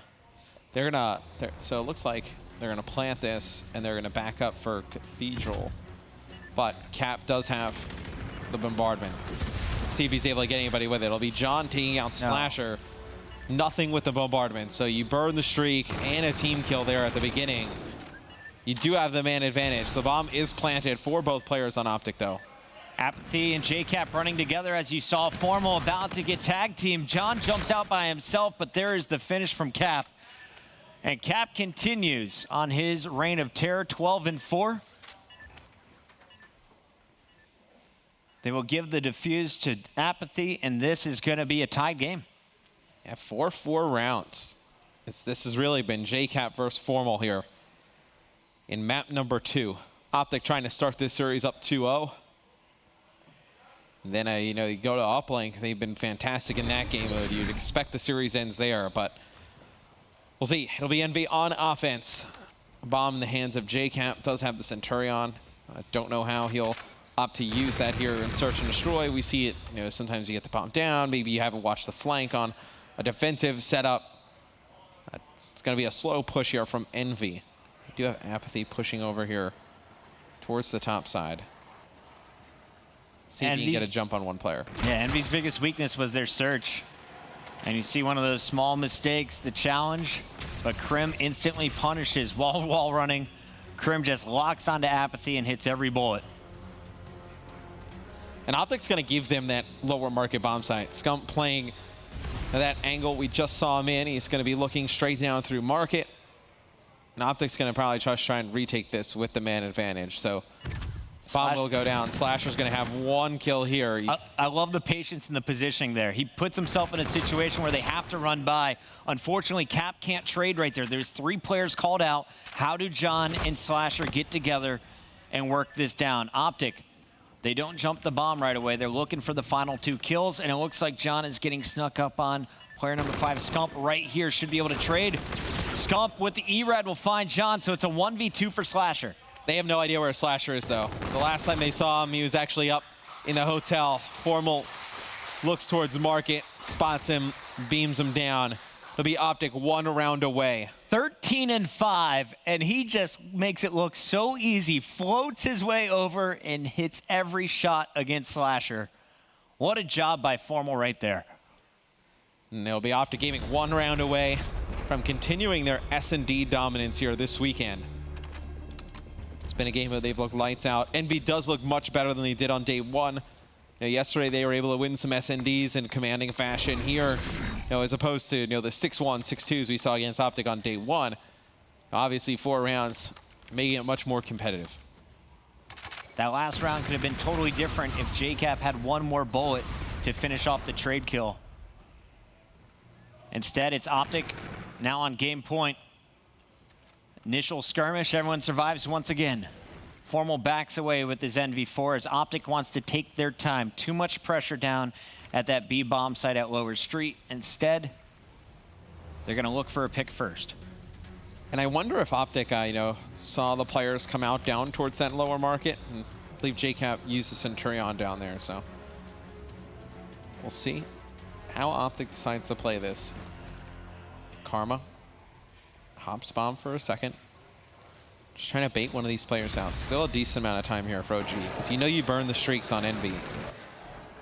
Scarab comes in. It'll be Karma, though, looking the wrong way. Apathy is able to take him out. That'll be first blood for Envy and bomb down for Optic. I was just going to say, I'm pretty sure JCap got hit markers on that Scarab. He makes the calls, and Envy is coming flying through. Scump versus 2. Scump is going to make it a 1v1. John versus Scump, the reactive pop, but Scump needs to reload. Scump challenging John running, and it's going to be John hitting the final shots. What a job. Man, Scump a little unlucky there with the reload, and big props to John holding strong and finishing it out to force the round 11. Yeah, that looked like one that Scump was definitely going to clutch. He probably didn't even know how many bullets he had. He just popped out, shot as soon as he reloaded. He had to slide out. It's faster, man. Again. John, though, keeping his calm, able to win that gunfight.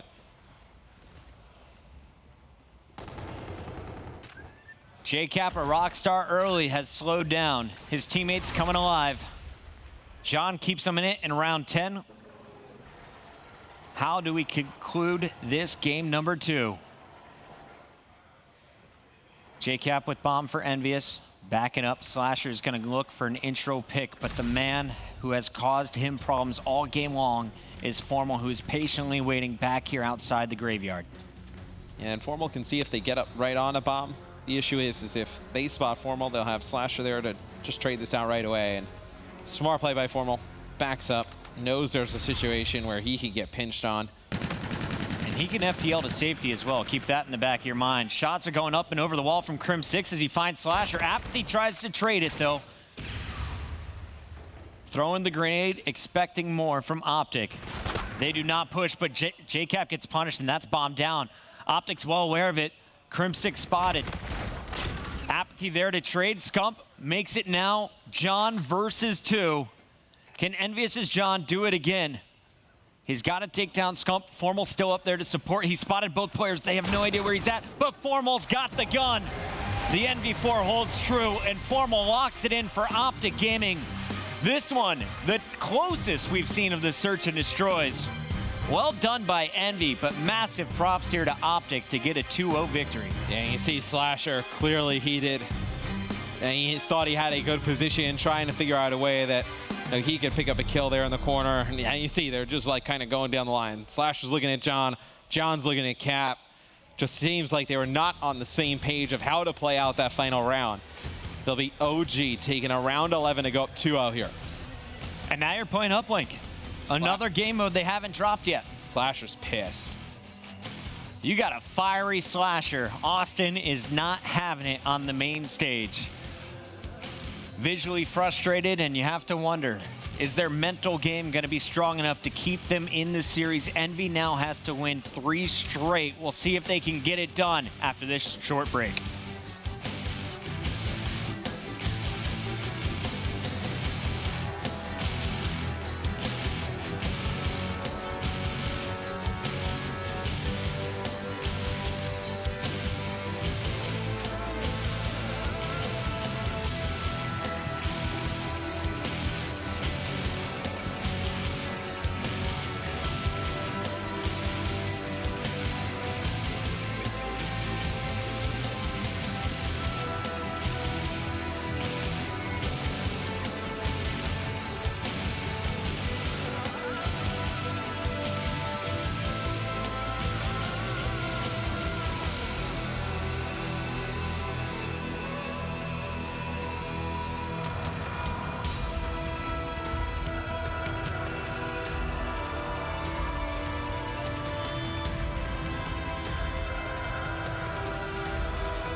It's time for game number 3. Envy falling just short after a stellar performance in Search and Destroy by JCap. It's Optic with the round 11 formal seals the deal, as Optic Gaming is now on match point. Can they close the weekend undefeated, Matt?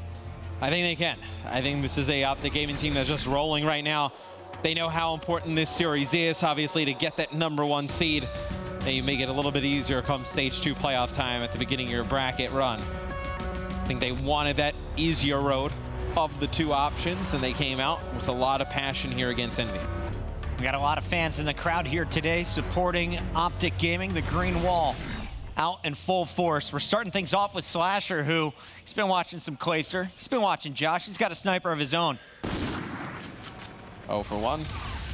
0 for 2. And what's the thought process here, Matt? Why pull out a sniper rifle in uplink? I mean, maybe you get like a quick pick off the beginning. I mean, the opening break's so important in uplink. You get one pick, you pick up another gun, it's right in your favor. And you see Karma carrying the drone, trying to get it to Crim. Crim trying to get it away, not able to do so. A lot of pressure coming from Envy.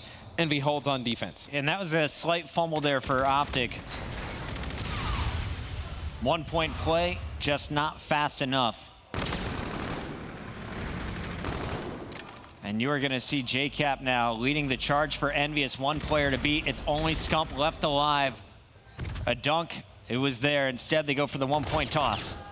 Yeah, it's good. Just get those early first points on the board if you're Envy. Don't need to force it in for 2. It's the beginning of the game. Now you get that first point on the board and put a little bit of momentum on your side. Make Optic get a little bit more defensive. It's the right call. Crim 6 going to be working through. And he's got a player around this corner. Finally clears their lemon. 2 more players around the corner to challenge Crim with Scump, but it's Slasher's Envy 4 that wins that fight. 3 down now for Envy as Optic finally gets a little bit of breathing room, and that's a big kill from player 2 Formal. As he picks up the kill at the underpass, here comes the Optic push.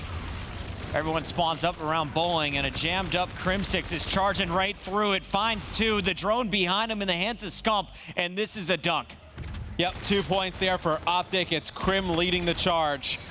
It's a 3 streak here for Crim, and the Anaheim, they had him with an NV4 in his hands. I thought he looked pretty good. Personally, now with an ERAD playing a little bit faster, ERAD K-Bar, Crim has looked great this weekend. Complexity Crim. Old school Crim does it all. Love seeing him with the sub in his hands. Apathy for Envy. In the feed, takes down Crim6 on the perimeter. And Apathy will not be there to support the drone as it stalls out in front of Optic's base. Instead, he's looking for the backstab. There's 1 player hanging back looking for him. It was Crim. And now they know where Apathy's at, but can they stop him? There's too much pressure from Envy on the front line. Only player number 4 survives the battle. It's going to be Karma, and Karma is finally eliminated. But the drone was pushed all the way into the Envy base. Cap and crew going to try and push this drone forward. Yeah, it's nothing they can do. I mean, Apathy pushed so far forward that you see the rest of Optic Gaming. They have 4 guys right around the drone. Envy have another player on the flank. That is Slasher, but they're not in a great position to make anything happen in terms of offense here. It's Crim and Formal just picking up kills. JCap sitting at 10 and 8. On the other side, you got Formal. +3 on a 3 streak at 9 and 6. And I want to crank up our headphones with them. Let's listen in with Optic Gaming. I left you. I'm playing defense. Still be cut. One on ball. Nice, far right. Nice. Front red and... I think John's close. John's close. He's right there. John's here. They're going to go for the green one. They love mid. Top green one. One more mid. John's here. Dude, app and Go through Grandma. Go through Grandma. Someone go through Grandma. He could be bottom bar. Definitely hiding. He's probably top green. He loves top green. Good job. 3. Go. He's got it front green. He's front green. Yeah, he's front green. Oh shit, I jumped in front of him. He's one shot at sandbag. First sandbag. Under the window, right there. Got him, one more punch. Pocket. Got me, top train. They'll have Matt. One shot underpass, absolute. There's 2. He's going right. They're gonna go right. They're gonna go right. So yo, get on the desk. Get on the desk. Oh, he's underpass. I'm watching our barn. I'm watching our barn. I'm hitting it. I think they're going left. Someone playing us. There. 2. I got it. Back left cap. He got me. I got cap. Nice. Someone's high barn above you, Seth. Right there. John for 1 now. One more here, Slasher. Good shit, baby. I played. I shouldn't have. Everyone run right. Yeah. Yo, someone grab. You could grab ball and throw it left. Actually, no. Fuck that. Let's just slide. Everyone just slide. I'm coming to help you, Matt. 2 bus. They spawn right. Watch out. Low right train. Absolute. Low right train. Absolute. Go underpass. Go underpass for 1. Go underpass for 1. You should have it. Two more back red, two more back red. You got it, you got it, dunk. Hurry, you have a dunk. They all spawn bowling, they're all bowling. Let's go, Ian. I'm going right. John, weak on point. Yeah. One on three push, Damon. One guy's going underpass. Hey, green, red sidewalk. Yeah, top train, Damon. 2 to 3. One's in pocket. Yeah, two there, two more. Right. Two more. I can't challenge it. Stay alive, that's fine. What's hitting me close fence, Underpass, John. Fuck. John, underpass, full health. One shot, One guy's close. Haystack, John, one shot. Haystack, John, one shot. Rotate back left. I am, I'm trying to. They might just blow green. No, they're going mid. Bottom. They got me. One bottom barn. Nice. One shot. Dead with ball. Mid. Hey, I got one. Slash last guy dead. Nice, good job. First guy cap. Stop mid. I'm weak. I'm waiting for you guys. Go right. No, there's 6 seconds. I know. Cap done. To be cut. Don't let Slasher kill you. Yeah. Good shit, yo. Good job. That was our bad side, yo. Good job. So glad I missed that one. Atta boy. Oh, I am almost about to use a fucking E-Rad. He's in, He's in 2, but just keep dying of. This is good side though for a K-bar. This is good side for a K-bar, Damon. Be aggressive. Yeah. I'm going left. I'm with you. What an awesome listen in there with Optic Gaming. You know, these players, they don't have those red outlines on their screen. They are simply listening to those calls, knowing exactly where the enemy is going to be before they round the corner.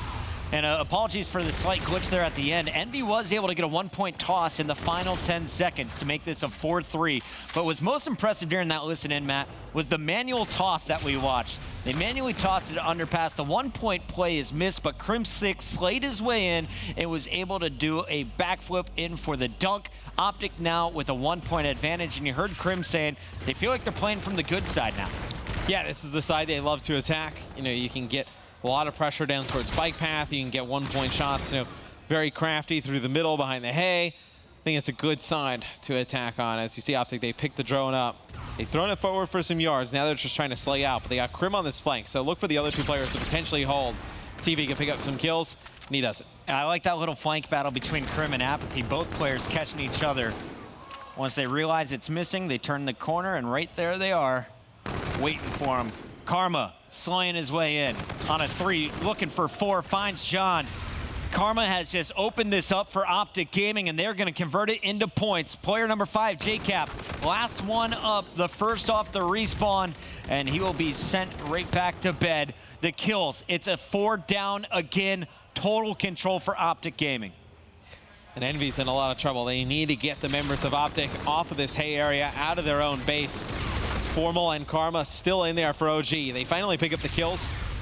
I see Scump. Close quarters with the E-Rad, not able to get anything going. But Envy needs to find some kind of offense here. We've seen a lot of offense, a lot of aggression from Optic. We need to see it on the other end from Envy. Karma taken out by a nade. And that is now 2, make it 3 down for Optic. Envy trying to put Optic on the back foot. It's going to be Karma staggered just like JCap was in the opposite push. This time around, though, for Optic, they're able to get some kills out of it. Drone's moving forward, and it is a 1-point toss, narrowly missed by Scump, who went up for the interception. It's a good push there from Envy, though. They were able to muscle their way in, get a 1-point play on the board. It's only a 1-possession game. You just need a few kills to go their right way. To be right back in it. And you see 3 kills mid-map. Scump the only one alive, and he's very far out of position. He's all the way on the opposite side of the map. It's gonna be, it's a 1-point throw that gets intercepted there by Formal. Optic gets pretty fortunate there. They did not have all their players in position to play defense. And Formal with another manual pass. This time it's Crim with the overdrive trying to throw this up for the dunk, and there it is. 8-4, Optic now has 2 minutes and 5 seconds, a 4-point lead. Can they hold on? And Envy has a lot of work to do here in the final 2 minutes. They got to the issue with hardpoint that makes it so difficult against teams like Optic and LG is that you can't really just pick up one wave of kills and then maybe like go on the overextension like years past, or get a really long 1-point throw. You have to pick up 2 waves of kills and kind of gun them down, running at them, with obviously one guy with a drone in his hands, obviously not able to do much of anything. It's very difficult, but they use the camo there. They get 2 points on the board. Now, only down 2. They need to get back towards mid-map, need to get some drone control. You see Optic grab it and throw it forward, but they have Slasher still trying to slay out in the back of the base. It's a good position for him. He's just not able to hold it very long. Karma does not have his camo yet. Slasher has already used his. Keep your eyes on that as the game goes on. Karma still needing a few more kills. Scump is getting ever closer to his payload as well. And Formal pulls out the NV4 and just melts through Apathy and Slasher. Looking for a third with half health. He continues the fight. Crim6 is there with the help. The drone is moving forward for Optic Gaming. They've got the spawn staggered here for Envious. They're all flying in 1 versus 2. And now the drone has a lead blocker. It's Crim6 out front and Scump jumping this one up. Yeah, it's Crim really playing well here. 28 and 22 on a 5 streak. He has 4 points to his name, but every time Optic has gotten control of the NV base, it's been an assault led by Crim6. Karma's about 2 kills away from that camo. And we got Scump making sure Envy is not getting anywhere near. I don't think we're even going to see a camo dunk with 15 seconds left. Optic Gaming has this one locked up. You just got to keep Envy off the drone, and they can't get anywhere near that objective when they're coming off respawn. Here's the Karma camo dunk. Jammers all around him. He's going to get stopped at the goal line, but enough is already done, Matt. Optic Gaming with the 3-0 to seal the deal, the #1 seed here in week number 4. They take the top spot in the green group. Yeah, they made that series look relatively easy outside of the game, too. Search and Destroy, Envy hung close, but the respawns, that is where they fell. Optic Gaming looking as dominant as ever here in week number 4. Matt, we've watched all of these teams, 8 of them now moving into playoffs. Where's Optic in your rankings? How high are they? They got to be in your top 2 or 3. I think, Splice had not looked as good as they did, but it's only one weekend. You can't really judge Splice off of one weekend. They were tremendous at their previous 2 tournaments, first, second. I definitely think Splice is up there. Luminosity as well. I throw Optic Gaming right there, number 2, number 3. I think Optic's back in the running for best team in the world. They showed some great work this week, and I can't wait to hear from the players their thoughts of how this all broke down. Matt, any final thoughts on this Optic Envy? I know it's been a tremendous weekend. I think Envy surprised a lot of people. I'm looking forward to the playoffs next week. Right now on our main stage, we have the 2-time world champion, and he's alongside Maven. Thanks, guys. Damon Barlow. You came in, there was maybe a little bit of doubt for one of the few times with this Optic Gaming team. How does it feel to kind of prove everybody wrong, come out and just dominate this weekend? Well, we weren't lying online. We had really good practice. Obviously, we didn't really do too well in the hard points on the first day. But as I was saying, it was like the first day, we didn't really get to practice hard points because Epsilon didn't want to scrim us. Next day, we scrim Envy, and we went on and we won the hard point that we played versus Cloud9. And today we did the same thing. We scrimmed Envy earlier, or Cloud9, on a throwback, and we actually won it, and we lost previously to them. So I think it's just a huge thing with us for our hard points is to go, actually be able to play it before we go into a match. Uplink and S&D, for some reason, our teamwork's just always there, but hard points just a little different. So I feel like, going into playoffs, if we get that practice in before the matches, I think it'll really help, and we'll do a lot better in hardpoint. Well, I mean, speaking of hardpoint, you guys definitely improved, but I want to talk a little bit about the other game mode, Search and Destroy. You guys were lights out. You had the top 4 KDs in that mode. You were incredible. You were 6-1ing just about everybody throughout the first couple of days. Why have you been so strong in that particular game mode? I think it's just been preparation, seeing what the teams are doing, and then just playing out the maps. I think our strongest thing this weekend was reacting. We wouldn't just do the same thing every round for no reason. If it wasn't working, or if we saw they were doing something differently, or if we saw they were giving us different looks, we'd react to that. And I think when we've always been playing good in Search and Destroy, it's when we've been reacting to what the other teams are doing rather than just spawning up and going, hey, we're going to 4-hit this every round. It's not that simple. Well, let's talk a little bit about the next week or so. We've got playoffs around the corner, champs right there as well. What's the plan for this Optic Gaming team in preparation for these next 2 big events? Well, we're here until playoffs. Obviously, we're staying. Envy's staying, I believe, and we're probably just going to be playing them every couple days. You get some scrims in versus them, and really just polish up whatever we need to be done, throwback uplink, throwback hardpoint, breakout, retail, all of them. Just go through all those. Obviously, they showed that they're not in their Anaheim form. They're looking a lot better. So it'll be good to practice against them before playoffs. Awesome. Well, good luck with the practice. Congratulations on the first seed. Now for the viewers and also for you, we're going to go to the desk, and they are actually going to be showing the playoff bracket. Ben, take it away, buddy. Thank you very much, Maven. Congratulations once again to Optic Gaming. They secured the first seed from this week. And as you heard Maven say, in just a few moments' time, we will be announcing the Stage 2 playoff bracket. Before there, though, I do want to get your guys' opinion on that last series, of course. The first time we saw Optic Gaming versus Envy play, goes the distance, goes all the way to Game 5. This time, nope, Optic Gaming, they handle business. They go 6-0 in the group.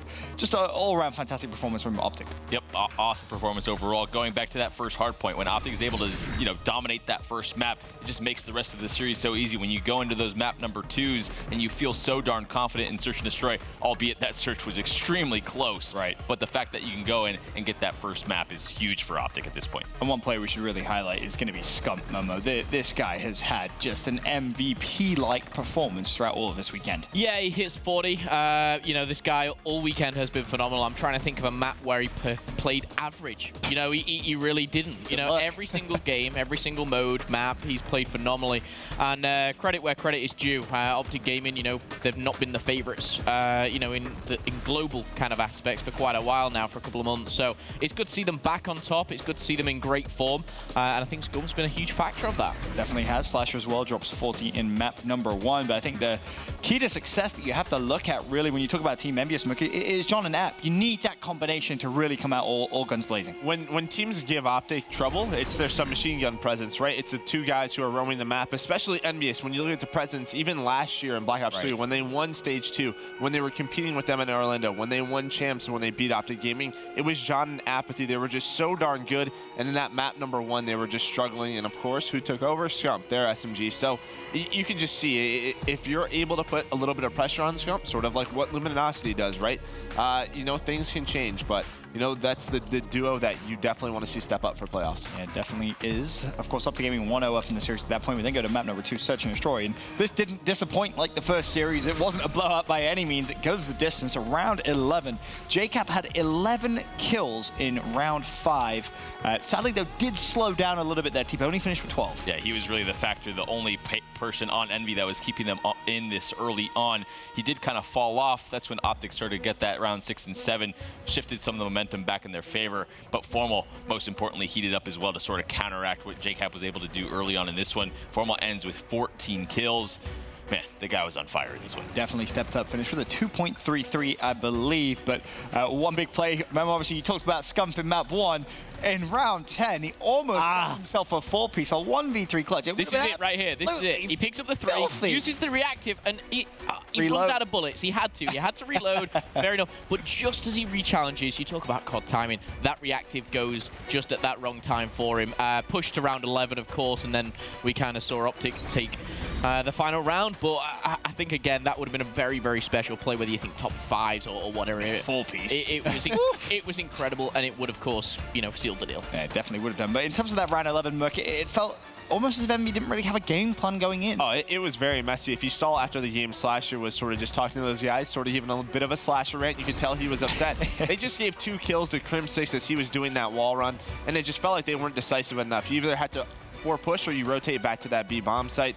I just think something went wrong. Obviously, their Search and Destroy has been getting better. The retail S&D, the first game we saw Envy today, was not good. This one obviously goes around 11, which against probably the best S&D team in the world right now. So they're getting better the more repetitions they're getting, but just that round 11, they definitely have to be more decisive. Of course, Optic Gaming up 2-0 at that point. We then go over to the uplink map 3, and this is where Optic Gaming close it out in style. They take the 3-0 victory over Team Envy. So, of course, at this point, they had already secured that number 1 seed. But, I mean, Formal drops a 1.58 TP. I mean, he was just slaying everything. Yeah, I don't want to say Formal was necessarily quiet throughout the weekend, but this series in specific, he really showed up and really showed that top, NV4 player form. I want to give some credit to Slasher throughout the weekend, although he had a pretty poor map here to get closed out. But overall, he dropped 43 in the hard point. Probably the MVP for Envy throughout the whole weekend in terms of the respawn game types. He did really well in Search and Destroy as well. So a really good battle between Formal and Slasher. Completely agree. Of course, the final score there, 10-6 in Optic Gaming's favor. Was there any doubt, Momo, for you coming into this weekend that Optic was going to steamroll through and take that #1 seed? There was doubt indeed. You know, I think for me, I had them always placing top 2, but I didn't see them, you know, coming in 6-0 and kind of going through with such ease. Yes, they were faced with difficulty, Envy obviously taking the map 5.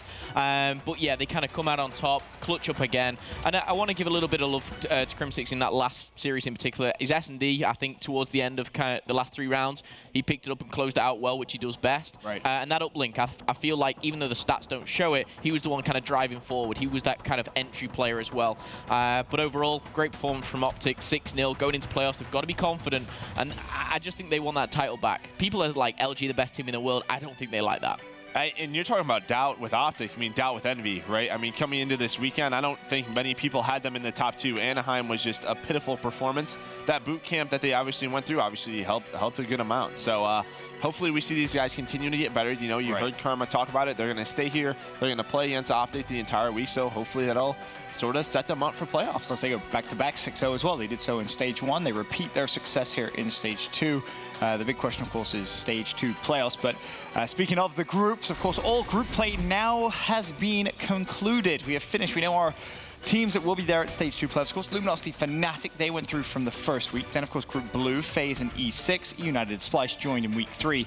Then finally now Optic Gaming and Team Envious. A couple of 0-6s there as well. Not the dream for Europe, of course, but this is how this week concluded. Optic Gaming take the #1 seed, and Envious take the #2 seed. Teep, obviously, you mentioned a couple of names in terms of your MVP discussion. Obviously, it's too early to speculate exactly because the teams have to repeat their success at playoffs.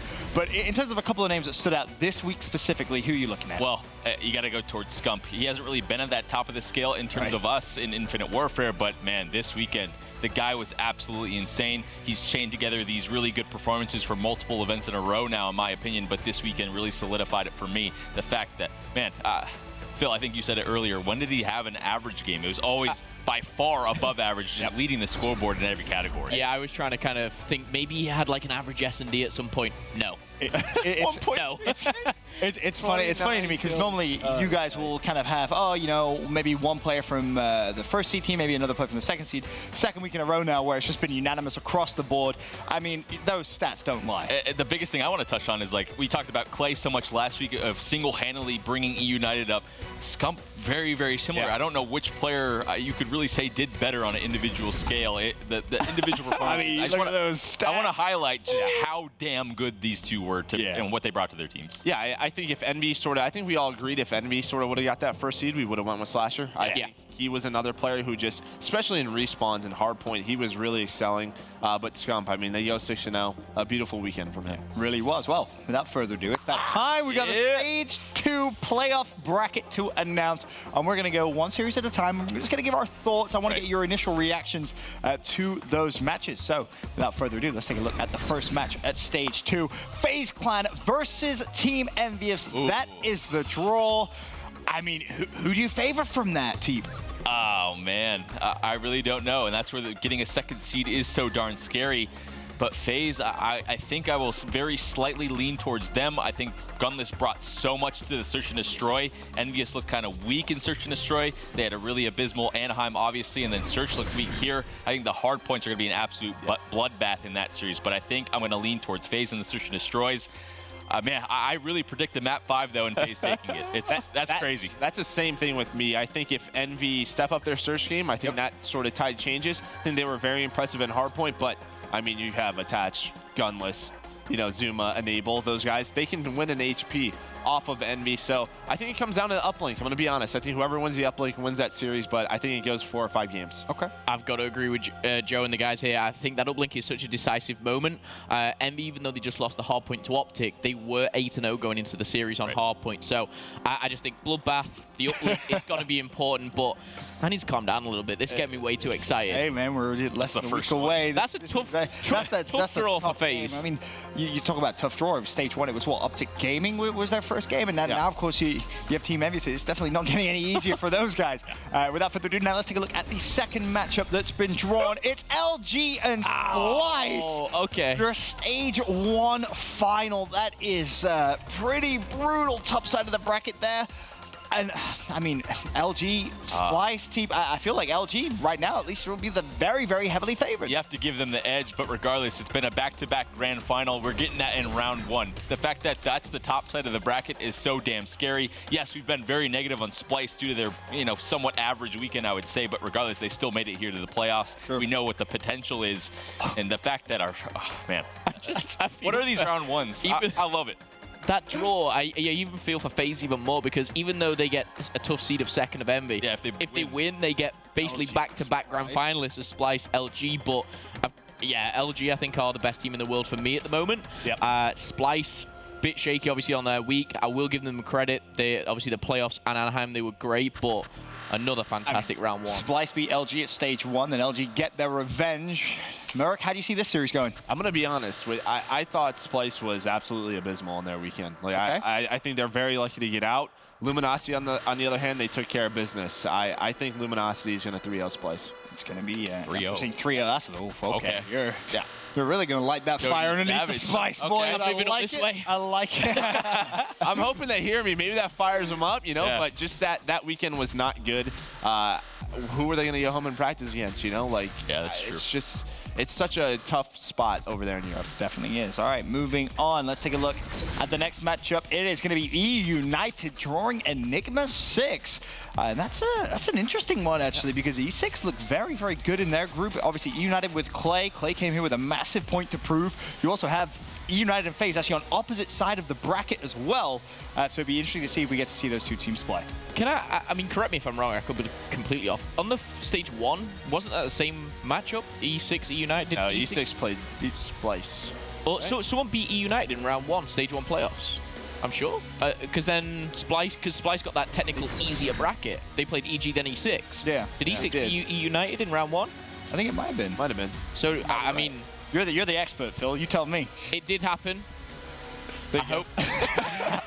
But, I mean, if it is a rematch, I think that's the exciting thing for that. Either way, talking about your prediction in that matchup, team, I mean, which way do you lean here? I think United looked way more well-rounded. For me, though, do we get that MVP caliber Clay? I think it's really tough for him to continue to compete at that sort of level. But regardless, when Clay gets dropped, when he gets put in a tough situation, when he's sort of thrown away, we've seen that darn quote so many times, right? He comes back better than ever. So I think I'm going to lean towards EU United. E6 looks somewhat weak. Got somewhat fortunate that Ghost had one of the worst Sundays that I've seen in quite a while just to make it to the playoffs. But yeah, I want to give them credit, but EU United, I have them at 3-0. That's the big issue with me is Enigma 6, they start off slow. And EU United, what we saw from them, they do not. They put so much energy into the game, and I just think Clay, I think he wants a EU United versus FaZe winner bracket final, so I expect him there. I think he wants to win that championship more than anything in his life right now, that is for sure. But to do that, he's going to have to beat Enigma 6 in that first round. Then, of course, the question is, well, who are you going to meet in the second round? Well, there's only 2 teams left. So obviously that bottom side, Optic Gaming, draw Fnatic. So even if United were to beat Enigma 6, you have the green wall down there. And of course, Fnatic. Phil obviously is the European expert here. This is a tough one. I gotta say, like, you talk about best teams in the world. People have been thinking LG and Splice, but obviously Splice being Europe, the kind of 2 you don't want to go up against is maybe LG and Optic. But again, this is the best 8 teams in the world technically getting through here. So there's no easy games. You gotta play the best, beat the best. I mean, it's difficult, but you've got to face them. You have to face them. I do favor Optic, going into that one, but maybe Scraps. So, maybe Scraps can put a video on Twitter, get himself gassed up, and be like, maybe he can send videos to the Optic members gassing him down. I don't know. He's got to work some mind games. That's a new one. But the thing to me with Fnatic is how do they win series? When we talk about big name teams, it's search and destroy. And Optic this weekend just looked flawless in that. It's going to be a very tough battle for Fnatic. They're going to have to steal 1, maybe 2 respawns. I just can't see them doing that. I mean, traditionally, we used to talk about Fnatic having a fantastic search and destroy. Kind of fell off a little bit, and now your problem is, well, guess what? Optic Gaming, it turns out their best game mode is search and destroy. Team. Can you see Fnatic somehow stealing respawn against Optic Gaming? I hate being this critical and this guy, but no chance. No chance overall. I think if Fnatic is in one of these other groups, I don't think they even make it to playoffs, to be quite honest. These other groups are a lot more competitive on average most of the games. So I think they got pretty fortunate in the groups. They get one of the toughest matchups. Optic's happy with this. I think I've got to agree with Teep. It's harsh to say, but you've got to look, and right now, if I put the caliber of European teams. Do I still put Epsilon above Fnatic? Yeah. Do I put Red Reserve above Fnatic? Yeah, they're not even here. Fnatic, they may have had an easier group to get here, but I just hope they're putting in the time. I'm sure they are. And they've got to face Optic, but I've got to favor Optic Gaming. What's interesting to think is imagine if Envy had done what they did in stage 1 and stolen that #1 seed, how different that bracket would have looked for them. Oh, wow, that would have been a scary top side. Wow. Holy moly. Yeah, that would have been pretty interesting, that's for sure. But that, of course, now concludes the final week of group play here at Stage 2 of the Call of Duty Global Pro League presented by the PlayStation 4. Congratulations, of course, to Optic Gaming and Team Envious for qualifying for the Stage 2 playoffs after a hard-fought weekend. There they join LG, Fnatic, FaZe, E6, E-United, and, of course, our Stage 1 champion Splice to compete for their share of $500,000. We'll be back live next weekend from the MLG Arena here in Columbus, Ohio to broadcast all the action from the Stage 2 playoffs.